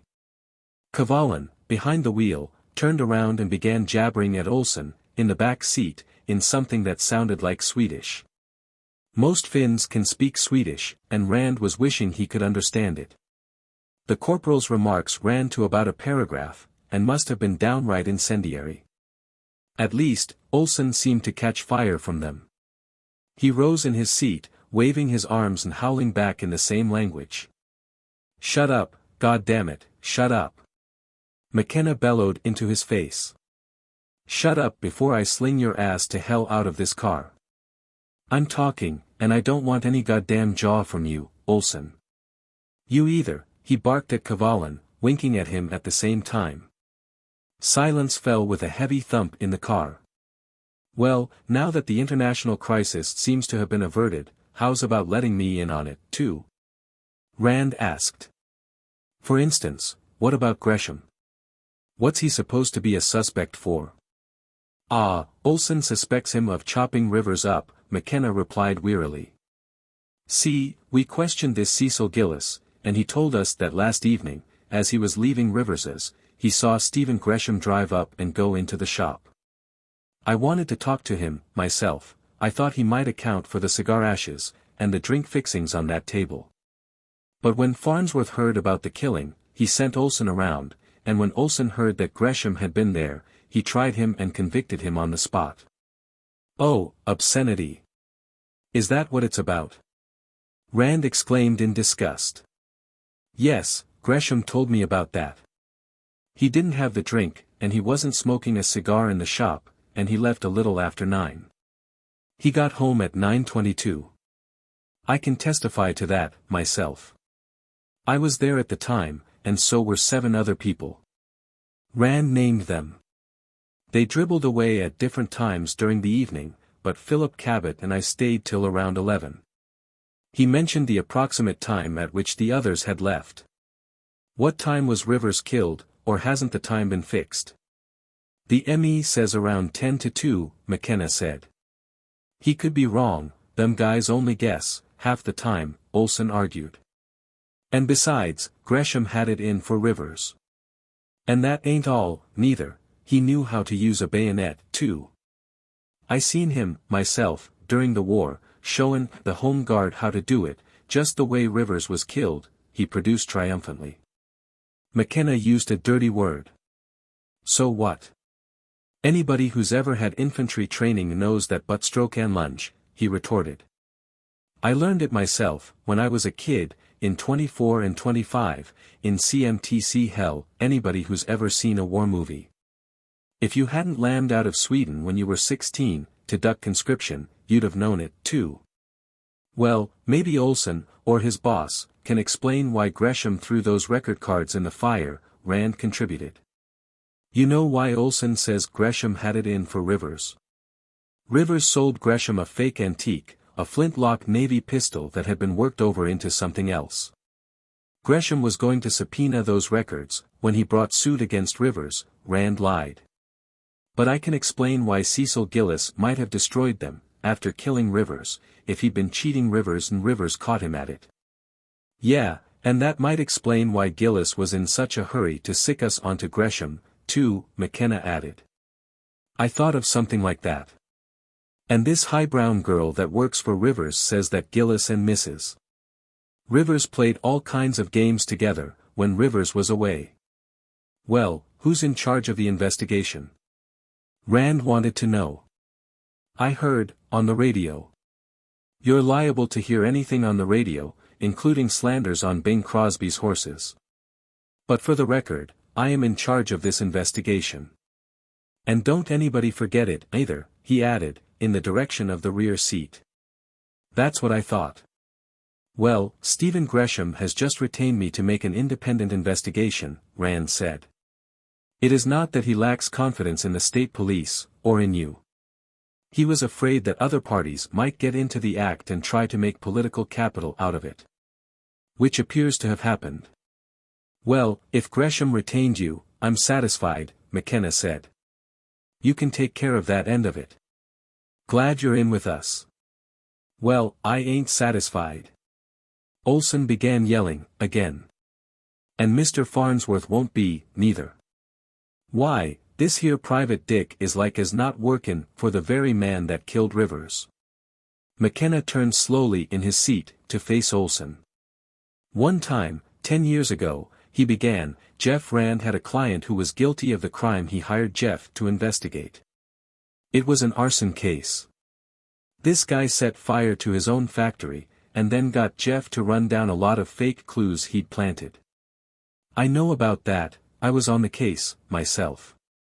That's where I first met Jeff, and he saved me from making a jackass out of myself.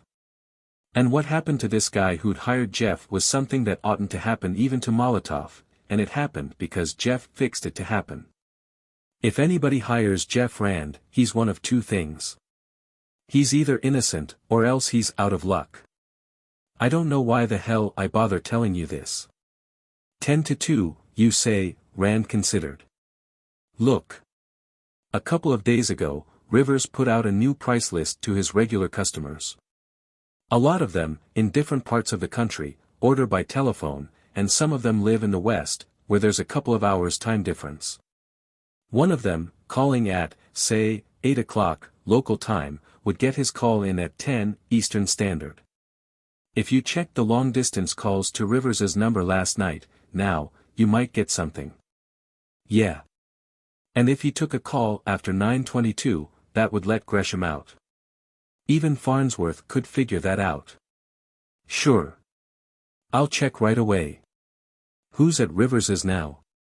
Skinner and Jameson, of our gang. And Farnsworth, and some of his outfit. And the hell's own slew of reporters, of course, McKenna said. Arvo's going back there, in a little. We're still trying to locate Mrs. Rivers, we haven't been able to, yet. The maid says she went to New York day before yesterday. I'll probably be around at Rivers's, later in the day. I want to check on that Fleming angle. I'll be there, in half an hour, Corporal Cavallan said. Be seeing you. They exchanged so longs, and Cavallan backed, and made a U-turn, moving off in the direction of Rosemont. Olson's voluble protests drifted back as the car receded. Rand returned to his own car and followed. Chapter 13. Rand found Gladys alone in the library. As she rose to greet him, he came close to her, gesturing for silence with finger on lips. There's a perfect hell of a mess, he whispered. Somebody murdered Arnold Rivers last night. She looked at him in horror. Murdered? Who was it? How did it? I haven't time to talk about that right now, he told her.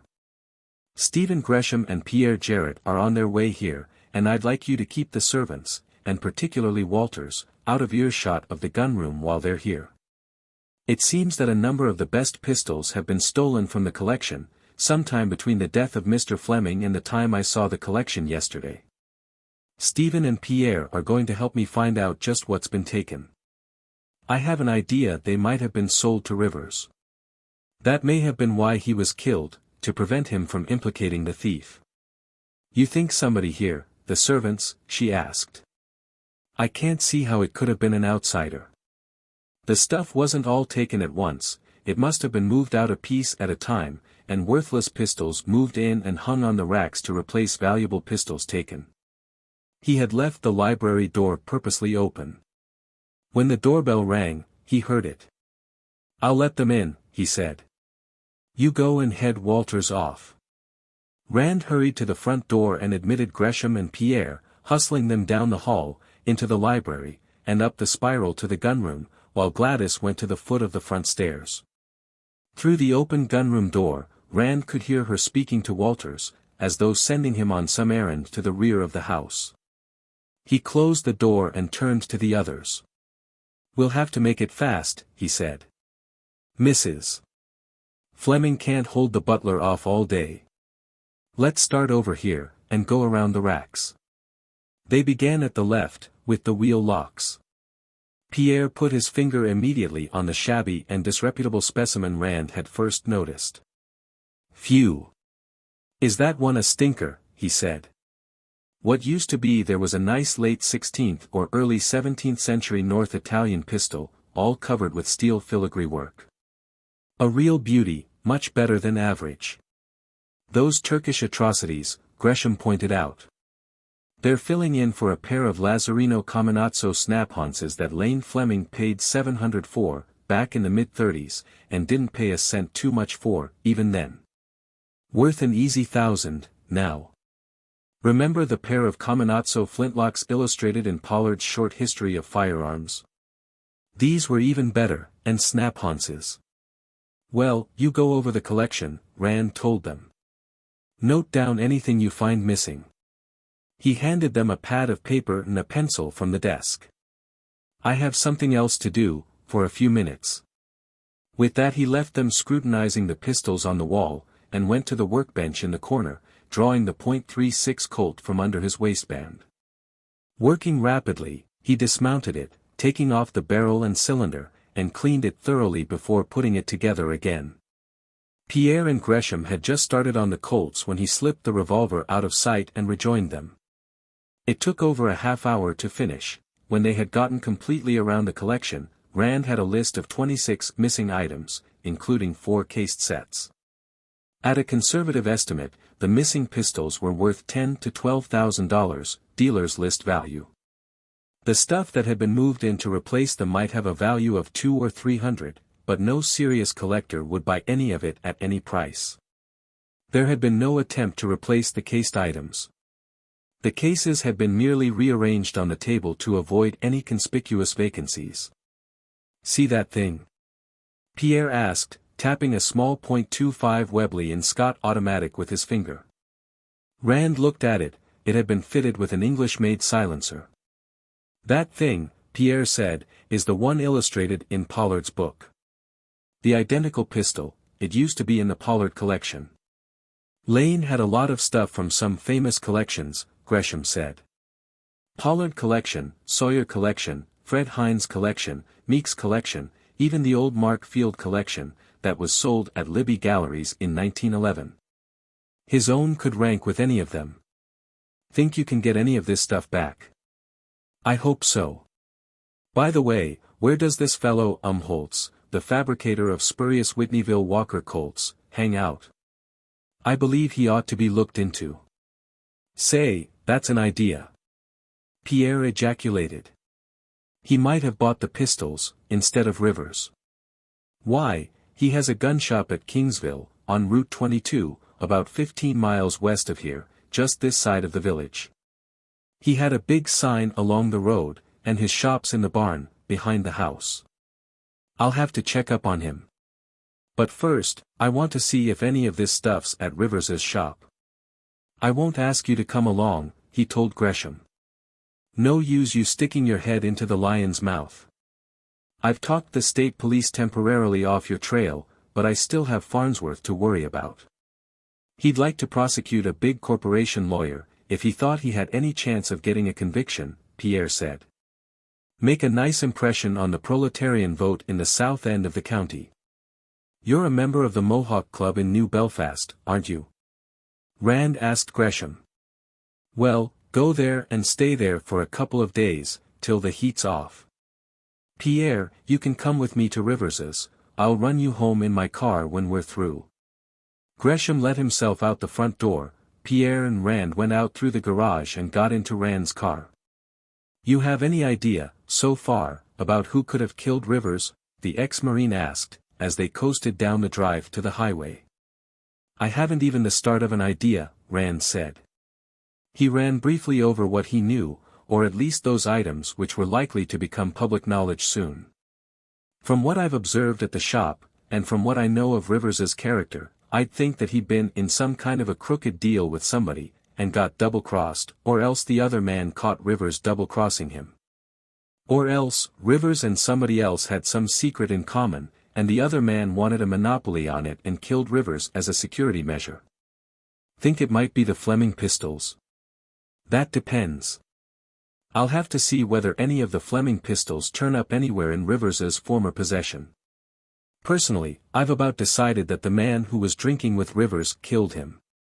There aren't any indications that anybody else was in the shop afterward. If that's the case, I doubt if the killer was Walters. You know what a snobbish guy Rivers was. And from what I know of him, he seems to have had a thoroughly Aristotelian outlook. He identified individuals with class labels. Walters, of course, would be identified with the label butler, and I can't imagine Rivers sitting down and drinking with a butler. He would only drink with people whom he thought of as his equals, that is, people whom he identified with class labels of equal social importance to his own labels of antiquarian and businessman. That sounds like Korzybski, Pierre said, as they turned on to Route 19 in the village and headed east. You've read Science and Sanity? Rand nodded. Yes. I first read it in the 1933 edition, back about 1936. I've been rereading it every couple of years since. The principles of general semantics come in very handy in my business, especially in criminal investigation work, like this. A consciousness of abstracting, a realization that we can only know something about a thin film of events on the surface of any given situation, and a habit of thinking structurally and of individual things, instead of verbally and of categories. Saves a lot of blind alley chasing. And they suggest a great many more avenues of investigation than would be evident to one whose thinking is limited by intentional, verbal, categories. Yes. I find general semantics helpful in my work, too, Pierre said. I can use it in plotting a story. Oh.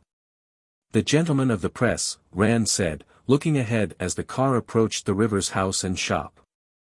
There hasn't been a good, sensational, murder story for some time. This is a gift from the gods.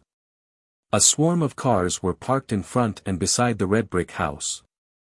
Among them, Rand spotted a gold-lettered green sedan of the New Belfast Dispatch and Evening Express, a black coupe bearing the blazonry of the New Belfast Mercury, cars from a couple of papers at Louisbourg, the state capital. And cars from papers as far distant as Pittsburgh, Buffalo, and Cincinnati. In front of the shop, a motley assemblage of journalists was interviewing and photographing an undersized runt in a tan Chesterfield topcoat and a grey Homburg hat, whom they were addressing as Mr. Farnsworth. The district attorney of Scott County had a mustache which failed miserably to make him look like Tom Dewey. He impressed Rand as the sort of offensive little squirt who compensates for his general insignificance by bad manners and loud-mouthed self-assertion. Corporal Cavallan, standing in the doorway of the shop, caught sight of Rand and his companion as they got out of the car and came to meet them, hustling them around the crowd and into the shop before anybody could notice and recognize them. "That was a good tip, about the telephone," he said softly. Mick checked at the Rosemont Exchange. "Rivers got a long-distance call from Topeka last night, 10:15 to 10:17. We got the night long-distance operator out of bed, and she confirmed it. Rivers took the call himself. He gets a lot of long-distance calls in the evenings." She knew his voice. He corrected himself, shifting to the past tense and glancing, as he did, at the chalk outline on the floor, now scuffed by many feet, and the dried bloodstains. "You say this puts Gresham in the clear?" "Absolutely," Rand assured him. He was at home from 9:22 on. He introduced Pierre Jarrett, and explained their mission. "You find anything except what's here in the shop?" "Only Rivers's own. 38 Smith & Wesson, in his room, and a lot of pistols out in the garage, that look like junk to me," Cavallan said. "I'll show them to you." Rand nodded. "Pierre, you look around the shop, I'll see what this other stuff is." He followed Cavallan through a door at the rear of the shop, the same one through which Cecil Gillis had carried the Kentucky rifle the afternoon before. Beside Rivers's car, there was a long workbench in the garage, and piles of wood and cardboard cartons, and stacks of newspapers, and a barrel full of Excelsior, all evidently used in preparing arms for shipment. There was also a large pile of old pistols, and a number of long arms. Rand pawed among the pistols. They were, as the state police corporal had said, all junk. The sort of things a dealer has to buy, at times, in order to get something really good. Many of them had been partially dismantled for parts. When he was certain that the heap of junk weapons didn't conceal anything of value, he returned to the shop. Pierre was waiting for him by Rivers's desk.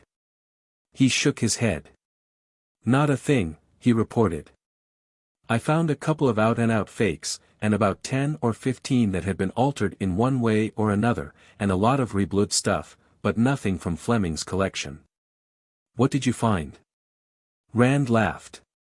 "I found Rivers's scrap heap, and some pistols that probably contributed parts to some of the stuff you found," he said.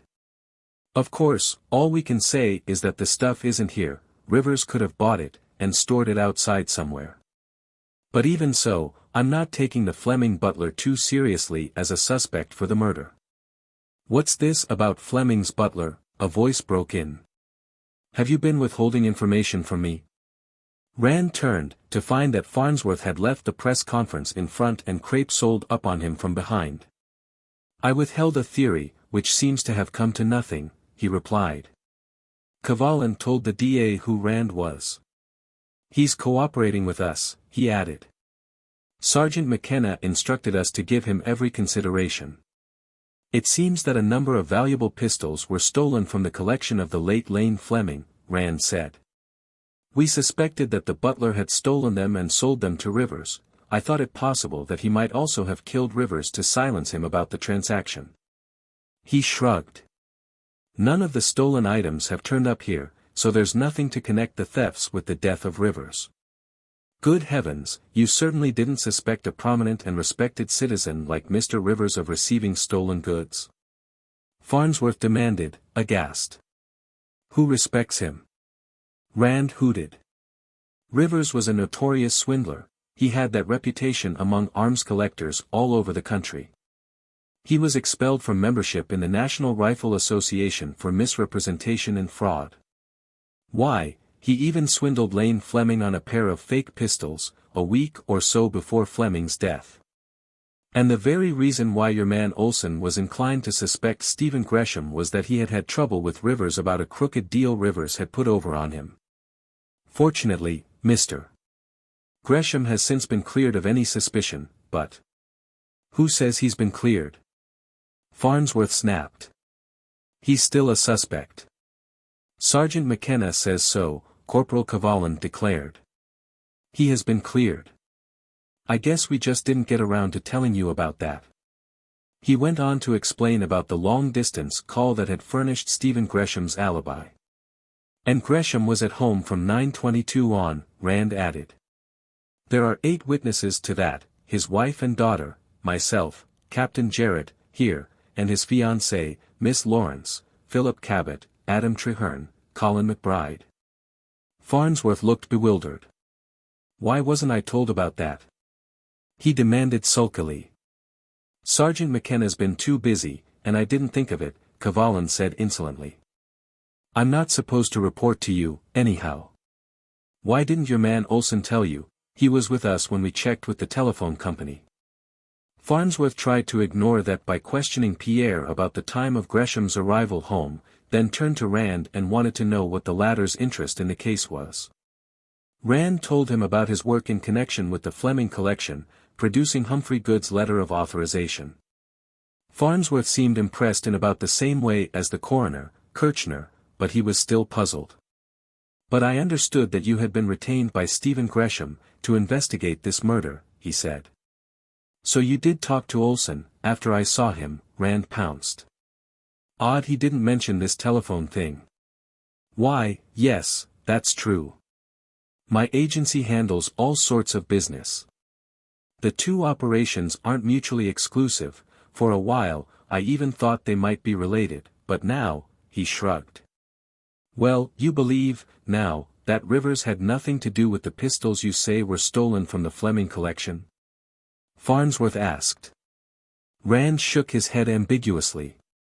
Farnsworth took that for a negative answer to his question, as he was intended to. And you say Mr. Gresham has been completely cleared of any suspicion of complicity in this murder? Mr. Rand's helping us. We want him to stick around till the case is closed, Corporal Cavallan threw in, perceiving the drift of Farnsworth's questions. He and Sergeant McKenna have worked together before, he's given us a lot of good tips. You understand, Rand took over, Mr. Gresham didn't retain me merely to help him clear himself. I don't accept that kind of retainers. I was retained to find the murderer of Arnold Rivers, and I intend to continue working on this case until I do. I hope that the same friendly spirit of mutual cooperation will exist between your office and my agency as exists between me and the state police. I certainly don't want to have to work at cross purposes with any of the regular law enforcement agencies. Oh, certainly, of course. Farnsworth didn't seem to like the idea, but there was no apparent opening for objection. He and Rand exchanged mendacious compliments, pledged close cooperation, and did practically everything but draw up and sign a treaty of alliance. Then Farnsworth and Corporal Cavallan accompanied Rand and Pierre Jarrett to the front door. Some of the reporters who were ravening outside must have spotted Rand as he had entered. They were all waiting for him to come out, and set up a monstrous ululation when he appeared in the doorway. With Farnsworth beaming approval, Rand assured the press that he was no more than a mere spectator, that the state police and the efficient district attorney of Scott County had the situation well in hand. And that an arrest was expected within a matter of hours. Then he and Pierre hurried to his car and drove away. Chapter 14. Neither of them spoke for a moment or two.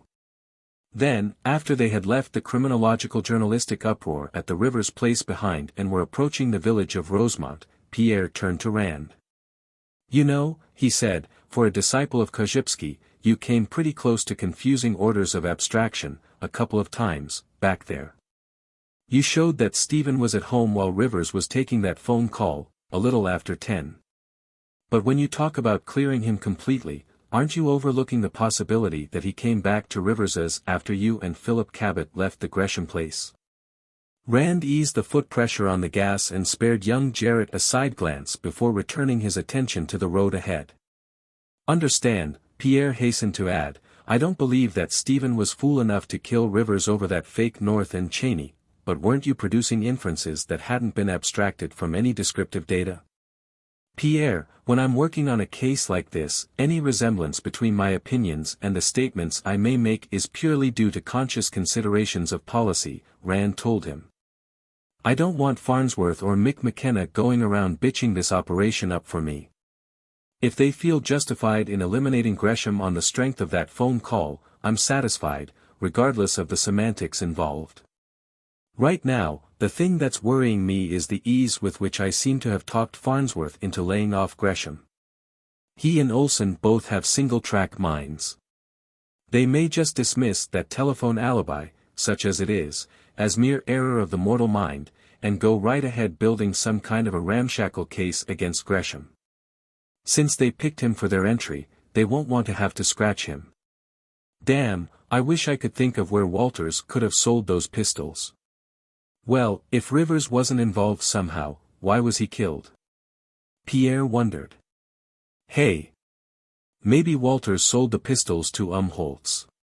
He's just as big a crook as Rivers was, only not quite so smart. Rand nodded thoughtfully. Maybe so. And suppose Rivers found out about it, and tried to declare himself in on it. That stuff would be worth at least 10,000, I doubt if whoever bought it paid Walters more than 2. In the Holtz-Rivers income bracket, the difference might be worth killing for. That's right. And Holtz was in the infantry, in the other war, he served in the 28th Division.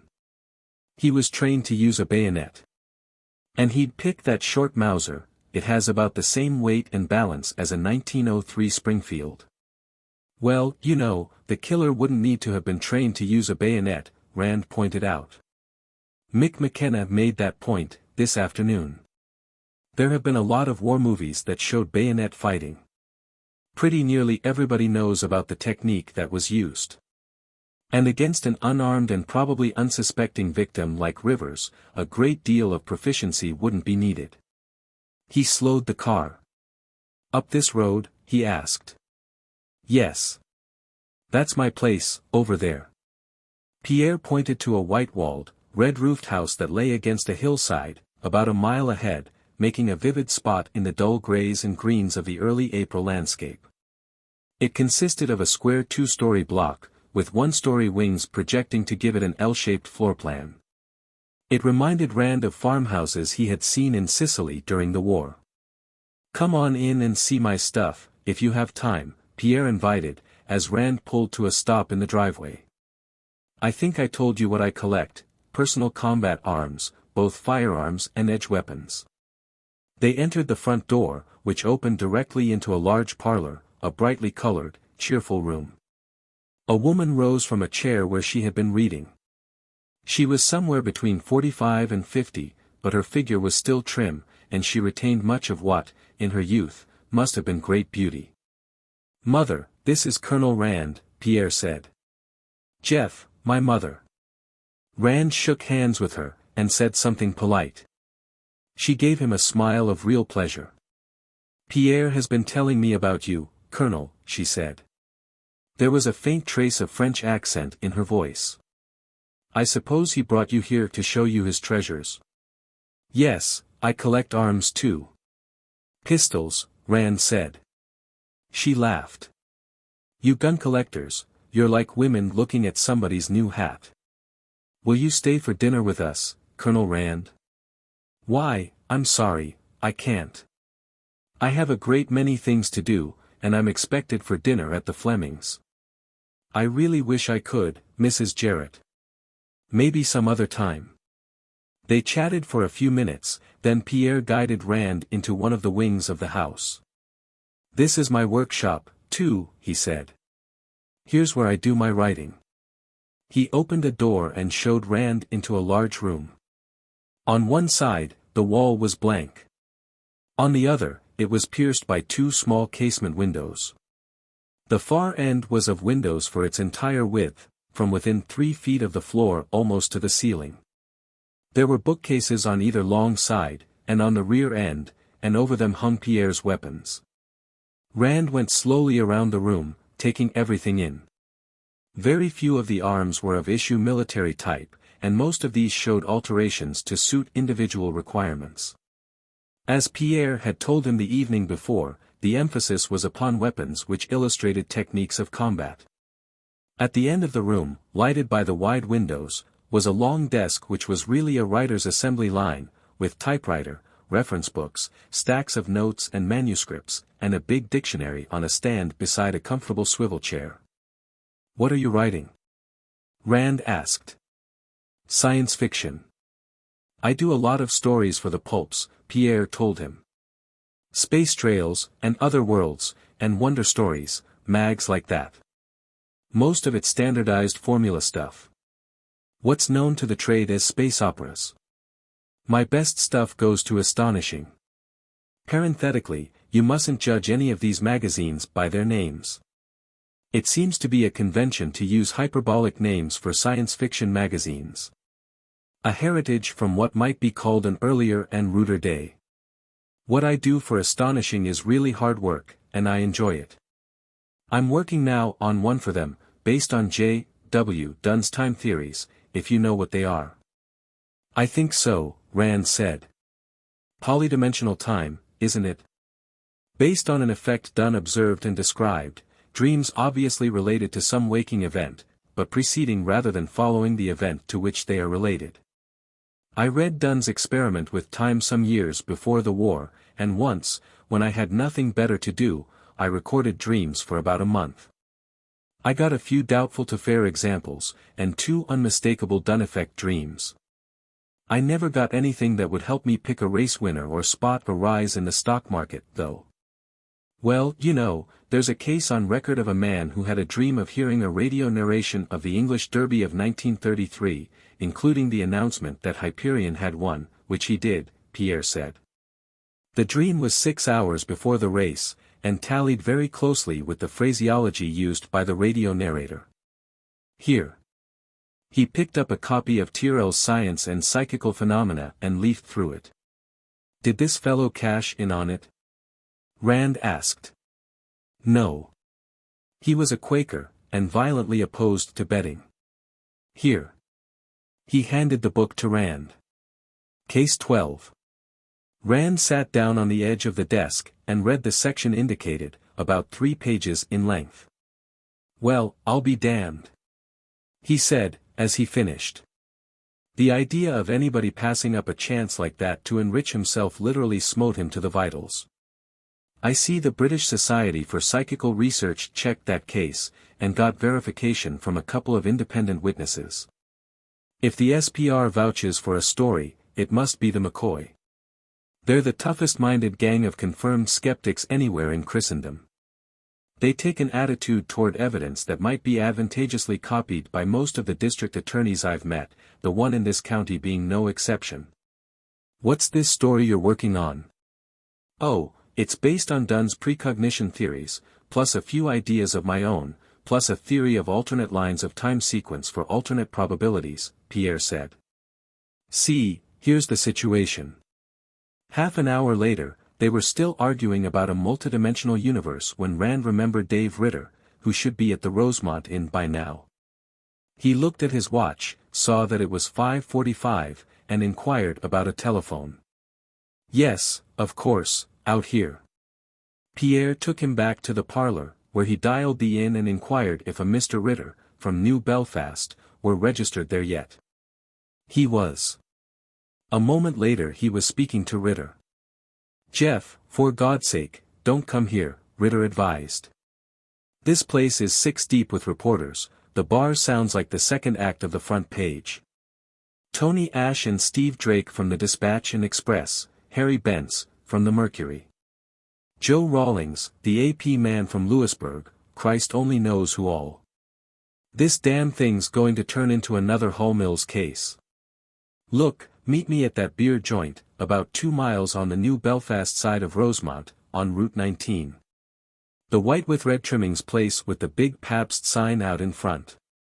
I'll try to get there without letting a couple of reporters hide in the luggage trunk. Okay, see you directly.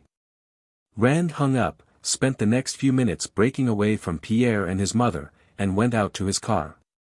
Trust Dave Ritter, he thought, to pick some place where malt beverages were sold, for a rendezvous. Dave's coupe was parked inconspicuously beside the red-trimmed roadhouse. Opening his glove box, Rand took out the 2 percussion revolvers and shoved them under his trench coat, one on either side, pulling up the belt to hold them in place. As he went into the roadhouse, he felt like Damon Runyon's 12-gun tweenie. He found Ritter in the last booth, engaged in finishing a bottle of beer. Rand ordered bourbon and plain water, and Ritter ordered another beer. "I have the stuff Tip left with Kathy," Ritter said, taking out a couple of closely typed sheets and handing them across the table. "He said this was the whole business." Rand glanced over them. Tipton had neatly and concisely summarized the provisions of Lane Fleming's will, and had also listed all Fleming's life insurance policies, with beneficiaries, including a partnership policy on the lives of Fleming, Dunmore, and Anton Varsek, paying each of the survivors $25,000. "I see Gladys and Geraldine and Nelda each get a third of Fleming's premix stock," Rand commented. "But before they can have the certificates transferred to them, they have to sign over their voting power to the board of directors." Evidently Fleming didn't approve of the feminine touch in business. "Yeah, isn't that a dandy?" Ritter asked. "The directors are elected by majority vote of the stockholders. They now have the voting power of a majority of the stock. That makes the present board self-perpetuating, and responsible only to each other." "So it does, but that wasn't what I was thinking of. According to Tip, the board is 100% in favor of the merger with National Milling and Packaging.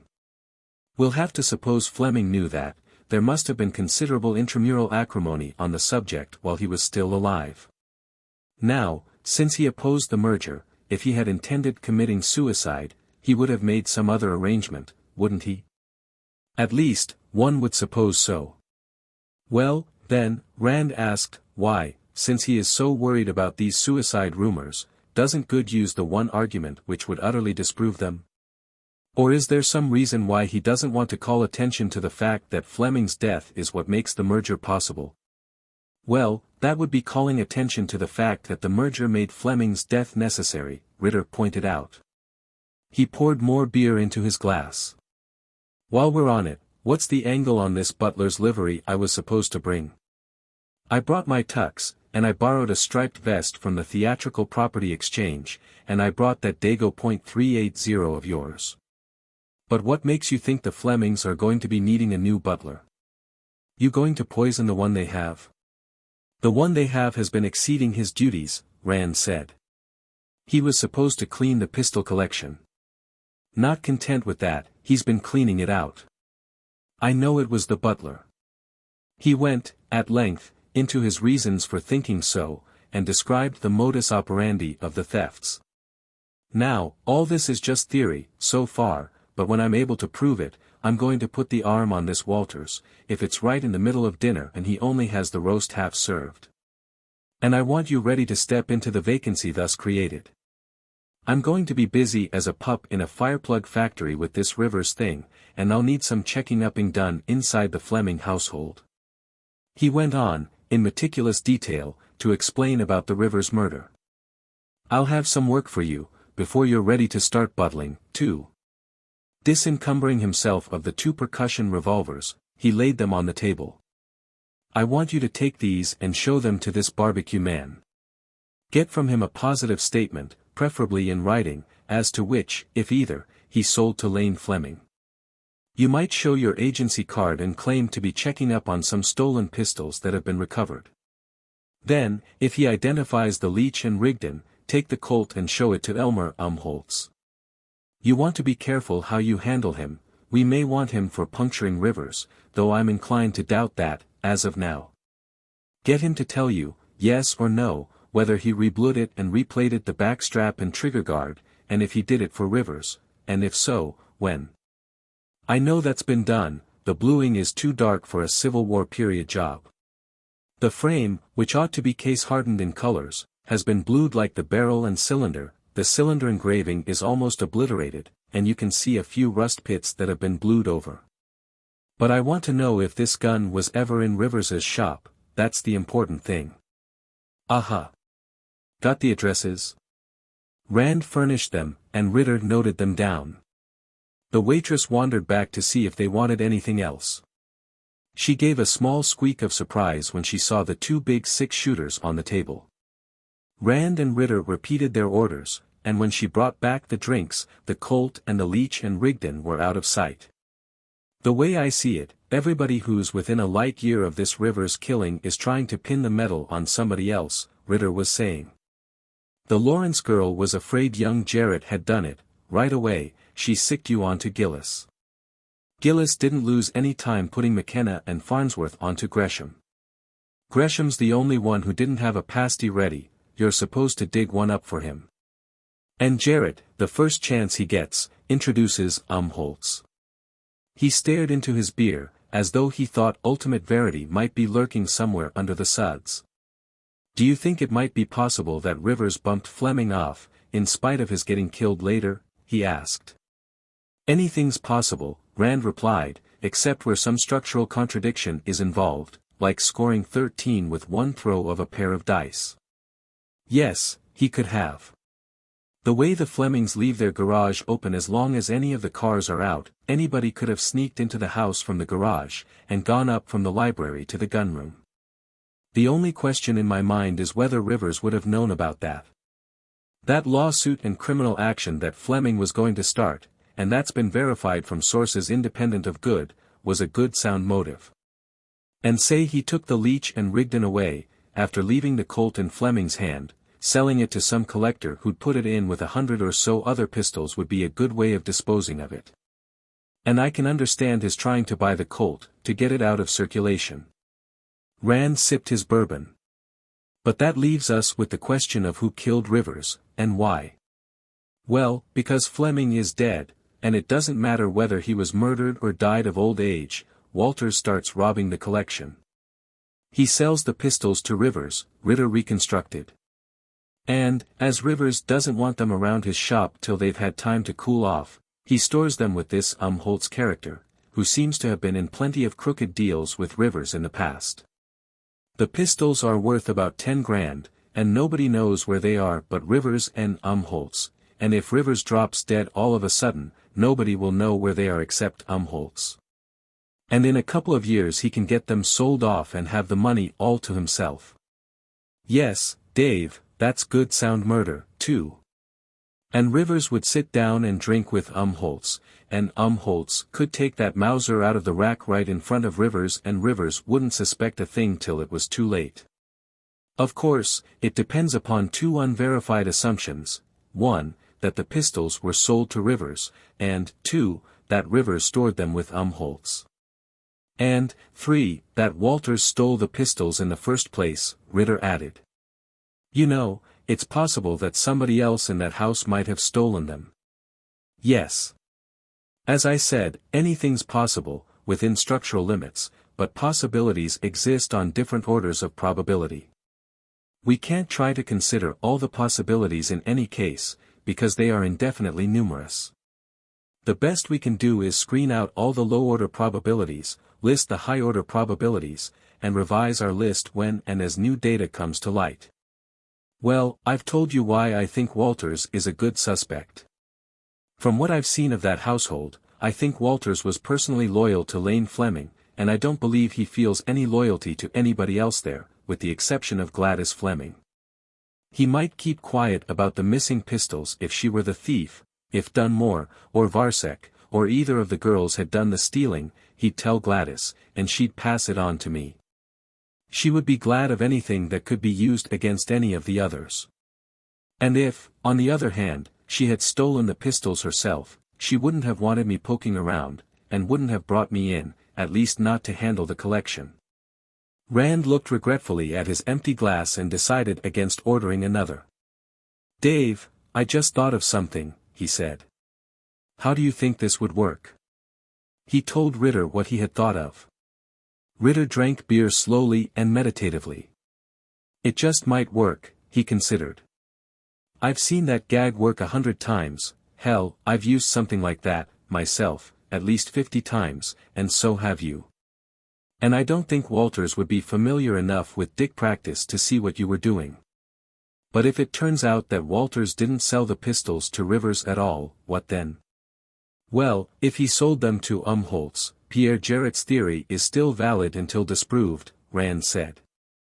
And if he didn't sell them either to Rivers or Holtz, we'll have to conclude that Rivers and Fleming were killed by the same person, the Rivers killing being a security measure. That is, unless we find that Rivers was killed by Pierre Jarrett, which is a sort of medium high-order probability. Jarrett and the girl left Gresham's early enough for him to have killed Rivers. They were both pretty hard hit by that 25 grand blockbuster Rivers had dropped on them. Give me back that Colt, Dave. All you have to do is get an identification on the Leach and Rigdon from the barbecue man. I'm going to let Mick McKenna handle Holtz, one way or another, after we've concluded the Walters experiment. Until then, we don't want to stir Holtz up, at all. Chapter 15. Parking in the drive, Rand entered the Fleming house by the front door. The butler must have been busy with his pre-dinner tasks in the rear. It was Gladys herself who admitted him. Stay out of there, she warned him, taking his arm and guiding him away from the parlor doorway. Nelda and Geraldine are in there, ignoring each other. If you go in, they'll start talking to you, and then they'll start talking at each other through you, and the air will be full of tomahawks in a jiffy. Let's go up in the gunroom, that's out of the battle zone. What started the hostilities this time? Rand asked, going up the stairway with her. Oh, Geraldine lost Nelda's place marker out of the Kinsey report, or something. She shrugged. Mainly reaction to Rivers's death. That was a great blow to all of us, $25,000 worth of blow. It was a blow to me, too, but I'm not letting it throw me. What were you doing all afternoon? Trying to keep the rest of our prospects out of jail. This 16th-witted district attorney you have in this county had the idea he could charge Stephen Gresham with the killing. I had a time talking him out of it, and I'm still not sure how far I succeeded. And I was trying to get a line on where those pistols got to. SSH. They reached the top of the stairs, and Rand saw Walters approaching down the hall. It was Colonel Rand, Walters. I let him in myself. Are Mr. Varsek and Mr. Dunmore here, yet? Mr. Dunmore is in the library, ma'am, and Mr. Varsek is upstairs, in his laboratory. Dinner will be ready in 3/4 of an hour. Have you mixed the cocktails? You'd better do that. Serve them in about 20 minutes. And you'd better go up and warn Mr. Varsek not to become involved in anything messy before dinner. Walters yes-ma'amed her and started toward the attic stairway. Rand and Gladys went into the gunroom. Rand turned to the left, picked a pistol from the wall, and carried it with him as he guided Gladys toward the desk in the corner. You think Walters stole them? She asked. So far, I'm inclined to. Have you told any of the others, yet? Oh, Lord, no. They'd all be sure that I stole them myself. I'm counting on you to get them back with as little fuss as possible. Do you think that was why Rivers was killed? After all, when a lot of valuable pistols disappear, and a crooked dealer is murdered, I'd expect there to be a connection. There could be. Did you ever hear any stories about Mrs. Rivers and this young fellow Gillis who works in Rivers's shop? Gladys laughed. Is that rearing its ugly head in public, now? She asked. Well, there's nothing like a good murder to shake the skeletons out of the closets. Not that this particular skeleton was ever exactly hidden. The stories are numerous, and somewhat repetitious. Cecil and Mrs. Rivers would be seen together, at roadhouses and so on, at what they imagined was a safe distance from Rosemont, and it was said that when Rivers was away overnight, Cecil was never seen to leave the Rivers place in the evenings. Might this be relevant to Rivers's sudden demise? It could be. Rand was keeping one eye on the hall door and the other on the head of the spiral stairway. Don't mention outside what I told you about Farnsworth having this brainstorm about Stephen Gresham. If it got out, it might hurt Gresham professionally. The fact is, Gresham has just retained me to investigate the Rivers murder for him. That won't interfere to any great extent with the work I'm doing here. If necessary, I'll bring a couple of my men in from New Belfast to help me on the Rivers operation. He broke off abruptly, catching a movement at the head of the spiral, and lifted the pistol in his hand, as though showing it to Gladys. See, he went on, it has 2 hammers and 2 nipples, but only 1 barrel. It was loaded with 2 charges, one on top of the other. The bullet of the rear charge acted as the breech plug for the front charge. Oh, Walters. He affected to catch sight of the butler for the first time. "Bring me that 36 Walsh revolver, will you?" "Yes, sir." Walters, crossing the room, veered to the right and went to the middle wall, bringing a revolver over to the desk. It was a percussion weapon with an abnormally long cylinder. "The cocktails are served," he announced. "We'll be down in a moment. You can put these back where they belong when you find time," Rand told him. "Now, here," he said to Gladys. "This is the same idea, in a revolver. 6 chambers, 2 charges in each." In theory, it was a good idea, but in actual practice. Walters went out the hall door, presumably to call Varsek. Rand continued talking about the superposed load principle, as used in the Lindsay pistol and the Walsh revolver, until he was sure the butler was out of hearing. Gladys was looking at him in appreciative if slightly punch-drunk delight. "I wondered why you brought that thing over here with you," she said. "Brother, was that a quick shift? You're really sure he's the one?" "I'm not really sure of anything, except of my own existence and eventual extinction," Rand told her. "It pretty nearly has to be somebody inside this house. I don't think anybody else here, yourself included, would know enough about arms to rob this collection as selectively as it has been robbed. Did you see what just happened, here? I asked him for one of the most uncommon arms here, and he went straight and got it. He knows this collection as well as your husband did, and I assume he knows values almost as well. And, of course, there was a musket, too, Mr. Fleming didn't collect long arms, or he'd have had one. It embodied the same principle as the pistol. The legend is that this man Lindsay's brother was a soldier. He was supposed to have been killed by Indians who drew the fire of the detail he was with and then charged them when their muskets were empty." Rand shrugged. "Actually, the superposed load principle is ancient. There's a 16th-century wheel-lock pistol in the Metropolitan Museum, in New York, firing 2 shots from the same barrel." Varsek and the butler, who had entered by the hall door, went across the gunroom and down the spiral. Rand laid down the pistol and escorted Gladys after them. Dunmore and Geraldine were in the library when they went down.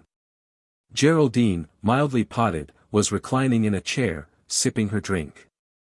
Dunmore was still radiating his synthetic cheerfulness. "Get many of the pistols listed, Colonel," he hailed Rand, with jovial condescension. "No." Rand poured 2 cocktails, handing one to Gladys. "I went to Arnold Rivers's place this morning, on a little unfinished business, and damn near tripped over Rivers's corpse. I spent the rest of the day getting myself disinvolved from the ensuing uproar," he told Dunmore. "You heard about it, of course." "Yes, of course. Horrible business. I hope you didn't get mixed up in it any more than you had to. After all, you're working for us, and if the police knew that, we'd be bothered, too. Look here, you don't think some of these other people who were after the collection might have killed Rivers, to keep him from outbidding them?" Nelda, entering from the hallway, caught the last part of that. "Good God, Fred," she shrieked at him. "Don't say things like that. Maybe they did, but wait till they've bought the collection and paid for it, before you start accusing them." "I'm not accusing anybody," Dunmore growled back at her. "I don't know enough about it to make any accusations. All I'm saying is—" "Well, don't say it, then, if you don't know what you're talking about," his wife retorted. In spite of this start, dinner passed in relative quiet. For the most part, they talked about the remaining chances of selling the collection, about which nobody was optimistic. Rand tried to build up morale with pictures of large museums and important dealers, all fairly slavering to get their fangs into the Fleming collection, but to little avail. A pall of gloom had settled, and he was forced to concede that he had at last found somebody who had a valid reason to mourn the sudden and violent end of Arnold Rivers. Dinner finished, he went up to the gunroom and began compiling his list. He found a yardstick, and thumbtacked it to the edge of the desk to get overall and barrel lengths, and used a pair of inside calipers and a decimal-inch rule from the workbench to get calibers. Sticking a sheet of paper into the portable, he began on the wheel locks, leaving spaces to insert the description of the stolen pistols, when recovered. When he had finished the wheel locks, he began on the snap-haunces, then did the miglet locks. He had begun on the true flintlocks when Walters, who had finished his own dinner, came up to help him. Rand put the butler to work fetching pistols from the racks, and replacing those he had already listed. After a while, Dunmore strolled in. "You say you found Rivers's body yourself, Colonel Rand?" he asked. Rand nodded, finished what he was typing, and looked up. "Why, yes. There were a few details I wanted to clear up with him, and I called at his shop this morning. I found him lying dead inside." He went on to describe the manner in which Rivers had met his death. The radio and newspaper accounts were accurate enough. In the main, there were a few details omitted, at the request of the police, of course. "Well, you didn't get involved in it, though?" Dunmore inquired anxiously. "I mean, you're not taking any part in the investigation. After all, we don't want to be mixed up in anything like this." "In that case, Mr. Dunmore, let me advise you not to discuss the matter of Rivers's offer to buy this collection with anybody outside," Rand told him. "So far, the police and the district attorney's office both seem to think that Rivers was killed by somebody whom he'd swindled in a business deal. Of course, they know about the collection being for sale, and Rivers's offering to buy it." "They do?" Dunmore asked sharply. "Did you tell them that?" "Naturally. I had to account for my presence at Rivers's shop, this morning," Rand replied. "I don't know if the idea has occurred to them that somebody might have killed Rivers to eliminate a rival bidder for the collection or not. I wouldn't say anything, if I were you, that might give them the idea." The extension phone rang shrilly. Walters picked it up, spoke into it, and listened for a moment. "Yes, Miss Lawrence, he's right here. You wish to speak to him?" He handed the phone across the desk to Rand. "Miss Karen Lawrence, for you, Colonel Rand." Rand took the phone. Before he had time to say, "Hello," the antique shop girl demanded of him. "Colonel Rand, you must tell me the truth. Did you have anything to do with Pierre Jarrett's being arrested?" "What?" Rand barked. Then he softened his voice. "No. On my honor, Miss Lawrence. I knew nothing about it until this moment." "Who did it?" "Olson. I don't know what his name was. He was a state police sergeant," she replied. "He and another state policeman came to the Jarrett house about half an hour ago, charged Pierre with the murder of Arnold Rivers, and took him away. His mother phoned me about it a few minutes ago. That goddamned two-faced Jesuitical bastard." Rand exploded. "Where are you now?" "Here at my shop. Mrs. Jarrett is coming here. She's afraid the reporters will be coming out to the house as soon as they hear about it, and she doesn't want to talk to them." "All right. I'll be there as soon as I can. If there's anything I can do to help you, you can count on me for it." He hung up, and turned to Walters. "Is my car still out front?" he asked. "It is." "Good. I'll be gone for a while. Tell the others I have something to attend to." "What's happened now?" Dunmore asked sourly. "Just what I was speaking about. The Gestapo gathered up Pierre Jarrett. They seem to have gotten the idea, now, that the motive may have been competition for the collection. Next thing, Farnsworth will think he has a case against Carl Gwinnett, and he'll land in the jug, too. I hope you realize that every time something like this happens, it peels 1,000 or so off the price I'll be able to get for you people for these pistols." Dunmore didn't try to ask how that would happen, for which Rand was duly thankful. He accepted the statement uncritically. Walters was staring at Rand in horror, saying nothing. Rand picked up the outside phone and dialed the same number he had called from the Rivers place that morning. "Is Sergeant McKenna about?" "He is." "Fine. I'd like to speak to him." "Oh, hello, Mick, Jeff Rand." McKenna chuckled out of the receiver. "Sort of slipped one over on you, didn't I?" he gloated. Why, I was checking up on those people who were at Gresham's, last evening, and they all agreed that young Jarrett and the Lawrence girl had left the party about 10. So I had a talk with Miss Lawrence, and she tried to tell me that Jarrett was with her at her apartment, over the antique shop, from about 10:15 until about 12, when another girl she rooms with got home from a date.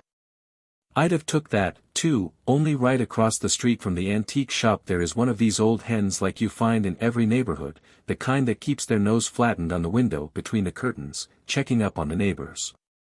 I spotted her when I came out of the antique shop, so I slipped around to see her, and she told me that young Jarrett went into the apartment with the girl at about 10:15, stayed inside for about 20 minutes.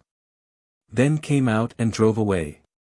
She says Jarrett came back in about half an hour, and stayed till this girl who shares the Lawrence girl's apartment, a Miss DuPont, who teaches 6th grade at Thaddeus Stevens School, got home, about 12. So there you are. Aha.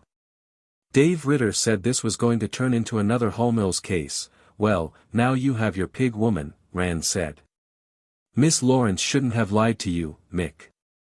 I suppose she got worried when you started asking questions, and there's nothing like a good murder in the neighborhood to make liars out of people.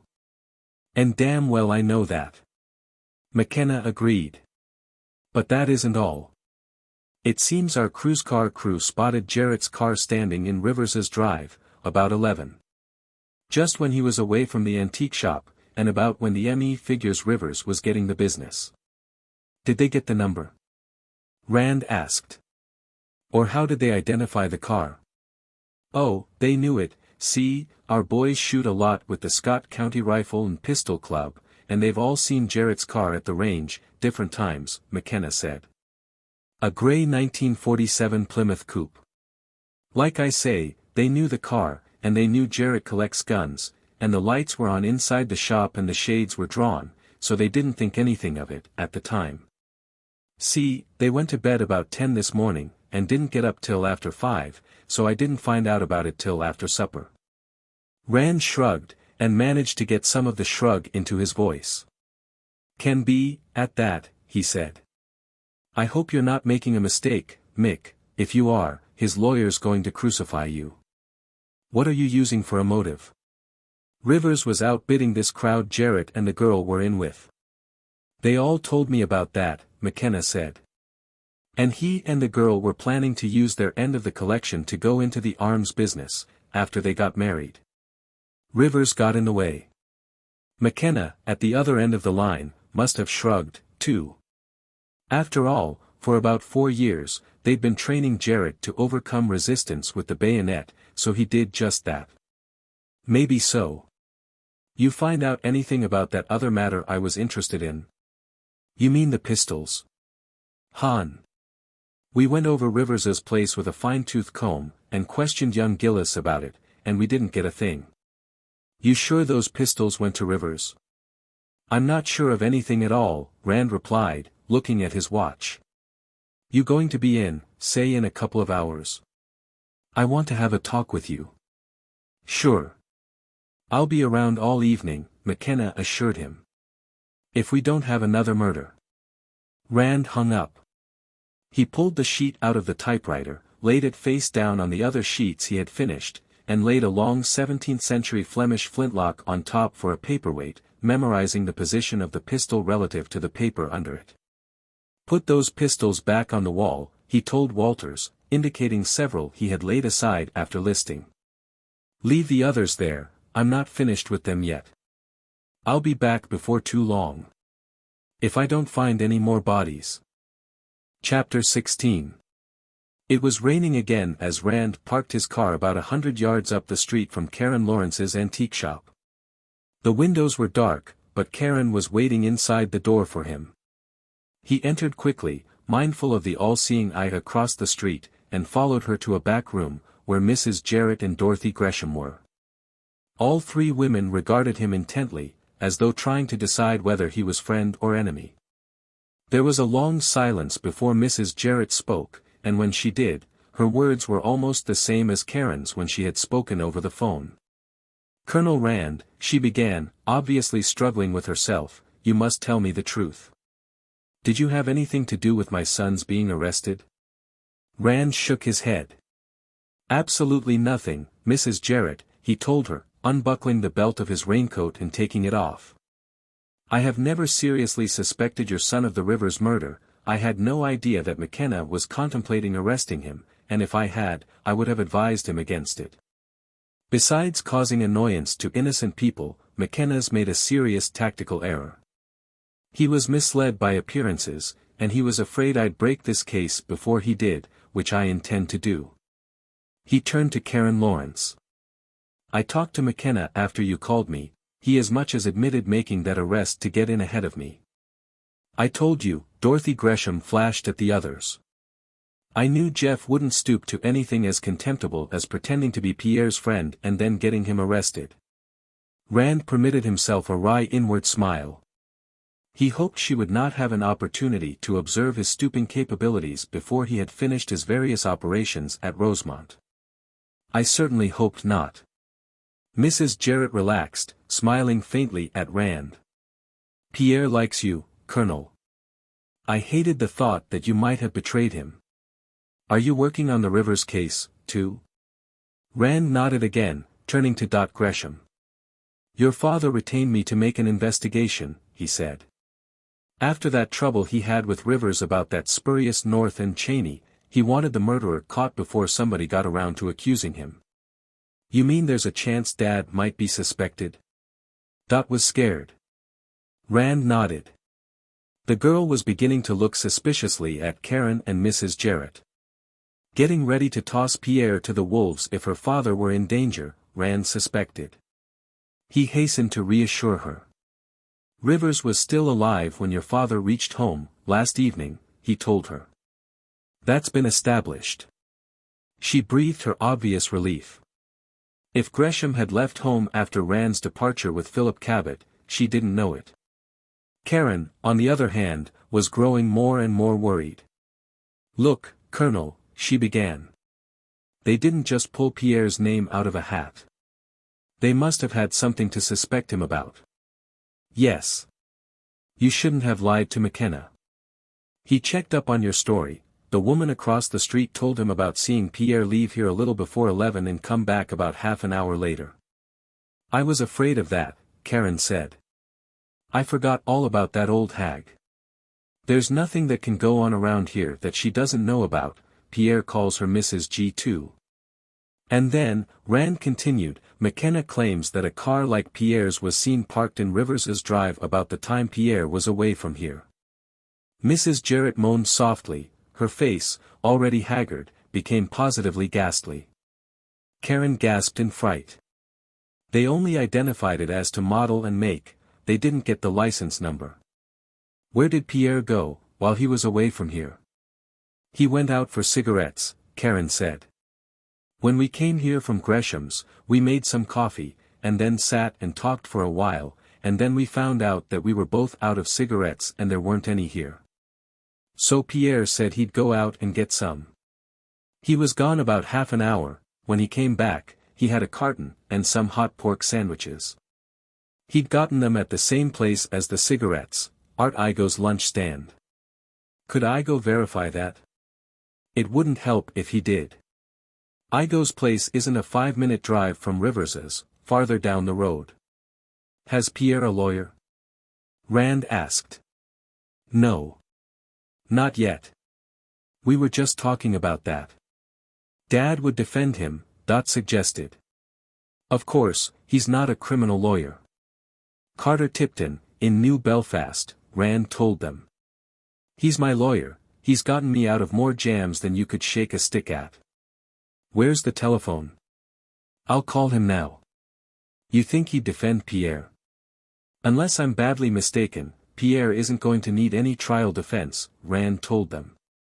He will need somebody to look after his interests, and we'll try to get him out on a writ as soon as possible. He looked at his watch. It was 10 minutes to 9. It was hard to say where Carter Tipton would be at the moment, his manservant would probably know. Karen showed him the phone and he started to put through a person-to-person call. It was 11 o'clock before he backed his car into the Fleming garage, and the rain had turned to a wet, sticky snow. All the Fleming cars were in, but Rand left the garage doors open. He also left his hat and coat in the car. After locating and talking to Tipton and arranging for him to meet Dave Ritter at the Rosemont Inn, he had gone to the state police substation, where he had talked at length with Mick McKenna. He had been compelled to tell the state police sergeant a number of things he had intended keeping to himself. When he was through, McKenna went so far as to admit that he had been a trifle hasty in arresting Pierre Jarrett. Rand suspected that he was mentally kicking himself with hobnailed boots for his premature act. He also submitted, for McKenna's approval, the scheme he had outlined to Dave Ritter, and obtained a promise of cooperation. When he entered the Fleming library, en route to the gunroom, he found the entire family assembled there. With them was Humphrey Good. As he came in, they broke off what had evidently been an acrimonious dispute and gave him their undivided attention. Geraldine, relaxed in a chair, was smoking. For once, she didn't have a glass in her hand. Gladys occupied another chair. She was smoking, too. Nelda had been pacing back and forth like a caged tiger. At Rand's entrance, she turned to face him, and Rand wondered whether she thought he was Clyde Beatty or a side of beef. Good and Dunmore sat together on the sofa, forming what looked like a bilateral offensive and defensive alliance, and Varsek, looking more than ever like Rudolf Hess, stood with folded arms in one corner. "Now, see here, Rand," Dunmore began, as soon as the detective was inside the room, "we want to know just exactly for whom you're working, around here. And I demand to know where you've been since you left here this evening. And I," Good piped up, "must protest most strongly against your involvement in this local murder case. I am informed that, while in the employ of this family, you accepted a retainer from another party to investigate the death of Arnold Rivers." "That's correct," Rand informed him. Then he turned to Gladys. "Just for the record, Mrs. Fleming, do you recall any stipulation to the effect that the business of handling this pistol collection should have the exclusive attention of my agency?" "I certainly don't recall anything of the sort." "No, of course not," she replied. "As long as the collection is sold to the best advantage, I haven't any interest in any other business of your agency, and have no right to have." She turned to the others. "I thought I made that clear to all of you." "You didn't answer my question." Dunmore yelled at him. "I don't intend to. You aren't my client, and I'm not answerable to you." "Well, you carry my authorization," Good supported him. "I think I have a right to know what's being done. As far as the collection's concerned, yes. As for the Rivers murder, or my armored car service, or any other business of the Tri-State Agency, no." "Well, you made use of my authorization to get that revolver from Kirchner," Good began. "Ah!" Rand cried. "So that concerns the Rivers murder, does it? Well. When did you find that out, now?" "When Kirchner called you, you had no objection to his giving me that revolver. What changed your mind for you? Didn't you know that Rivers was dead, then?" Rand watched Good trying to assimilate that. "Or didn't you think I knew?" Good cleared his throat noisily, twisting his mouth. The others were looking back and forth from him to Rand, in obvious bewilderment. They realized that Rand had pulled some kind of a rabbit out of a hat, but they couldn't understand how he'd done it. "What I mean is that since then you have allowed yourself to become involved in this murder case. You have let it be publicly known that you are a private detective, working for the Fleming family," Good orated. "How long, then, will it be before it will be said, by all sorts of irresponsible persons, that you are also investigating the death of Lane Fleming?" "Well?" Rand asked patiently. "Are you afraid people will start calling that a murder, too?" Gladys was looking at him apprehensively, as though she were watching him juggle 4 live hand grenades. "Is anybody saying that now?" Varsek asked sharply. "Not that I know of," Rand lied. "But if Good keeps on denying it, they will. You know perfectly well," Good exploded, "that I am alluding to these unfounded and mischievous rumors of suicide, which are doing the premix company so much harm. My God, Mr. Rand, can't you realize? Oh, come off it, good, Varsek broke in amusedly. We all, Colonel Rand included, know that you started those rumors yourself. Very clever, to start a rumor by denying it. But scarcely original. Dr. Goebbels was doing it almost 20 years ago. My God, is that true? Nelda demanded. You mean, he's been going around starting all these stories about father committing suicide? She turned on Good like an enraged panther. Why, you lying old son of a bitch, she screamed at him. Of course. He wants to start a selling run on premix, Varsek explained to her. He's buying every share he can get his hands on. We all are. He turned to Rand. I'd advise you to buy some, if you can find any, Colonel Rand. In a month or so, it's going to be a really good thing. I know about the merger. I am buying, Rand told him. But are you sure of what Good's been doing? Of course, Gladys put in contemptuously. I always wondered about this suicide talk, I couldn't see why Humphrey was so perturbed about it. Anything that lowered the market price of premix, at this time, would be to his advantage. She looked at Good as though he had 6 legs and a hard shell. You know, Humphrey, I can't say I exactly thank you for this. Did you know about it? Nelda demanded of her husband. You did. My God, Fred, you are a filthy specimen. Oh, you know, anything to turn a dishonest dollar, Geraldine piped up. Like the late Arnold Rivers's 10,000 offer. Say. I wonder if that mightn't be what Rivers died of. Raising the price and leaving Fred out in the cold. Dunmore simply stared at her, making a noise like a chicken choking on a piece of string. Well, all this isn't my pigeon, Rand said to Gladys. I only work here, Deo gratias, and I still have some work to do. With that, he walked past Good and Dunmore and ascended the spiral stairway to the gunroom. Even at the desk, in the far corner of the room, he could hear them going at it, hammer and tongs, in the library. Sometimes it would be Nelda's strident shrieks that would dominate the bedlam below, sometimes it would be Fred Dunmore, roaring like a bull.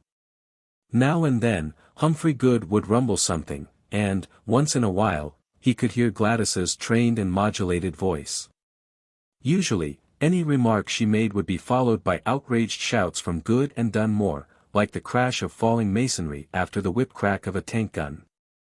At first Rand eavesdropped shamelessly, but there was nothing of more than comic interest. It was just a routine parade and guard mount of the older and more dependable family skeletons, with special emphasis on Humphrey Good's business and professional ethics. When he was satisfied that he would hear nothing having any bearing on the death of Lane Fleming, Rand went back to his work. After a while, the tumult gradually died out. Rand was still typing when Gladys came up the spiral and perched on the corner of the desk, picking up a long brass-barreled English flintlock and hefting it. You know, I sometimes wonder why we don't all come up here, break out the ammunition, pick our weapons, and settle things, she said. It never was like this when Lane was around. Oh, Nelda and Geraldine would bare their teeth at each other, once in a while, but now this place has turned into a miniature Iwo Jima. I don't know how much longer I'm going to be able to take it. I'm developing combat fatigue. It's snowing, Rand mentioned. Let's throw them out into the storm. I can't. I have to give Nelda and Geraldine a home, as long as they live, she replied. Terms of the will. Oh, well, Geraldine'll drink herself to death in a few years, and Nelda will elope with a prize-fighter, sometime. Why don't you have the house haunted? The Tri-State Agency has an excellent house-haunting department. Anything you want. Poltergeists, apparitions, cold, clammy hands in the dark, footsteps in the attic, clanking chains and eldritch screams, banshees. Any 3 for the price of 2. It wouldn't work. Geraldine is so used to polka-dotted dinosaurs and little green men from Mars that she wouldn't mind an ordinary ghost, and Nelda'd probably try to drag it into bed with her. She laid down the pistol and slid off the desk. Well, pleasant dreams. I'll see you in the morning. After she had left the gunroom, Rand looked at his watch. It was a very precise instrument, a Swiss military watch, with a sweep second hand, and 2 timing dials. It had formerly been the property of an Obergruppenführer of the SS, and Rand had appropriated it to replace his own, broken while choking the Obergruppenführer to death in an alley in Palermo. He zeroed the timing dials and pressed the start button. Then he stood for a time over the old cobbler's bench, mentally reconstructing what had been done after Lane Fleming had been shot, after which he hurried down the spiral and along the rear hall to the garage, where he snatched his hat and coat from the car. He threw the coat over his shoulders like a cloak, and went on outside. He made his way across the lawn to the orchard, through the orchard to the lawn of Humphrey Good's house, and across this to Good's side door. He stood there for a few seconds, imagining himself opening the door and going inside. Then he stopped the timing hands and returned to the Fleming house, locking the garage doors behind him. In the garage, he looked at the watch. It had taken exactly 6 minutes and 22 seconds. He knew that he could move more rapidly than the dumpy lawyer, but to balance that, he had been moving over more or less unfamiliar ground. He left his hat and trench coat in the car and went upstairs. Undressing, he went into the bathroom in his dressing gown, spent about 20 minutes shaving and taking a shower, and then returned to his own room. Chapter 17. When he rose, the next morning, Rand noticed something which had escaped his eye when he had gone to bed the night before. His .38 special, in its shoulder holster, was lying on the dresser. He had not bothered putting it on when he had gone to see Rivers the morning before, and it had lain there all the previous day. He distinctly remembered having moved it, shortly after dinner, when he had gone to his room for some notes he had made on the collection. However, between that time and the present it had managed to flop itself over. The holster was now lying back up. Intrigued by such a remarkable accomplishment in an inanimate object, Rand crossed the room in the dress of nature in which he slept and looked more closely at it, receiving a second and considerably more severe surprise. The revolver in the holster was not his own. It was, to be sure, a .38 Colt detective special, and it was in his holster, but it was not the detective special he had brought with him from New Belfast. His own gun was of the second type, with the corners rounded off the grip. This one was of the original issue, with the square police positive grip. His own gun had seen hard service, this one was in practically new condition. There was a discrepancy of about 30,000 in the serial numbers. His gun had been loaded in 6 chambers with the standard 158 grain loads, this one was loaded in only 5, with 148 grain mid-range wadcutter loads. Rand stood for some time looking at the revolver. The worst of it was that he couldn't be exactly sure when the substitution had been made. It might have happened at any time between 8 o'clock and 12, when he had gone to bed. He rather suspected that it had been accomplished while he had been in the bathroom, however. Dumping out the 5 rounds in the cylinder, he inspected the changeling carefully. It was, he thought, the revolver Lane Fleming had kept in the drawer of the gunroom desk. There was no obstruction in the 2-inch barrel, the weapon had not been either fired or cleaned recently, the firing pin had not been shortened, the mainspring showed the proper amount of tension, and the mechanism functioned as it should. There was a chance that somebody had made up 5 special handloads for him, using nitroglycerin instead of powder, but that didn't seem likely, as it would not necessitate a switch of revolvers.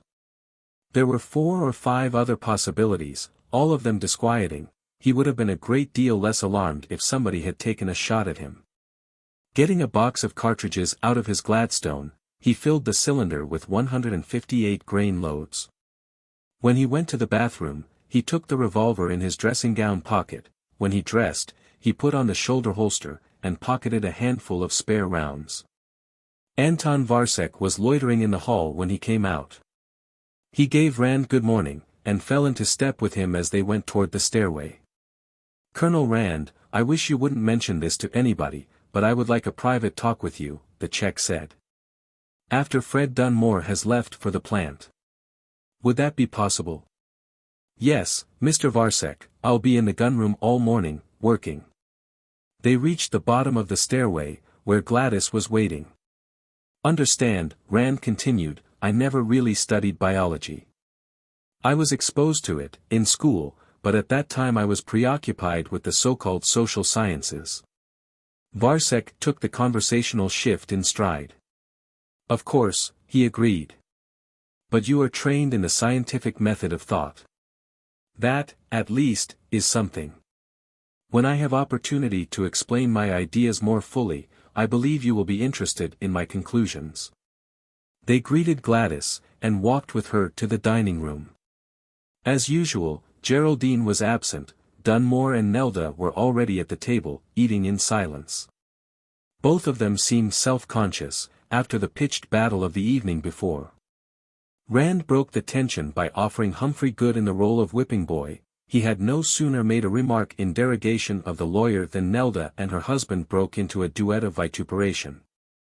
In the end, everybody affected to agree that the whole unpleasant scene had been entirely Good's fault, and a pleasant spirit of mutual cordiality prevailed. Finally Dunmore got up, wiping his mouth on a napkin. Well, it's about time to get to work, he said. We might as well save gas and both use my car. Coming, Anton. I'm sorry, Fred, I can't leave, yet. I have some notes upstairs I have to get in order. I was working on this new egg powder, last evening, and I want to continue the experiments at the plant laboratory. I think I know how we'll be able to cut production costs on it, about 5%. And boy, can we stand that. Dunmore grunted. Well, be seeing you at the plant. Rand waited until Dunmore had left, then went across to the library and up to the gunroom. As soon as he entered the room above, he saw what was wrong.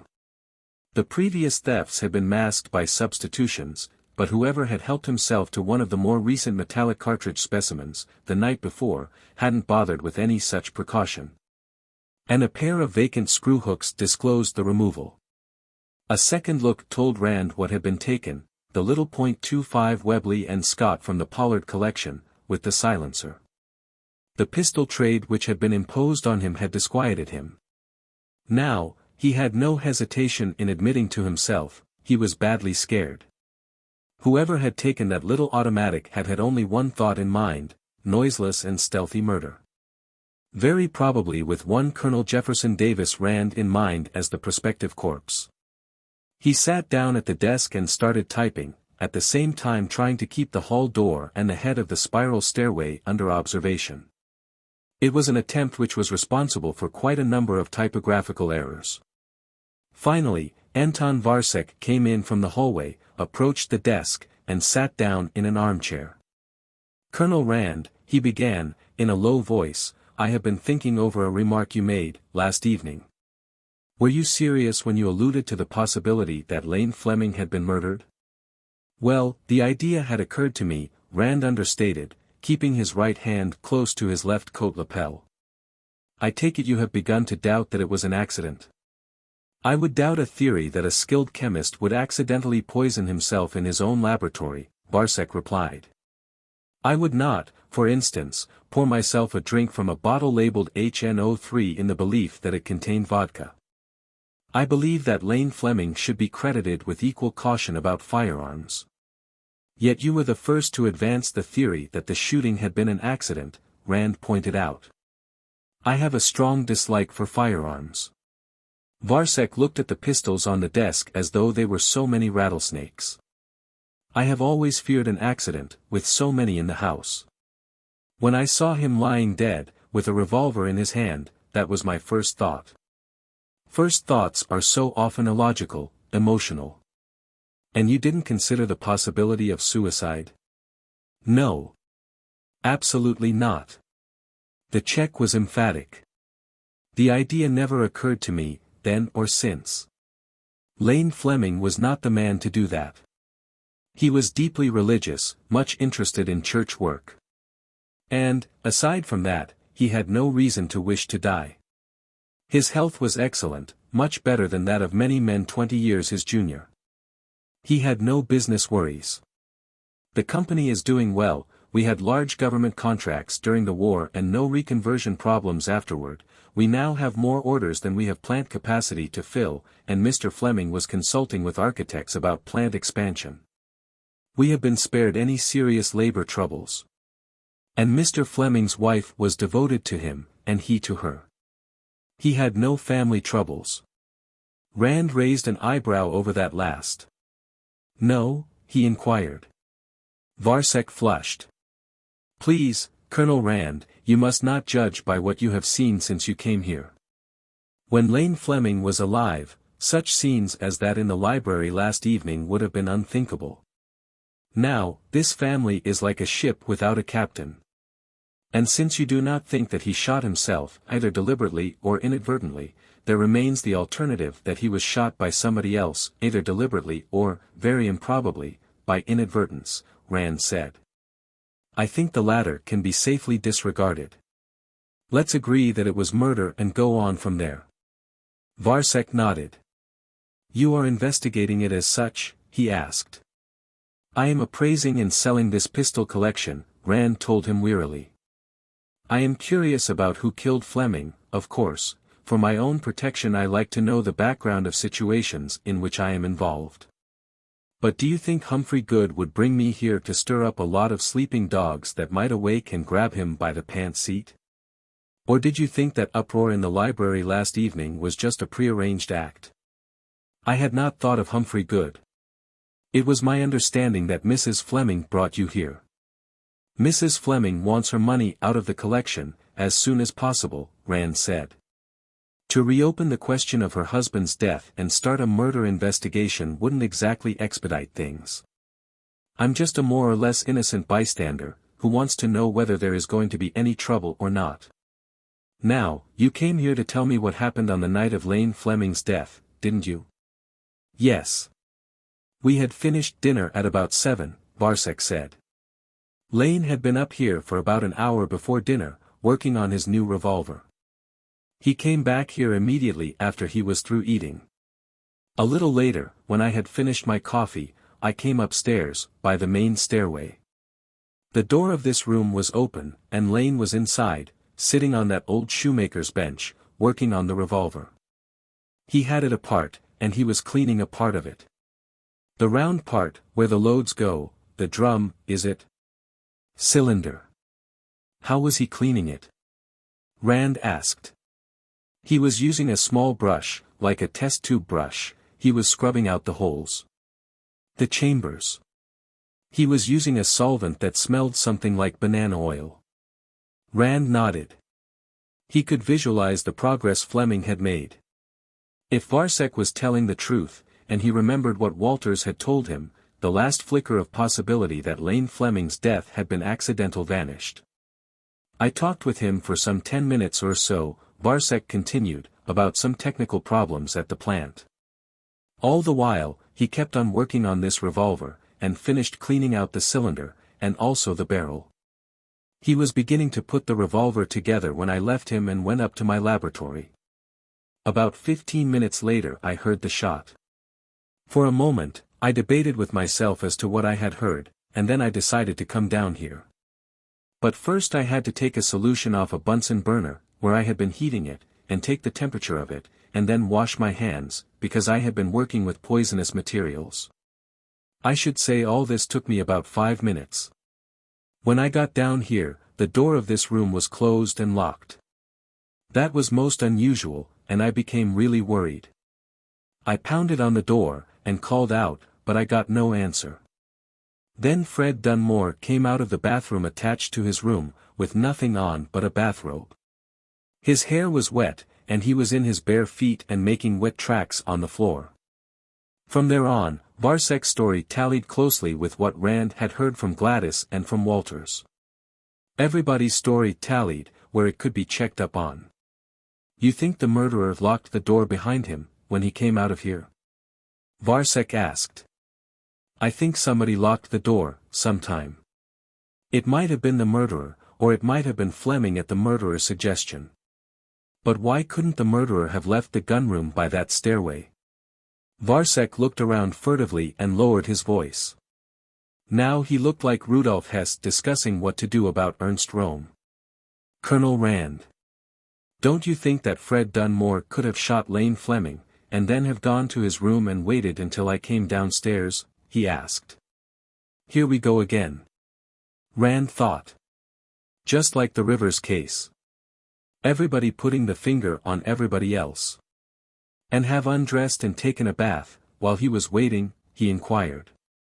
You came down here only 5 minutes after the shot. In that time, Dunmore would have had to wipe his fingerprints off the revolver, leave it in Fleming's hand, put that oily rag in his other hand, set the deadlatch, cross the hall, undress, get into the bathtub and start bathing. That's pretty fast work. But who else could have done it? Well, you, for one. You could have come down from your lab, shot Fleming, faked the suicide, and then gone out, locking the door behind you, and made a demonstration in the hall until you were joined by Dunmore and the ladies. Then, with your innocence well established, you could have waited until your wife prompted you, as she or somebody else was sure to, and then have gone down to the library and up the spiral, Rand said. That's about as convincing, no more and no less, as your theory about Dunmore. Varsek agreed sadly. And I cannot prove otherwise, can I? You can advance your Dunmore theory to establish reasonable doubt, Rand told him. And if Dunmore's accused, he can do the same with the theory I've just outlined. And as long as reasonable doubt exists, neither of you could be convicted. This isn't the Third Reich or the Soviet Union. They wouldn't execute both of you to make sure of getting the right one. Both of you had a motive in this Millpack merger that couldn't have been negotiated while Fleming lived. One or the other of you may be guilty. On the other hand, both of you may be innocent. Then who?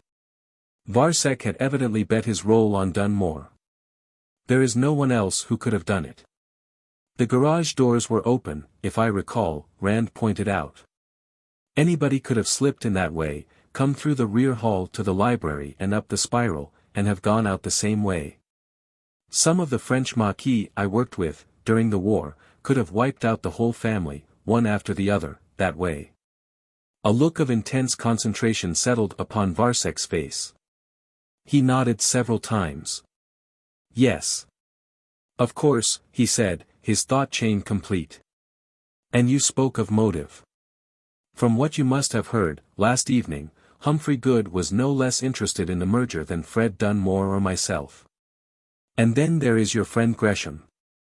He is quite familiar with the interior of this house, and who knows what terms National Milling and Packaging may have made with him, contingent upon his success in negotiating the merger. I'm not forgetting either of them, Rand said. Or Fred Dunmore, or you. If you did it, I'd advise you to confess now, it'll save everybody, yourself included, a lot of trouble. Varsek looked at him, fascinated. Why, I believe you regard all of us just as I do my fruit flies. He said at length. You know, Colonel Rand, you are not a comfortable sort of man to have around. He rose slowly. Naturally, I'll not mention this interview. I suppose you won't want to, either. I'd advise you not to talk about it, at that, Rand said. The situation here seems to be very delicate, and rather explosive. Oh, as you go out, I'd be obliged to you for sending Walters up here. I still have this work here, and I'll need his help. After Varsek had left him, Rand looked in the desk drawer, verifying his assumption that the .38 he had seen there was gone. He wondered where his own was, at the moment. When the butler arrived, he was put to work bringing pistols to the desk, carrying them back to the racks, taking measurements, and the like. All the while, Rand kept his eye on the head of the spiral stairway. Finally he caught a movement, and saw what looked like the top of a pea-crowned gray felt hat between the spindles of the railing. He eased the detective special out of its holster and got to his feet. All right, he sang out. Come on up. Walters looked, obviously startled, at the revolver that had materialized in Rand's hand, and at the two men who were emerging from the spiral. He was even more startled, it seemed, when he realized that they wore the uniform of the state police. What? "What's the meaning of this, sir?" he demanded of Rand. "You're being arrested," Rand told him. "Just stand still, now." He stepped around the desk and frisked the butler quickly, wondering if he were going to find a .25 Webley and Scott automatic or his own .38 special. When he found neither, he holstered his temporary weapon. "If this is your idea of a joke, sir, permit me to say that it isn't." "It's no joke, son," Sergeant McKenna told him. "In this country, a police officer doesn't have to recite any incantation before he makes an arrest, any more than he needs to read any riot act before he can start shooting. But it won't hurt to warn you that anything you say can be used against you." "At least, I must insist upon knowing why I am being arrested," Walters said icily. "Oh. Don't you know?" McKenna asked. "Why, you're being arrested for the murder of Arnold Rivers." For a moment the butler retained his professional glacial disdain, and then the bottom seemed to drop suddenly out of him. Rand suppressed a smile at this minor verification of his theory. Walters had been expecting to be accused of larceny, and was prepared to treat the charge with contempt. Then he had realized, after a second or so, what the state police sergeant had really said. "Good God, gentlemen." He looked from Mick McKenna to Corporal Cavallan to Rand and back again in bewilderment. "You surely can't mean that." "We can and we do," Rand told him. "You stole about 25 pistols from this collection, after Mr. Fleming died, and sold them to Arnold Rivers. Then, when I came here and started checking up on the collection, you knew the game was up. So, last evening, you took out the station wagon and went to see Rivers, and you killed him to keep him from turning state's evidence and incriminating you. Or maybe you killed him in a quarrel over the division of the loot. I hope, for your sake, that it was the latter. If it was, you may get off with second-degree murder. But if you can't prove that there was no premeditation, you're tagged for the electric chair." But I didn't kill Mr. Rivers," Walters stammered. "I barely knew the gentleman. I saw him, once or twice, when he was here to see Mr. Fleming, but outside of that." "Outside of that, you sold him about 25 of these pistols, and got a like number of junk pistols from him, for replacements." He took the list Pierre Jarrett and Stephen Gresham had compiled out of his pocket and began reading: Italian will lock pistol, late 16th or early 17th century, pair Italian snap-ons pistols, by Lazzarino Caminazzo. He finished the list and put it away. "I think we've missed one or two, but that'll do, for the time." "But I didn't sell those pistols to Mr. Rivers," Walters expostulated. "I sold them to Mr. Carl Gwinnett. I can prove it." That Rand had not expected. "Go on," he jeered. "I suppose you have receipts for all of them." "Fences always do that, of course. But I did sell them to Mr. Gwinnett. I can take you to his house, if you get a search warrant, and show you where he has them hidden in the garret. He was afraid to offer them for sale until after this collection had been broken up and sold. He still has every one of them." McKenna spat out an obscenity. "Aren't we ever going to have any luck?" he demanded.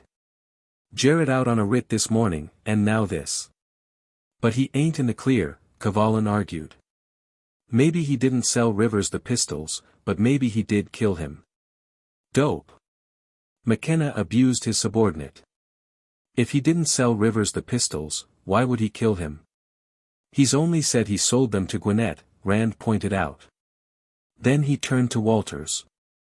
"Look here, if we find those pistols in Gwinnett's possession, you're clear on this murder charge. There's still a slight matter of larceny, but that doesn't involve the electric chair. You take my advice and make a confession now, and then accompany these officers to Gwinnett's place and show them the pistols. If you do that, you may expect clemency on the theft charge, too." "Oh, I will, sir.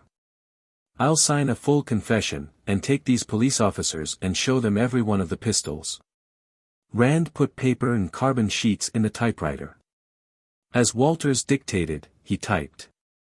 The butler listed every pistol which Gresham and Pierre Jarrett had found missing, and a cased presentation pair of .44 Colt 1860s that nobody had missed. He signed the triplicate copies willingly. He didn't seem to mind signing himself into jail, as long as he thought he was signing himself out of the electric chair. The book in which Fleming had recorded his pistols he still had. He had removed it from the gunroom and was keeping it in his room. He said he would get it, along with the things he would need to take to jail with him. When it was finished, they all went down the spiral stairway into the library. Nelda was standing at the foot of it. Evidently she had been listening to what had been going on upstairs. "You dirty sneak," she yelled, catching sight of Walters. "After all we've done for you, you turn around and rob us. I hope they give you 20 years. Walters turned to McKenna. "Sergeant, I am willing to accept the penalty of the law for what I have done, but I don't believe, sir, that it includes being yapped at by this vulgar bitch." Nelda let out an inarticulate howl of fury and sprang at him, nails raking. Corporal Cavallan caught her wrist before she could claw the prisoner. "That's enough, he told her. "You stop that, or you'll spend a night in jail yourself." She jerked her arm loose from his grasp and flung out of the library. As she went out, Gladys entered. Rand, who had been bringing up in the rear, stepped down from the stairway. "He confessed," he said softly. "We had to bluff it out of him, but he came across. Sold the pistols to Carl Gwinnett. We're going, now, to pick up Gwinnett and the pistols." "I'm glad you found the pistols," she told him. "But what are we going to do, over the weekend, for a butler?" Rand snapped his fingers. "Damn it, I never thought of that." He allowed his brow to furrow with thought. "I won't promise anything, but I may be able to dig up somebody for you, for a day or so. Some of my friends are visiting their son, in a naval hospital on the West Coast, and their butler may be glad for a chance to pick up a little extra money. Shall I call him and find out?" "Oh, Colonel Rand, would you? I'd be eternally grateful." It was just as easy as that. Chapter 18. Dave Ritter, driving his small coupe, kept his eye on the white state police car ahead. Rand, who had come away from the Fleming home in the white car, had called Ritter from the office of the Justice of the Peace while waiting for Walters to put up bail, after his hearing. Now, en route to Gwinnett's, he was briefing his assistant on what had happened. "So everything's set," he concluded. "Mrs. Fleming jumped at it. She knows you're coming in your own car, which you may keep in the garage there. You've left New Belfast about now. If you show up around 3, you'll be safe on the driving time. Your name is Davies. I decided on that in case I suffer a lapsus linguae and call you Dave in front of somebody." "Yeah. I'll have to watch and not call you Jeff, Colonel Rand, sir." He nodded toward the glove box. "That Leach and Rigdon's in there, you'd better get it out before I go to the Flemings." The guy at the drive-in made a positive identification. "It's the one he sold Fleming. I saw the rest of the pistols he has there. Don't waste time looking him up about them. They stink. And I saw Tip this morning. He got young Jarrett sprung on a writ." He thought for a moment. "What does this do to the Rivers and Fleming murders?" "We can look for one man for both jobs, now," Rand said. Probably the motive for Fleming was that merger he was so violently opposed to, and the Rivers killing must have been a security measure of some sort. "There, that must be Gwinnett's, now." The state police car had pulled up in front of a large 3-story frame house with faded and discolored paint and jigsaw scrollwork around the cornices, standing among a clump of trees beside the road. McKenna and Cavallan got out, with Walters between them, and started up the path to the front steps. Ritter stopped behind the white sedan, and he and Rand got out. By that time, Walters and the 2 policemen were on the front porch. Suddenly Ritter turned and sprinted around the right side of the house. Rand stood looking after him for a moment, then started to follow more slowly. As he did, a shot slammed in the rear, jerking out the changeling. 38 Special, he whirled and ran around the left side of the house, arriving at the rear in time to see Gwinnett standing on a boardwalk between the house and the stable garage behind, with his hands raised. There was a fresh bullet scar on the boardwalk at his feet. Ritter was covering him from the corner of the house with the .380 Beretta. Rand strolled over to Gwinnett, frisked him, and told him to put his hands down. "Nice, Dave," he complimented. "I thought of that, too, about a minute too late." As soon as he saw Walters coming up the walk with the police, he knew what had happened. "Come on, Gwinnett, we'll go through the house and let them in." Gwinnett's eyes darted from side to side, like the eyes of a trapped animal. "I don't know what you're talking about," he said, stiff-lipped. "What is this, a stick-up?" Nobody bothered to tell him to stop kidding. They marched him through the kitchen, where a Negro girl, her arms white with flour, was dithering in fright, and into the front hall. A woman in a faded house dress had just admitted the two officers and the former Fleming butler. "You goddamn rat!" Gwinnett yelled at Walters, as soon as he saw him. "For God's sake, Carl," the woman begged. "Don't make things any worse than they are. Keep quiet." "All right, Gwinnett," McKenna said. "We're arresting you, receiving stolen goods, and accessory to larceny. We have a search warrant." "Want to see it?" "So you have a search warrant," Gwinnett said. "So go ahead and search. If you don't find anything, you'll plant something." "I want to call my lawyer." "That's your right," McKenna told him. "Arvo, take him to a phone, let him call the White House if he wants to." He turned to Walters. "Now, where would he have this stuff stashed?" "In the garret, sir. I know the way." As Cavallant accompanied Gwinnett to the phone, Walters started upstairs. Rand and McKenna followed, with Mrs. Gwinnett bringing up the rear. During the search of the attic, she stood to one side, watching the ex-butler dig into a pile of pistols. "This is one, gentlemen," Walters said, producing a Springfield 1818 model flintlock. "And here is the Walker Colt, and the .40 caliber Colt Patterson, and the Hall." Eventually, he had them all assembled, including the 5 cased sets. Rand found a couple of empty bushel baskets and laid the pistols in them, between layers of old newspapers. He picked up one, and McKenna took the other, while Walters piled the 5 flat hardwood cases into his arms like cordwood. Still saying nothing, her eyes stony with hatred, the woman followed them downstairs. The rest of the afternoon was consumed with formalities. Gwinnett was given a hearing, at which he was represented by a lawyer straight out of a B-grade gangster picture. Rand had a heated argument with an overzealous justice of the peace, who wanted to impound the pistols and jackknife mark them for identification, but after hurling bloodthirsty threats of a damage suit for an astronomical figure, he managed to retain possession of the recovered weapons. Ritter left at a little past 3, to report for duty in the Fleming household. Rand rode with McKenna and Cavallant to the state police substation, where the pistols were transferred to McKenna's personal car, in which they and Rand were to be transported back to the Fleming place. It was 5 o'clock before Rand had finished telling the sergeant and the corporal everything he felt they ought to know. "When we get to the Flemings, I'll give you that revolver I got from the coroner," he finished. "One of your boys can take it to this fellow Holtz, and get him to identify it. You might also show it to young Gillis, and see what he knows about it. Gillis might even give you a name for who got it from Rivers. I'm not building any hopes on that, and the reason I'm not is that Gillis is still alive. If he knew, I don't think he would be." "Yeah. I can see that," McKenna nodded. "Fact is, I can see everything, now, except one thing. This pistol switch somebody gave you, what's the idea of that?" "Why, that's because I'm on the spot," Rand told him. "I'm to be killed, and somebody else is to be killed along with me.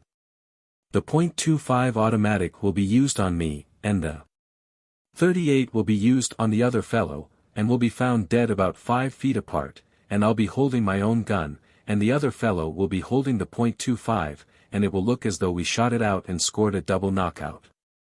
That way, my mouth will be shut about what I've learned since I came here, and the man who's supposed to have killed me will take the rap for Fleming and Rivers both. Nothing to stop an investigation like a couple of corpses who can't tell their own story and can take the blame for everything. Jesus. Kavalin's eyes widened. That must be just it. Well, you got your nerve about you, I'll say that, McKenna commented. You sit there and talk about it like it was something that was going to happen to Joe Dokes and Oscar Zilch. He looked at Rand intently.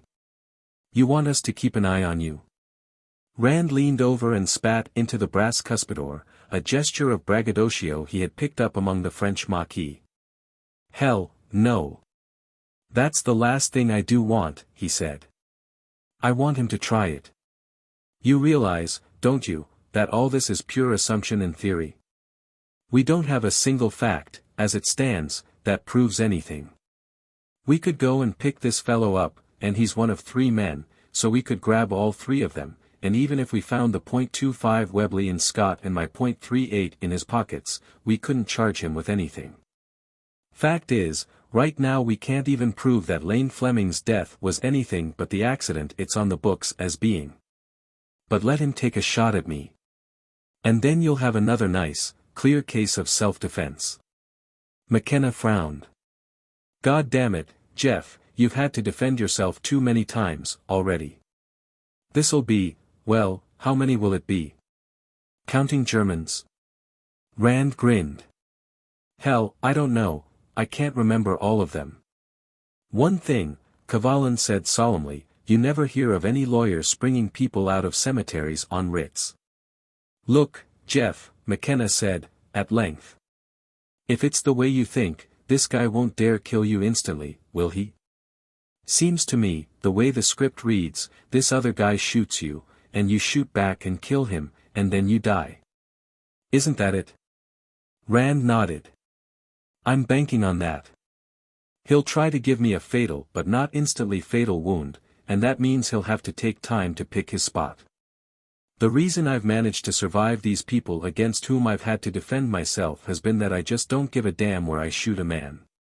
A lot of good police officers have gotten themselves killed because they tried to wing somebody and took a second or so longer about shooting than they should have.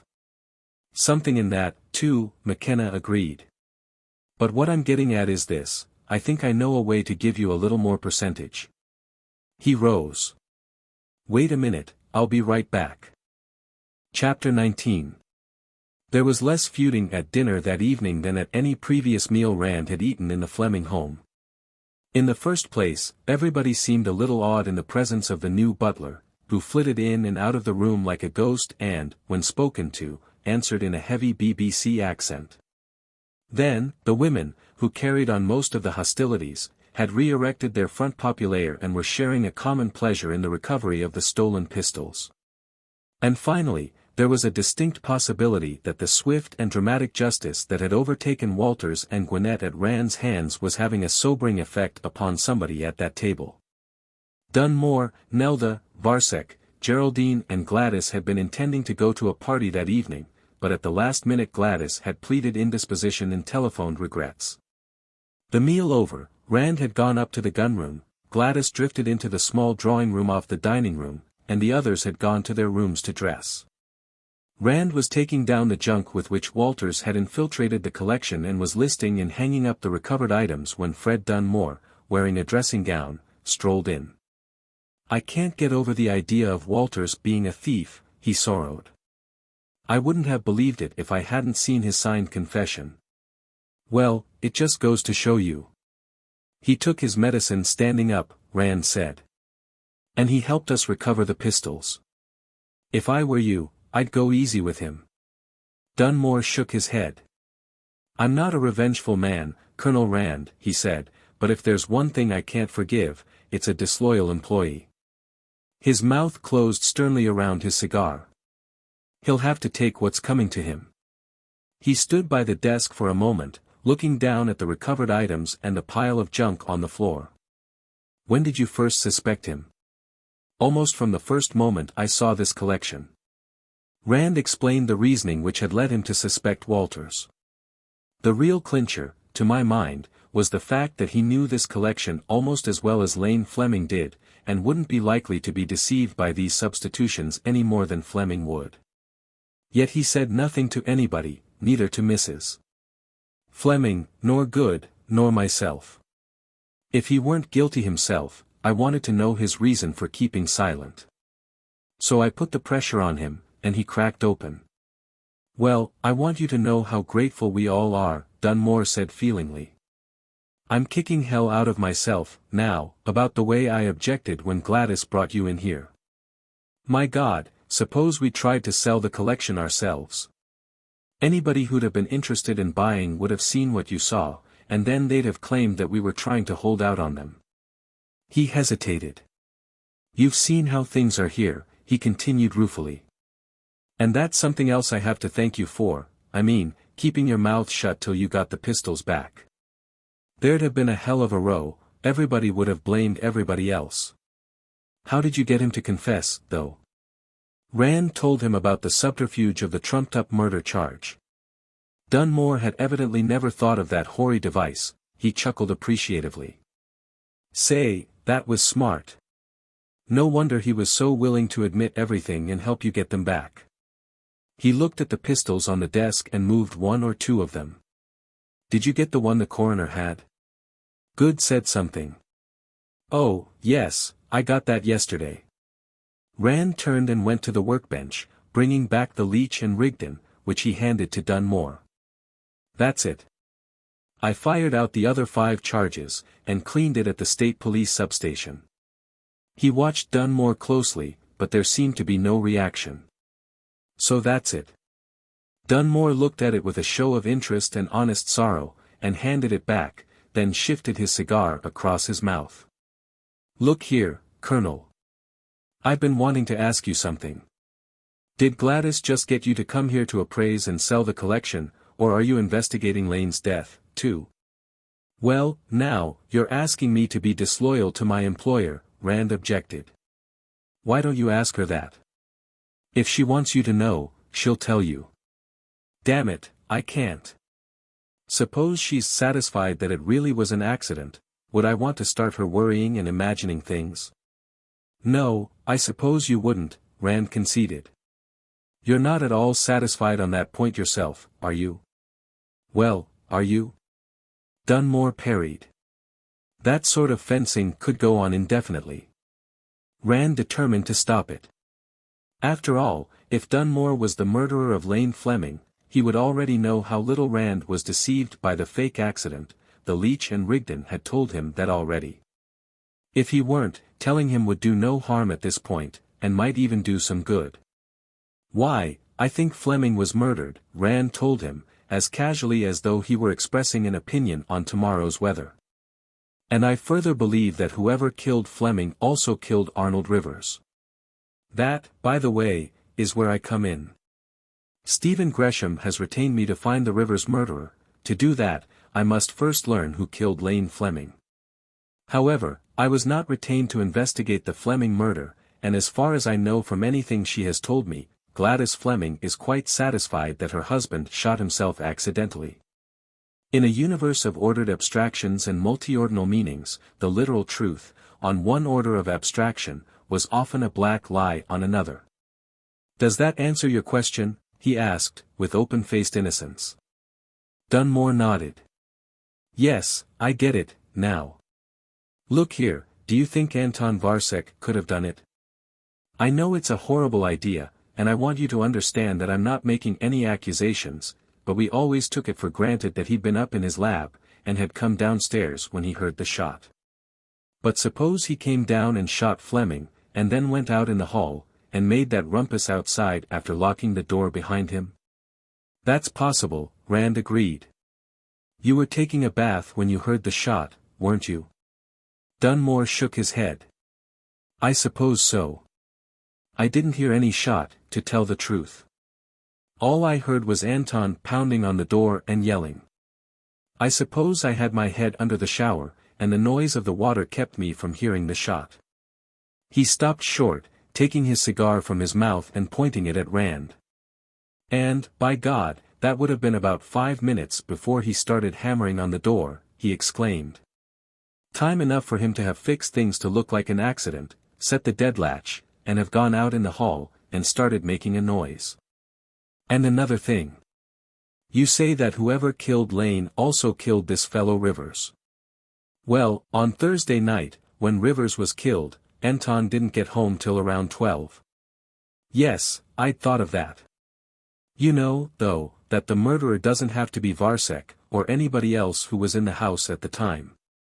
The garage doors were open. I'm told that your wife was out at the time, and anybody could have sneaked in the back way, up through the library, and out the same way.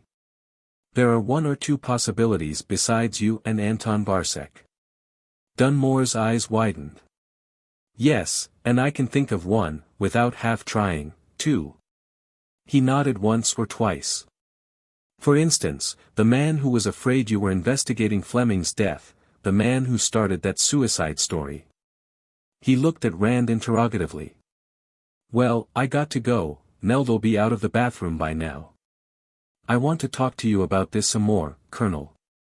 After Dunmore had gone out, Rand mopped his face. The room seemed insufferably hot. He found an electric fan over the workbench and plugged it in, but it made enough noise to cover any sounds of stealthy approach, and he shut it off. He had finished revising his list to include the recovered pistols for as far as it was completed, and was hanging them back on the wall when Ritter came in. House is clear, now, his assistant said, stepping out of his P.G. Wodehouse character. Both pairs left in the Packard, Dunmore driving. Man, what a cat-and-dog show this place is. It's a wonder our client isn't nuts. You haven't seen anything, you ought to have been here last night. Where is our client, by the way? Downstairs. Ritter fished a cigarette out of his livery and appropriated Rand's lighter. If we hear her coming, you can grab this. He brushed a couple of Patterson Colts to one side and sat down on the edge of the desk, taking a deep drag on the cigarette. What's the regular law doing, now that young Jarrett is out? I had a long talk with Mick McKenna, Rand said. Fortunately, Mick and I have worked together before. I was able to tell him the facts of life, and he'll be a good boy now. When last heard from, Farnsworth was beginning to blow his hot breath on the back of Cecil Gillis's neck. Ritter picked up the big .44 Colt Walker and tried the balance. Man, this even makes that Colt Magnum of mine feel light, he said. Say, Jeff, if Farnsworth's going after Gillis, it's probably on account of those stories about him and Mrs. Rivers. At least, all that stuff would come out if he arrested him. Maybe we could get a fee out of Mrs. Rivers. I'd thought of that. Unfortunately, Mrs. Rivers had a very convenient breakdown when she heard the news. She is now in a hospital in New York, and won't be back until after the funeral. Prostrated with grief. Or something. And this case is due to blow up like Hiroshima before then. Well, we can't get fees from everybody. That, of course, was one of the sad things of life to which one must reconcile oneself. I got a call from Pierre Jarrett, Tip's staying at the Jarrett place tonight. I thought it would be a good idea to have him within reach for a while. The private outside phone rang shrilly. Ritter let it go for several rings, then picked it up. This is the Fleming residence, he stated, putting on his character again. Oh, yes indeed, sir. Colonel Rand is right here, sir. I'll tell him you're calling. He put a hand over the mouthpiece. Humphrey Good. Rand took the phone and named himself into it. I would like to talk to you privately, Colonel Rand, the lawyer said. On a subject of considerable importance to our, shall I say, mutual clients. Could you find time to drop over, sometime this evening? Well, I'm very busy, at the moment, Mr. Good, Rand regretted. There have been some rather deplorable developments here, lately. The butler, Walters, has been arrested for larceny. It seems that since Mr. Fleming's death, he has been systematically looting the pistol collection. I'm trying to get things straightened out, now. Good heavens. Good was considerably shaken. When did you discover this, Colonel Rand? And why wasn't I notified before? And are there many valuable items missing? I discovered it as soon as I saw the collection. Rand began answering his questions in order. Neither you, nor anybody else was notified, because I wanted to get evidence to justify an arrest first. And nothing is missing. Everything has been recovered, he finished. That's what I'm so busy about, now, getting my list revised, and straightening out the collection. Oh, fine. Good was delighted. I hope everything was handled quietly, without any unnecessary publicity. But this other matter, I don't care to go into it over the phone, and it's imperative that we discuss it privately, at once. Well, suppose you come over here, Mr. Good, Rand suggested. That way, I won't have to interrupt my work so much. There's nobody at home now but Mrs. Fleming, and as she's indisposed, we'll be quite alone. Oh, very well. I think that's really a good idea.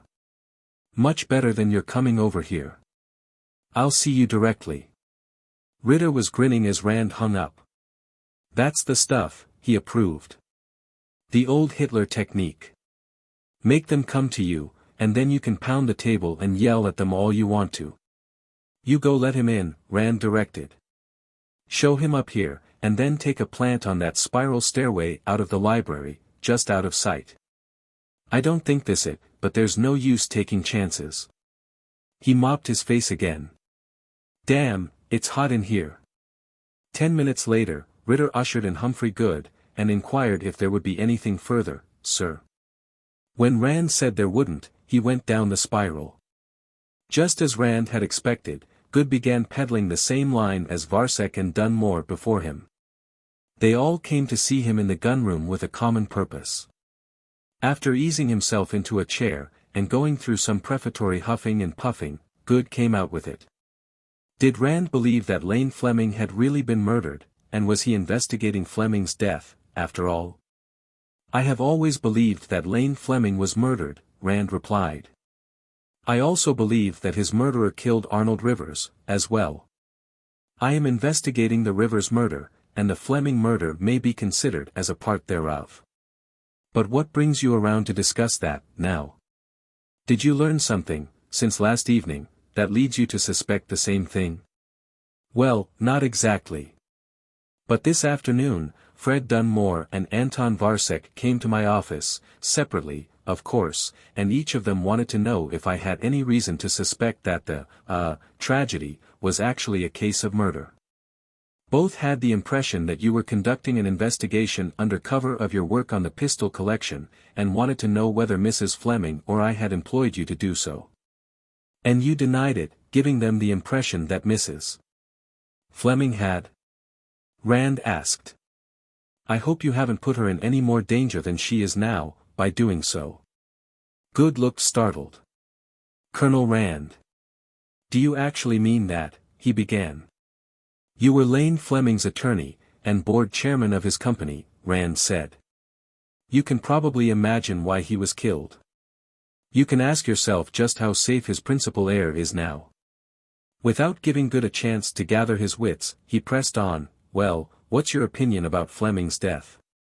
After all, you did go out of your way to create a false impression that he had committed suicide. Good, still bewildered by Rand's deliberately cryptic hints and a little frightened, had the grace to blush at that. I admit it, it was entirely unethical, and I'll admit that, too, he said. But. Well, I'm buying all the premix stock that's out in small blocks, and so are Mr. Dunmore and Mr. Varsek. We all felt that such rumors would reduce the market quotation, to our advantage. Rand nodded.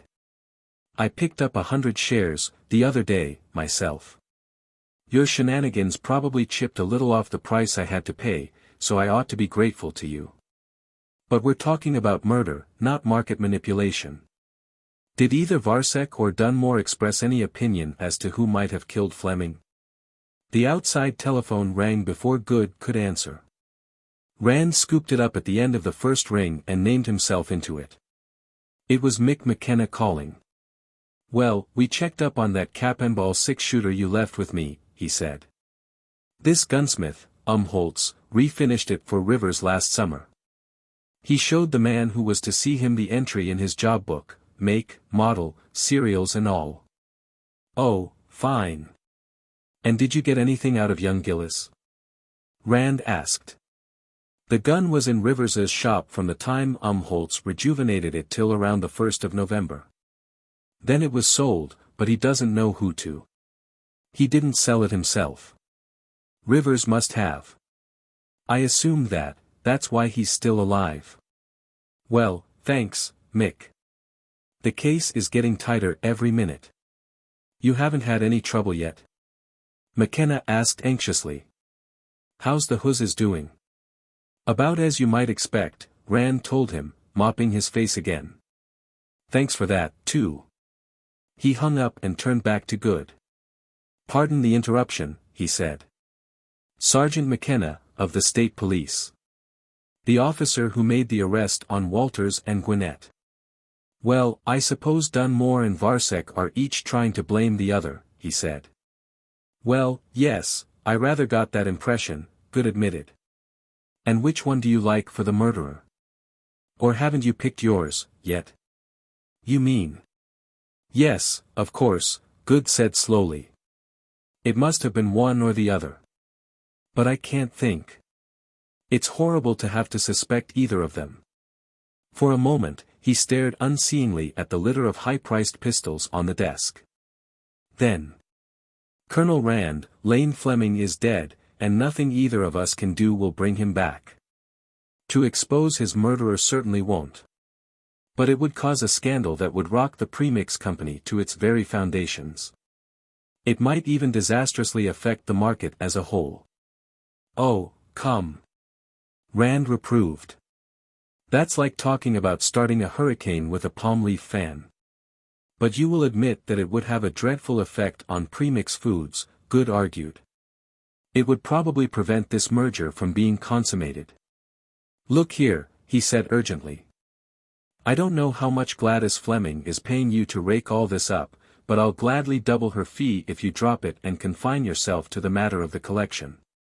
Even in his colossal avarice, that was one kind of money Jeff Rand had never been tempted to take. An offer of that sort invariably made him furious. At the moment, he managed to choke down his anger, but he rejected Good's offer in a manner which left no room for further discussion. Good rose, shaking his head sadly. "I suppose you realize," he said, sorrowfully, "that you're wrecking a $10 million corporation. One in which you, yourself, are a stockholder." Rand brightened. "And the biggest wrecking jobs I ever did before were a couple of petrol dumps and a railroad bridge." He got to his feet along with the lawyer. "No need to call the butler, I'll let you out myself." He accompanied Good down the front stairway to the door. Good was still gloomy. "I made a mistake in trying to bribe you," he said. "But can't I appeal to your sense of fairness? Do you want to inflict serious losses on innocent investors merely to avenge one crime?" "I don't approve of murder," Rand told him. "Least of all, to paraphrase Clausewitz, as an extension of business by other means. You know, if we let Lane Fleming's killer get away with it, somebody might take that as a precedent and bump you off to win a lawsuit, sometime. Ever think of that?" When he returned to the gunroom, he found Gladys Fleming occupying the chair lately vacated by the family attorney. She blew a smoke ring at him in greeting as he entered. Now what was Hump Good up to, she wanted to know. "I'm taking too much on myself," Rand evaded. "Maybe I should have turned Walters over for trial by family court-martial. How do you like Davies, by the way?" "Oh, he's cute," Gladys told him. "One of your operatives, isn't he?" "Now what in the world gave you an idea like that?" he asked, as though humoring the vagaries of a child. "Well, I suspected something of the sort from the alacrity with which you produced him, before Walters was out of the house," she said. "And nobody could be as perfect a stage butler as he is. But what really convinced me was coming into the library, a little while ago, and finding him squatting on the top of the spiral, covering Humphrey Good with a small but particularly evil-looking automatic." Rand chuckled. "What did you do?" "Oh, I climbed up and squatted beside him," she replied. I got there just as you were telling Good what he could do with his bribe. You know, with one thing and another, Good's beginning to become unamusing. She smoked in silence for a moment. I ought to be indignant with you, filling my house with spies, she said. But under the circumstances, I'm afraid I'm thankful, instead. Your op's a good egg, by the way, he's on his way to bring us some drinks.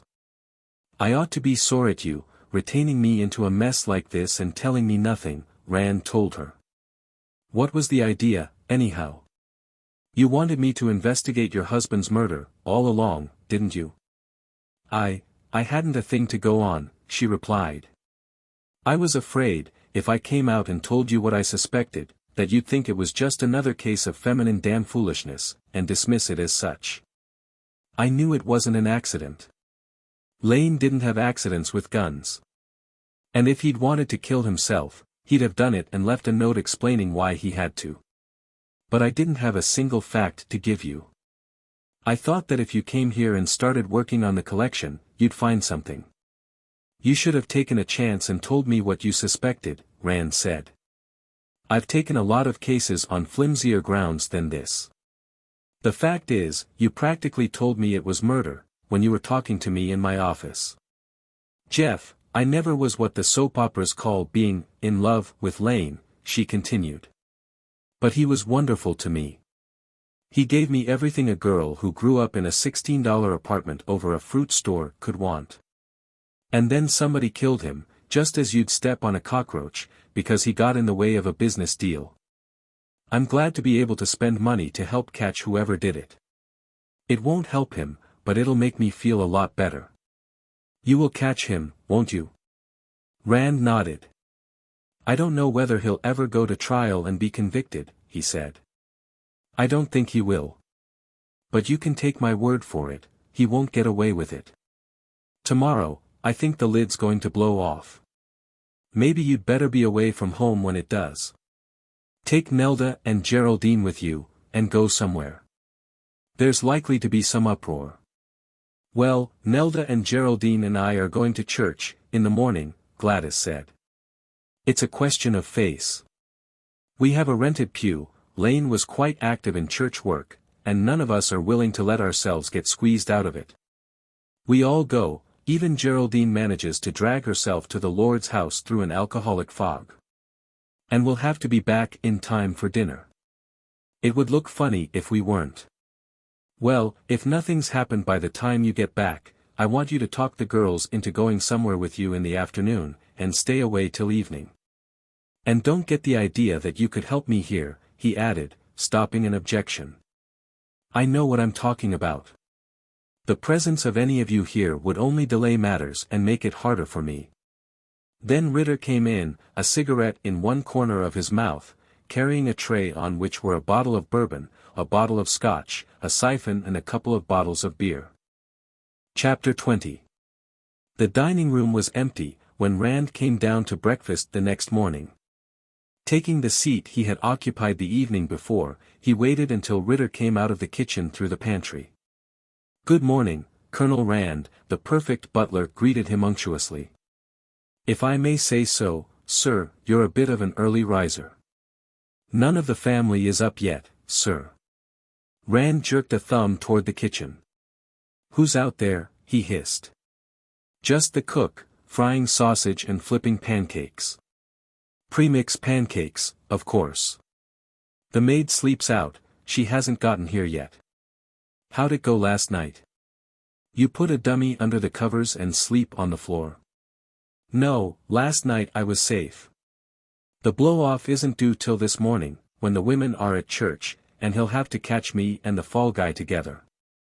What do you want me to do? Ritter asked, giving an unbutler-like hitch at his shoulder holster.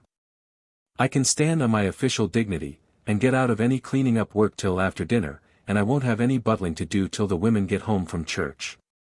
Case Varsek and Dunmore, when they come in, see if either of them is rod heavy. Find anything, last night? Ritter shook his head. I searched Varsek's lab, after everybody was in bed, and I searched the cars in the garage, and a lot of other places. I didn't find them.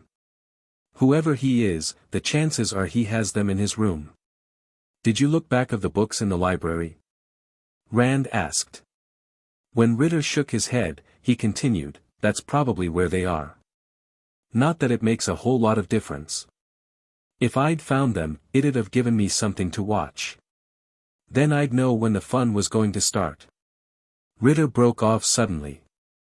Yes, sir. Will you have your coffee now, or later, sir? Gladys entered, wearing the blue tailored outfit she had worn to Rand's office, on Wednesday. At ease, she laughed, dropping into her chair. Anything new? Rand shook his head. We'll have to wait. I'm expecting some action this morning, I hope it'll be over before you're home from church. She looked at him seriously. Jeff, you're using yourself as murder bait, she said. Aren't you? More or less. He knows I'm onto him. He's pretty sure I haven't any real proof, yet, but he doesn't know how soon I will have. He realizes that I'm cat-and-mousing him, the way I did Walters.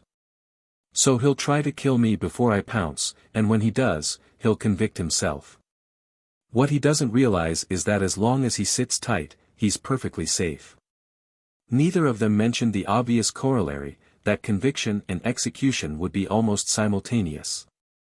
It must have been uppermost in Gladys's mind. She leaned over and put her hand on Rand's arm. Jeff, would it help any if I stayed home, instead of going to church? She asked. I'm a pretty fair pistol shot. Lane taught me. I can stay over 90 at slow fire, and in the 80s at timed and rapid. If I hid somewhere with a target pistol. Absolutely not. Rand vetoed emphatically. I'm not saying that because I'm afraid you might stop a slug yourself. You're a big girl, now, you can take your own chances. But if you stayed home, he wouldn't make a move. You and Geraldine and Nelda have to be out of the house before he'll feel safe coming out of the grass. Watch it. Ritter warned. Yes, ma'am, at once, ma'am. Nelda came in and sat down. Ritter held her chair and fussed over her, finding out what she wanted to eat. He was bringing in her fruit when Varsek and Geraldine entered. Nelda was inquiring if Rand wanted to come to church with them. No. I'm one of the boys the chaplain couldn't find in the foxholes, Rand said. I'm going to put in a quiet morning on the collection. If nobody gets murdered or arrested in the meantime, that is. Geraldine looked woebegone, her hands were trembling. My God, do I have a hangover, she moaned. Walters, for heaven's sake, fix me up something, quick. Then she saw Ritter. Who the devil are you? She demanded. Where's Walters? Out on bail, Rand told her. Don't you remember? Oh, you did this to me, she accused. Walters could always fix me up, in the morning. Now what am I going to do? You might stop drinking, her husband suggested mildly. Oh, just stop breathing. That would be better all around, Nelda interposed. Ritter coughed delicately. Begging your pardon, ma'am, but I've always rather fancied myself for an expert on morning after tonics. If you'll wait a moment. He departed on his errand of mercy, returning shortly with a highball glass filled with some dark, evil-looking potion. He set it on the table in front of the sufferer and poured her a cup of coffee.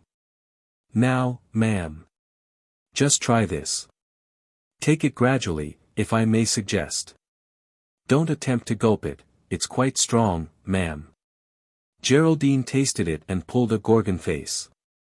Encouraged by Ritter, she managed to down about half of the mixture. Splendid, ma'am. Splendid, he cheered her on. Now, drink your coffee, ma'am, and then finish it. That's right, ma'am. And now, more coffee. Geraldine struggled through with the black draught and drank the second cup of coffee.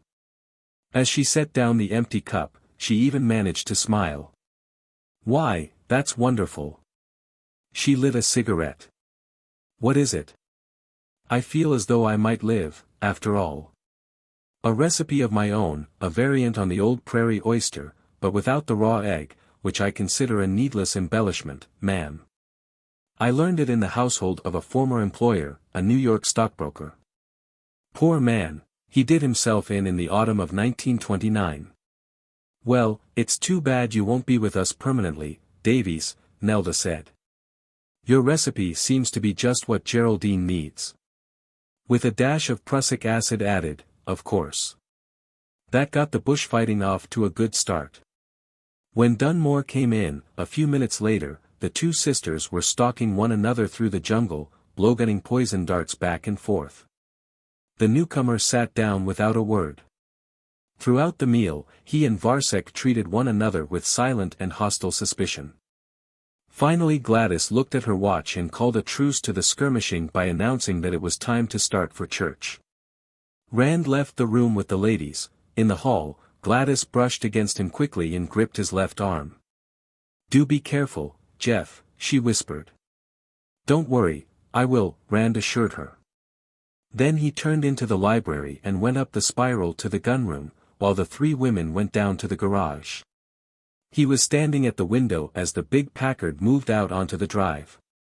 Nelda was at the wheel, and Gladys, beside her on the front seat, raised a white-gloved hand in the thumbs-up salute.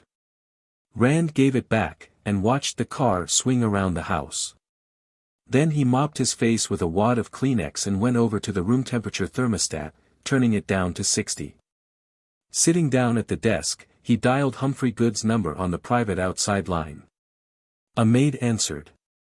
A moment later he was talking to the Fleming lawyer. "Rand, here," he identified himself. "Mr. Good, I've been thinking over our conversation of last evening. There is a great deal to be said for the position you're taking in the matter. As you reminded me, I'm a small, if purely speculative, stockholder in Premix, myself, and even if I weren't, I should hate to be responsible for undeserved losses by innocent investors." "Yes." Good's voice fairly shook. "Then you're going to drop the investigation?" "No, Mr. Good, I can't do that. But I believe a formula could be evolved which would keep the Premix company and its affairs out of it. In fact, I think that the whole question of the death of Lane Fleming might possibly be kept in the background. Would that satisfy you? It would require some very careful manipulation on my part, and your cooperation. But see here, if you're investigating the death of Mr. Fleming, how can that be kept in the background?" Good wanted to know. "The murderer of Lane Fleming is also guilty of the murder of Arnold Rivers," Rand stated. "I know that positively, now. Murder is punished capitally, and one of the peculiarities of capital punishment is that it can be inflicted only once, on no matter how many counts. If our man goes to the chair for the death of Rivers, the death of Fleming might even remain an accident.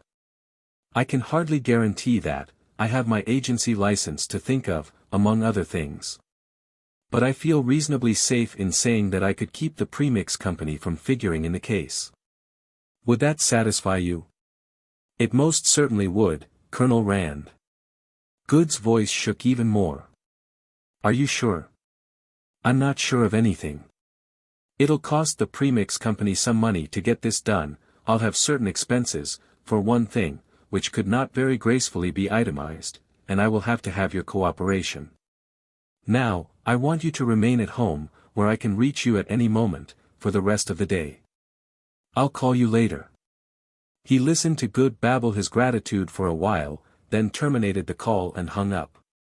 Then he transferred the Colt 38 to the side pocket of his coat, picked up one of the sheets on which he had been listing the collection, and sat for almost 15 minutes pretending to study it, keeping his eyes shifting from the hall door to the spiral stairway and back again.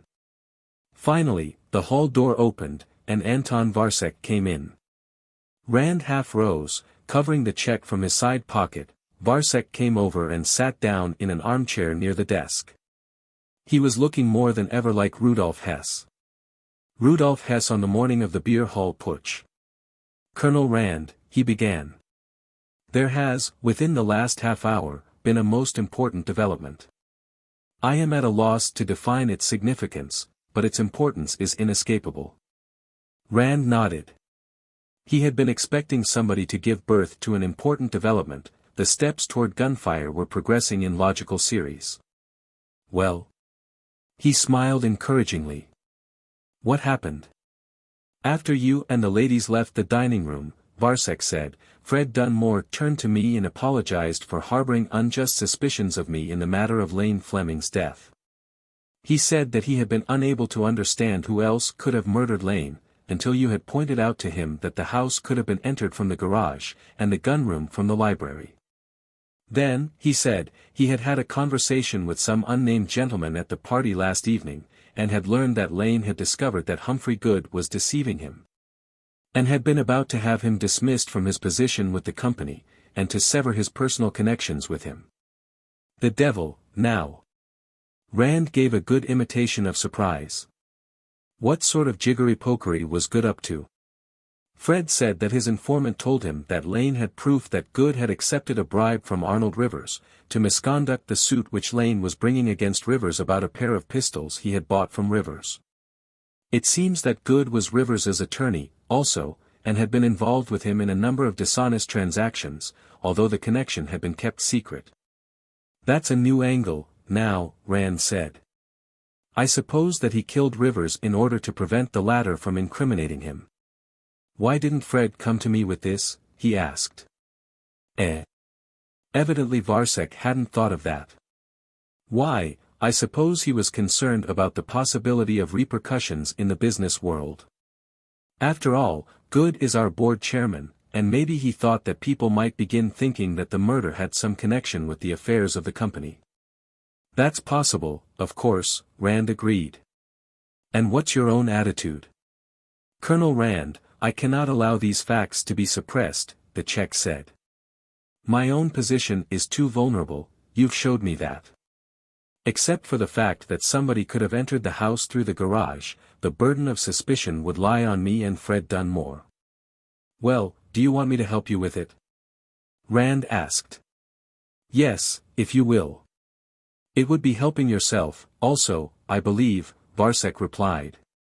Fred is downstairs, now, in the library. I suggest that you and I go down and have a talk with him. Maybe you could show him the folly of trying to suppress any facts concerning Lane's death. Yes, that would be both foolish and dangerous. Rand got to his feet, keeping his hand on the .38 Colt. Let's go down and talk to him now. They walked side by side toward the spiral, Rand keeping on the right and lagging behind a little, lifting the stubby revolver clear of his pocket. Yet, in spite of his vigilance, it happened before he could prevent it. A lance of yellow fire jumped out of the shadows of the stairway, and there was a soft cough of a silenced pistol, almost lost in the click-click of the breech action. Rand felt something sledgehammer him in the chest, almost knocking him down. He staggered, then swung up the Colt he had drawn from his pocket and blazed 2 shots into the stairway. There was a clatter, and the sound of feet descending into the library. He rushed forward, revolver poised, and then a shot boomed from below, followed by 3 more in quick succession. Okay, Jeff. Ritter's voice called out. War's over. He managed, somehow, to get down the steep spiral. The little .25 Webley and Scott was lying on the bottom step. He pushed it aside with his foot, and cautioned Varsek, who was following, to avoid it. Ritter, still looking like the perfect butler in spite of the .380 Beretta in his hand, was standing in the hall doorway. On the floor, midway between the stairway and the door, lay Fred Dunmore. His tan coat and vest were turning dark in several places, and Rand's own detective special was lying a few inches from his left hand. He came in here and shut the door, Ritter reported. I couldn't follow him in, so I took a plant in the hall. When I heard you blasting upstairs, I came in, just in time to see him coming down. You winged him in the right shoulder, he dropped the .25, and he had your gat in his left hand. When he saw mine, he threw one at me and missed. I gave him 3 back for it. See result on floor. He'd have gotten away, if you hadn't been on the job, he told Ritter. Then he picked up his own revolver and holstered it. After a glance which assured him that Fred Dunmore was beyond any further action of any sort, he laid the square-butt detective special on the floor beside him. "You did all right, Dave," he said. "Now, nobody's going to have a chance to bamboozle a jury into acquitting him." He thought of his recent conversation with Humphrey Good.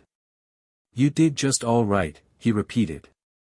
So it was Fred, then, he heard Varsek, behind him, say. Then he was lying about this evidence against Good. The Czech came over and stood beside Rand, looking down at the body of his late brother-in-law. "But why did he tell me that story, and why did he shoot at us when we were together?" "Both for the same general reason." Rand explained about the 2 pistols and the planned double killing. "With both of us dead, you'd be the murderer, and I'd be a martyr to law and order, and he'd be in the clear." Varsek regarded the dead man with more distaste than surprise. Evidently his experiences in Hitler's Europe had left him with few illusions about the sanctity of human life or the extent of human perfidy. Ritter holstered the Beretta and got out a cigarette. "I hope you didn't leave your lighter upstairs," he told Rand. Rand produced and snapped it, holding the flame out to his assistant. "Dave," he lectured, "the perfect butler always has a lighter in good working order. Lighting up the master is part of his duties. Remember that, the next time you have a butling job." Ritter leaned forward for the light. "Dunmore was a better shot with his right hand than he was with his left," he commented. "He didn't come within a yard of me, and he scored a 12 o'clock center on you. Right through the necktie." Rand glanced down. Then he burst into a roar of obscene blasphemy. $7.50 I paid for that tie, not 3 weeks ago," he concluded. "Does your grandmother make patchwork quilts? If she does, she can have it." "My God!" Varsek stared at Rand unbelievingly. "Why, he hit you. You're wounded." "Only in the necktie," Rand reassured him. "I have a hole in my shirt, too." He reached under the latter garment and rummaged, as though to evict a small trespasser. When he brought out his hand, he was holding a battered .25 caliber bullet. He held it out to show to Varsek and Ritter. "Sure," Ritter grinned at Varsek. "Didn't you know? Superman. I'm wearing a bulletproof vest. Mick McKenna loaned it to me yesterday," Rand enlightened Varsek. "I never wore one of the damn things before, and if I can help it, I'll never wear one again. I'm damn near stewed alive in it. Think how hot you'd be, right now, if you hadn't been wearing it," Ritter reminded him. "Then you knew, since yesterday, that he would do this?" Varsek asked. "I knew one or the other of you would," Rand replied. "I had quite a few reasons for thinking it might be Dunmore, and one good one for not suspecting you." "You mean my dislike for firearms?" "That could have been feigned, or it could have been overcome," Rand replied. "I mean your knowledge of biology and biochemistry. If you'd killed Lane Fleming, there'd have been no clumsy business of fake accidents, not as long as both of you ate at the same table. He'd have just died, an unimpeachably natural death." He turned to Ritter. "Dave, I'm going upstairs. I want to get out of this damned coat of mail I'm wearing. While I'm doing it, I want you to call Carter Tipton, at the Jarrett place, and Humphrey Good, and Mick McKenna, in that order. Tell Good to get over here as fast as he can, and come up to my room. Tell him we have to consider ways and means of implementing my suggestion to him." Chapter 21. In the month which followed, events transpired through a thickening miasma of rumors, official communiques, journalistic conjectures, and outright fabrications, fitfully lit by the glare of newsmen's photobulbs. Bulking with strange shapes, and emitting stranger noises. There were the portentous rumblings of prepared statements, and the hollow thumps of denials. There were soft murmurs of, "Now, this is strictly off the record," followed by sibilant whispers. The unseen screws of political pressure creaked, and whitewash brushes slurped suavely. And there was an insistent yammering of bewildered and unanswered questions. Fred Dunmore really had killed Arnold Rivers, hadn't he? Or had he? Arnold Rivers had been double-crossing Dunmore, or had Dunmore been double-crossing Rivers? Somebody had stolen 10, or was it $25,000 worth of old pistols? Or was it just $25,000? Or what, if anything, had been stolen? Was somebody being framed for something, or was somebody covering up for somebody, or what? And wasn't there something funny about the way Lane Fleming got killed, last December? The surviving members of the Fleming family issued a few non-committal statements through their attorney, Humphrey Good, and then the Iron Curtain slammed down. Mick McKenna gave an outraged squawk or so, then subsided. There was a series of pronunciamentos from the office of District Attorney Charles P. Farnsworth, all full of high-order abstractions and empty of meaning. The reporters, converging on the Fleming house, found it occupied by the state police, who kept them at bay. Harry Bence, of the New Belfast Evening Mercury, using a 30-power spotting scope from the road, observed Dave Ritter, whom he recognized, wearing a suit of butler's livery and standing in the doorway of the garage, talking to Sergeant McKenna, Carter Tipton and Farnsworth. The Mercury exploited this scoop for all it was worth. On the whole, the Rosemont bayonet murder was, from a journalistic standpoint, an almost complete bust. There had been no arrest, no hearing, no protracted trial, no sensational revelations. Only one monolithic fact, officially attested and indisputable, loomed out of the murk. And the said Frederick Parker Dunmore, deceased, did receive the aforesaid gunshot wounds, hereinbefore enumerated, at the hands of the said Jefferson Davis Rand and at the hands of the said David Abercrombie Ritter. And the said Jefferson Davis Rand and the said David Abercrombie Ritter, being in mortal fear for their several lives, did so act in defense of their several persons. And, finally, the said Frederick Parker Dunmore did die. The Evening Mercury, which sheet the said Jefferson Davis Rand had once cost the loss of an expensive libel suit and exposed in certain journalistic malpractices verging upon blackmail, promptly burst into print with an indignant editorial entitled Trial by Pistol.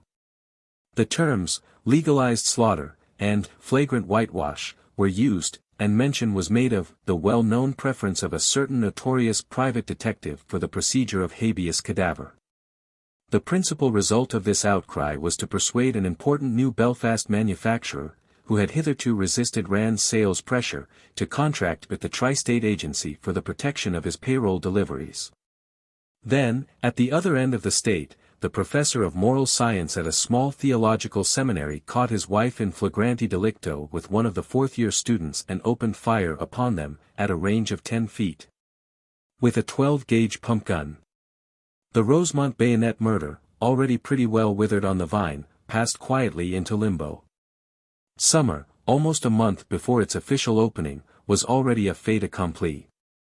The trees were in full leaf and invaded by nesting birds, the air was fragrant with flower scents, and the mercury column of the thermometer was stretching itself up toward the 90 mark. They were all outside, where the long shadow of the Fleming house fell across the lawn and driveway, gathered about the 5 parked cars. The new Fleming butler, a short and somewhat globular Negro with a gingerbread crust complexion and an air of affable dignity, was helping Pierre Jarrett and Karen Lawrence put a couple of cartons and a tall peach basket into Pierre's Plymouth. Colin McBride, a streamer of pipe smoke floating back over his shoulder, was peering into his luggage compartment to check the stowage of his own cargo, while his 12-year-old son, Malcolm, another black Highlander like his father, was helping Philip Cabot carry a big laundry hamper full of newspaper-wrapped pistols to his Cadillac. Pierre's mother, and the stylish stout Mrs. Treherne, and Gladys Fleming, obviously detached from the bustle of pre-departure preparations, were standing to one side, talking. And Rand had finished helping Adam Treherne pack the last container of his share of the Fleming collection into his car. "I see Colin's about ready to leave, and I'm in his way," Treherne said. He extended his hand to Rand. "No need hashing over how we all feel about this. If it hadn't been for you, that offer of Kendall's would have had us stopped as dead as Rivers's had. $500 deader, in fact." Stephen Gresham, carrying a package-filled orange crate, joined him, setting down his burden. His wife and daughter, with another crate between them, halted beside him. Haven't you got your stuff packed yet, Jeff? Gresham asked. Jeff's been helping everybody else, Irene Gresham burst out. Come on, everybody, let's go help Jeff pack. You're going to have dinner with us, aren't you, Jeff? Oh, sorry. I have some more details to clear up. I'm having dinner here, with Mrs. Fleming, Rand regretted. I'll pack my stuff later. Mrs. Jarrett, Mrs. Treherne, and Gladys came over. One by one the rest of the group converged upon them. Then, when the goodbyes had been said, and the promises to meet again had been given, they parted.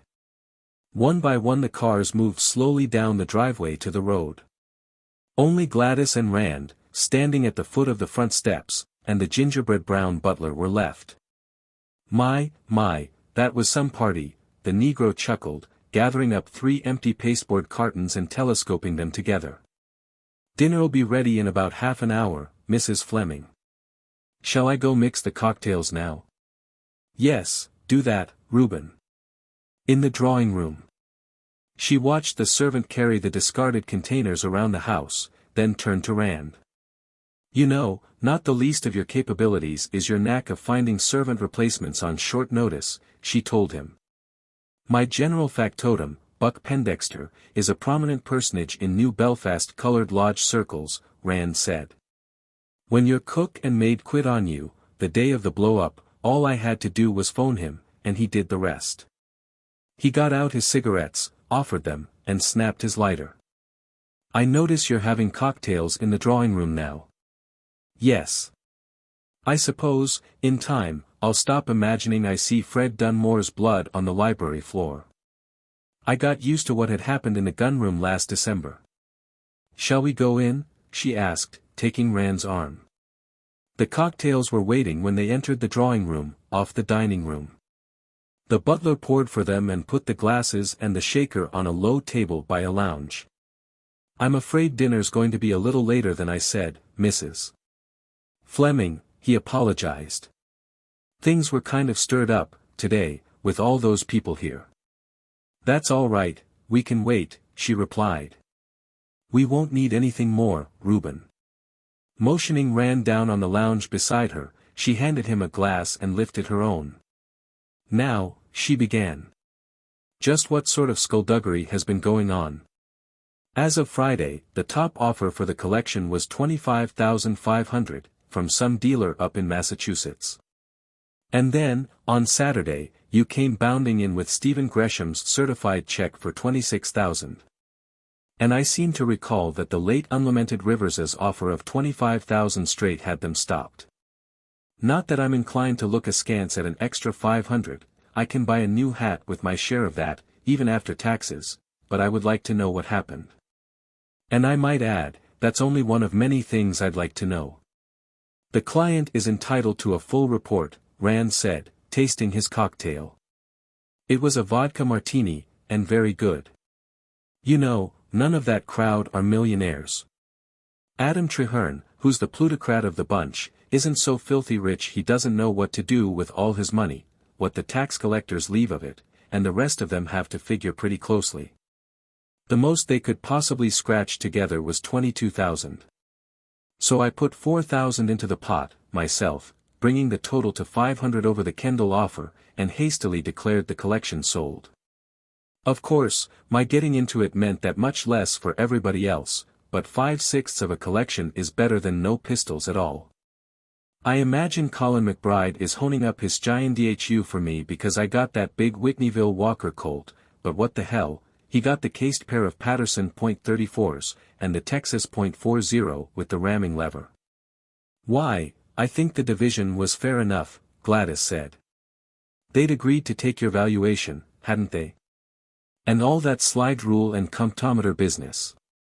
But Jeff, $4,000, she queried. You only got $5 from me, and you can't run a detective agency on old pistols. Rand grinned as he set down his empty glass. Gladys refilled it from the shaker. My dear lady, that $5,000 I unblushingly accepted from you was only part of it, he confessed. There was also a fee of $3,000 from Stephen Gresham, for pulling the bloodhounds of the D.A. office off his back in the matter of Arnold Rivers, and there was 5,000 from Humphrey Good, which I suppose he'll get the premix company to repay him, for engineering the suppression of a lot of facts he wanted suppressed. And, finally, my connection with this business brought that merger to my attention, and I picked up 100 shares of premix at 73 1/4, and now I have 200 shares of Millpack, worth about 29,000. Which I can report for my income tax as capital gains. I'd say I could afford to treat myself to a few old pistols for my collection.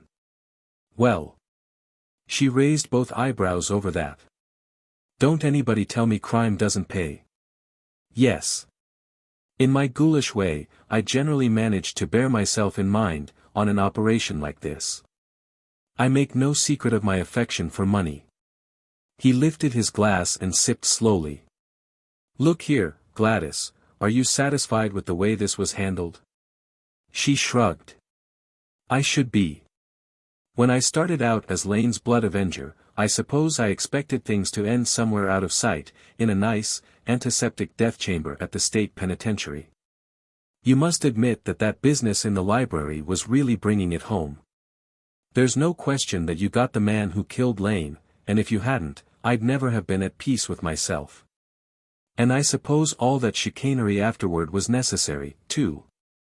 It was, if you wanted that merger to go through, and unless you wanted to see the bottom drop out of your premix stock, Rand assured her. If the true facts of Mr. Fleming's death had gotten out, there'd have been a simply hideous stink. The Millpack people would have backed out of that merger like a bear out of an active bee tree. You know what the situation really was, don't you? She shook her head. I know Millpack wanted to get control of the premix company, and Lane refused to go in with them. I don't fully understand his reasons, though.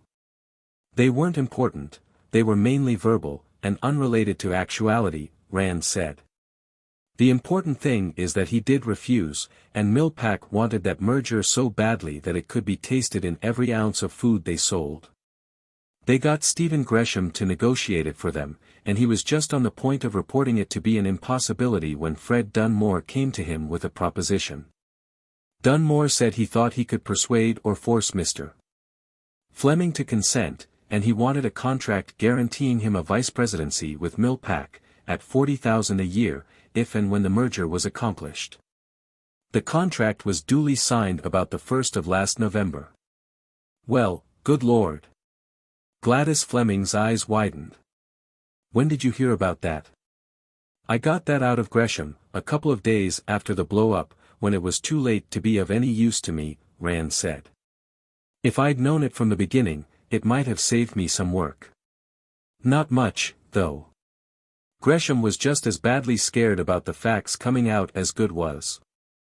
I can't prove collusion between him and Good, but Gresham was helping spread the suicide story, too.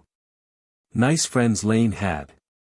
But didn't anybody think there was something odd about that accident, immediately after that contract was signed? Of course they did, but try and get them to admit it, even to themselves. Nobody likes to think that the new vice president of the company murdered his way into the position. So everybody assumed the attitudes of the 3 Japanese monkeys, and made respectable noises about what a great loss Mr. Fleming was to the business world, and how lucky Dunmore was that he had that contract. She looked at him inquiringly for a moment. Jeff, I want you to tell me exactly how everything happened, she said. I think I have a right to know. Yes, you have, he agreed. I'll tell you the whole thing, what I actually know, and what I was forced to guess at. When this merger idea first took shape, last summer, Dunmore saw how unalterably opposed to it Mr. Fleming was, and he began wishing him out of the way. Some time later, he decided to do something about it. I suppose Anton Varsek gave him the idea, in the first place, with his jabber about the danger of a firearms accident. Dunmore decided he'd fix one up for Mr. Fleming. First of all, he'd need a firearm, collector's type and in good working order. It couldn't be one of the guns in the collection. He'd have to keep it loaded all the time, waiting for an opportunity to use it. He couldn't take a weapon out of the collection, because it would be missed, and he couldn't load one and hang it up again, because that would be discovered. So he had to get one of his own, and he got it from Arnold Rivers. You know that? I mean, that's not just a guess. I know it. The gun he got from Rivers was a .36 Colt, 1860 Navy model, serial number 2444, Rand told her. Rivers had that gun last summer. He had it refinished by a gunsmith named Holtz. After Holtz refinished it, the gun was in Rivers's shop until November of last year, when it was sold by Rivers personally. And that was the revolver that was found in Lane Fleming's hand, and the one I got from the coroner, with a letter vouching for the fact that it had been so found. He finished his cocktail. Gladys picked up the shaker mechanically and refilled his glass. Now we have done more with this .36 Colt, loaded with powder, caps and bullets from the ammunition supply in the gunroom, waiting for a chance to use it. And also, he has this Millpack contract in his safe deposit box at the bank. That takes care of the weapon and the motive, only the opportunity is needed, and that came on the 22nd of December, when Mr. Fleming brought home that Confederate Leech and Rigdon .36 he had just bought. It was just a piece of luck that both revolvers were alike in caliber and general type, but it wouldn't have made a lot of difference. Nobody was paying much attention to details, and Dunmore was on the scene to misdirect any attention anybody would pay to anything. Now, we come to the mechanics of the thing, the modus operandi, or, as it is professionally known, the M.O. You remember what happened that evening. Nelda had gone out. You and Geraldine were listening to the radio in the parlor, over there. Varsek had gone up to his lab. Mr. Fleming was alone in the gunroom, working on his new revolver. And Fred Dunmore said he was going to take a bath. What he did, of course, was to draw a tub full of water, undress, put on his bathrobe and slippers, hide the .36 Colt under the bathrobe, and then go across the hall to the gunroom, where he found Mr. Fleming sitting on that cobbler's bench, putting the finishing touches on the Leech and Rigdon. So he fired at close range, wiped the prints off the Colt with an oily rag, put it in Lane Fleming's right hand, put the rag in his left, grabbed up the Leech and Rigdon, and scuttled back to his bathroom, deadlatching and shutting the gunroom door as he went out. This last, of course, was a delaying tactic, to give him time to establish his bathtub alibi. He lifted the cocktail glass to his lips. These vodka martinis were strong, and 3 of them before dinner was leaning way over backward, maintaining the tradition of the hard-drinking private eye, but Gladys was working on her 3rd, and no client was going to drink him under. So, in the privacy of his bathroom, he kicked out of his slippers, threw off his robe, hid the Leech and Rigdon, probably in a space between the tub and the wall that I found while we were searching the house the night before the shooting of Dunmore, and jumped into the tub, there to await developments. As soon as he heard Varsek's uproar in the hall, he could emerge, dripping bathwater and innocence, to find out what the fuss was all about. "Do you know anything about something called general semantics?" he asked suddenly. "Yes. Before I married Lane, I went around with a radio ad writer," she told him. "He was a nice boy, but he'd get drunker than a boiled owl about once a month, and weep about his crimes against sanity and meaning. He'd recite long excerpts from his professional creations, and show how he had been deliberately objectifying words and identifying them with the things for which they stood, and confusing orders of abstraction, and juggling multi-ordinal meanings. He was going to lend me his Quran, a book called Science and Sanity, and then he took a job with an ad agency in Chicago, and I got married, and..." Rand nodded. "Then you realize that the word is not the thing spoken of, and that the inference is not the description, and that we cannot know all about anything. Etc., he added hastily, like a papist signing himself with the cross. Well, some considerable disregard of these principles seems to have existed in this case. Dunmore is seen in a bathrobe, his feet bare and making wet tracks on the floor, his hair wet, etc. Straightaway, one and all appear to have assumed that he was in the tub, splashing soapsuds around, while Lane Fleming was being shot. And Anton Varsek, who can be taken as an example of what S.I. Hayakawa was talking about when he spoke of people behaving like scientists inside but not outside their laboratories, saw Lane Fleming dead, with an object labeled revolver in his hand, and, because of his verbal identifications and semantic reactions, immediately included the inference of an accident in his description of what he had seen. That was just an extra dividend of luck for Dunmore. It got the whole crowd of you thinking in terms of accidental shooting. Well, from there out, everything would have been a wonderful success for Dunmore, except for one thing. Arnold Rivers must have heard, somehow, that Lane Fleming had been shot with a Confederate .36 that he'd bought somewhere that day, and that the revolver was in the hands of this coroner of yours. So Arnold, with his big chisel well ground, went to see if he could manage to get it out of the coroner for a few dollars. And when he saw it, lo! It was the .36 Colt that he'd sold to Dunmore about a month before. Gladys set down her glass. So, she said, things begin to explain themselves. You may say so, indeed, Rand told her. And what do you suppose Rivers did with this little item of information? Why, as nearly as I can reconstruct it, he did a very foolish thing. He tried to blackmail a man who had committed a murder. He told Fred Dunmore he'd keep his mouth shut about the .36 Colt, if Dunmore would get him the Fleming collection.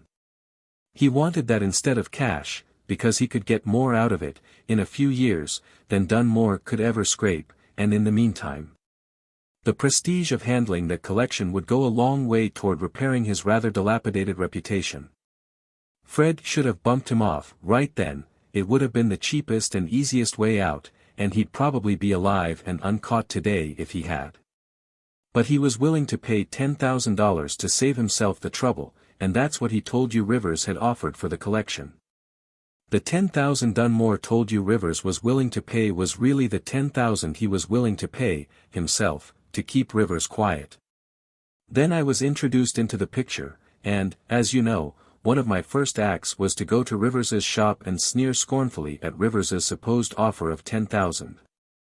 And, right away, Rivers upped it to $25,000. You'll recall, no doubt, that Mr. Fleming had a life insurance policy, one of these partnership mutual policies, which gave both Dunmore and Varsek exactly $25,000 apiece. I assumed that Rivers had found out about that. I thought, at the time, that it was peculiar that Rivers would jump his own offer up, without knowing what anybody else was offering for the collection. I see, now, that it wasn't his own money he was being so generous with. And there was another incident, while I was at Rivers's shop, that piqued my curiosity. Rivers had in his shop a .36 Leech and Rigdon revolver, and I had been informed that it was a revolver of that type that Mr. Fleming had brought home the evening he was killed. I thought at the time that it was curious that two Confederate arms of the same type and make should show up this far north, but my main idea in buying it was the possibility that I might use it, in some way as circumstances would permit, to throw a scare into somebody. Rivers was quite willing to let me have it until he found out that I would be staying at this house, and then he tried to back out of the sale and offered me $75 credit on anything else in the shop, if I'd return it to him. Well, I'd known that Mr. Fleming had been about to start suit against Rivers over a crooked deal Rivers had put over on him, and I knew that if Mr. Fleming's death had been murder, there had been a substitution of revolvers. So I showed the gun I'd bought from Rivers to Philip Cabot, who had seen the revolver Mr. Fleming had bought, and he recognized it. It hasn't been established just how Rivers got the Leech and Rigdon, and never will be. The only people who knew were Rivers and Dunmore, and both are in the proverbial class of non-talebearers. I assume that Dunmore gave it to Rivers as a sort of down payment on Rivers's silence, and to get rid of it. Well, you remember Dunmore's angry incredulity when I told him that Rivers was offering $25,000 instead of $10,000. One would have thought, on the face of it, that he would have been glad. As Nelda's husband, he would share in the higher price being paid for the collection. But when you realize that Rivers was buying the collection out of Dunmore's pocket, his reaction becomes quite understandable.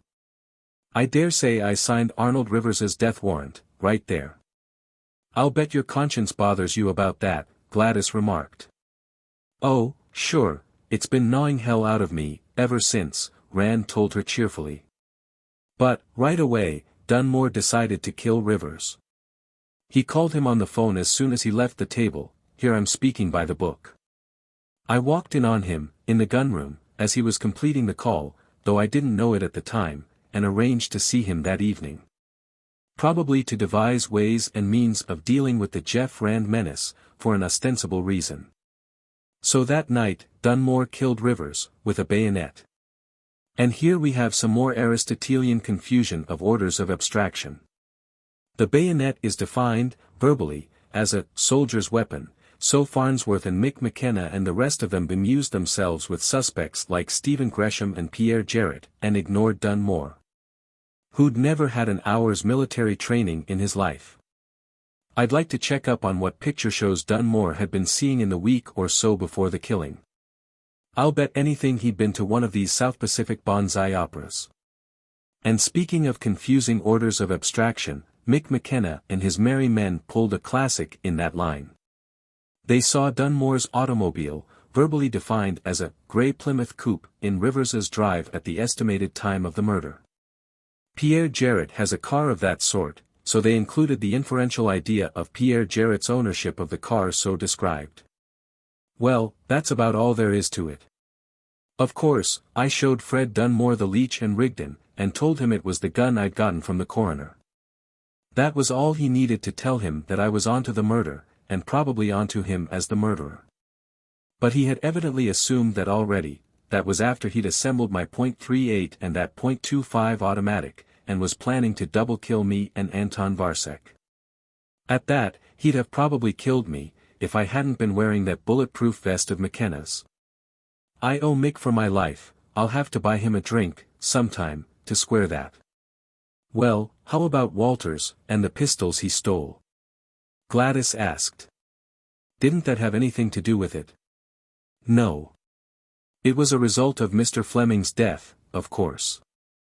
I understand that the situation here had deteriorated rather abruptly after Mr. Fleming's death. Walters was about fed up on the way things were here, and he was going to hand in his notice. Then he decided that he ought to have a stake to tide him over till he could get another butling job, so he started high-grading the collection. Gladys nodded. I suppose he decided, after Lane's death, that he didn't owe anybody here anything. Too bad he didn't wait, though. The situation has remedied itself, and that's something else I owe you. Yes. I noticed that there was nobody here but you, Rand mentioned. Oh, Anton's gone to New York. The Rockefeller Foundation is financing the major part of his research work, and he's well enough off to finance the rest himself. Geraldine went with him.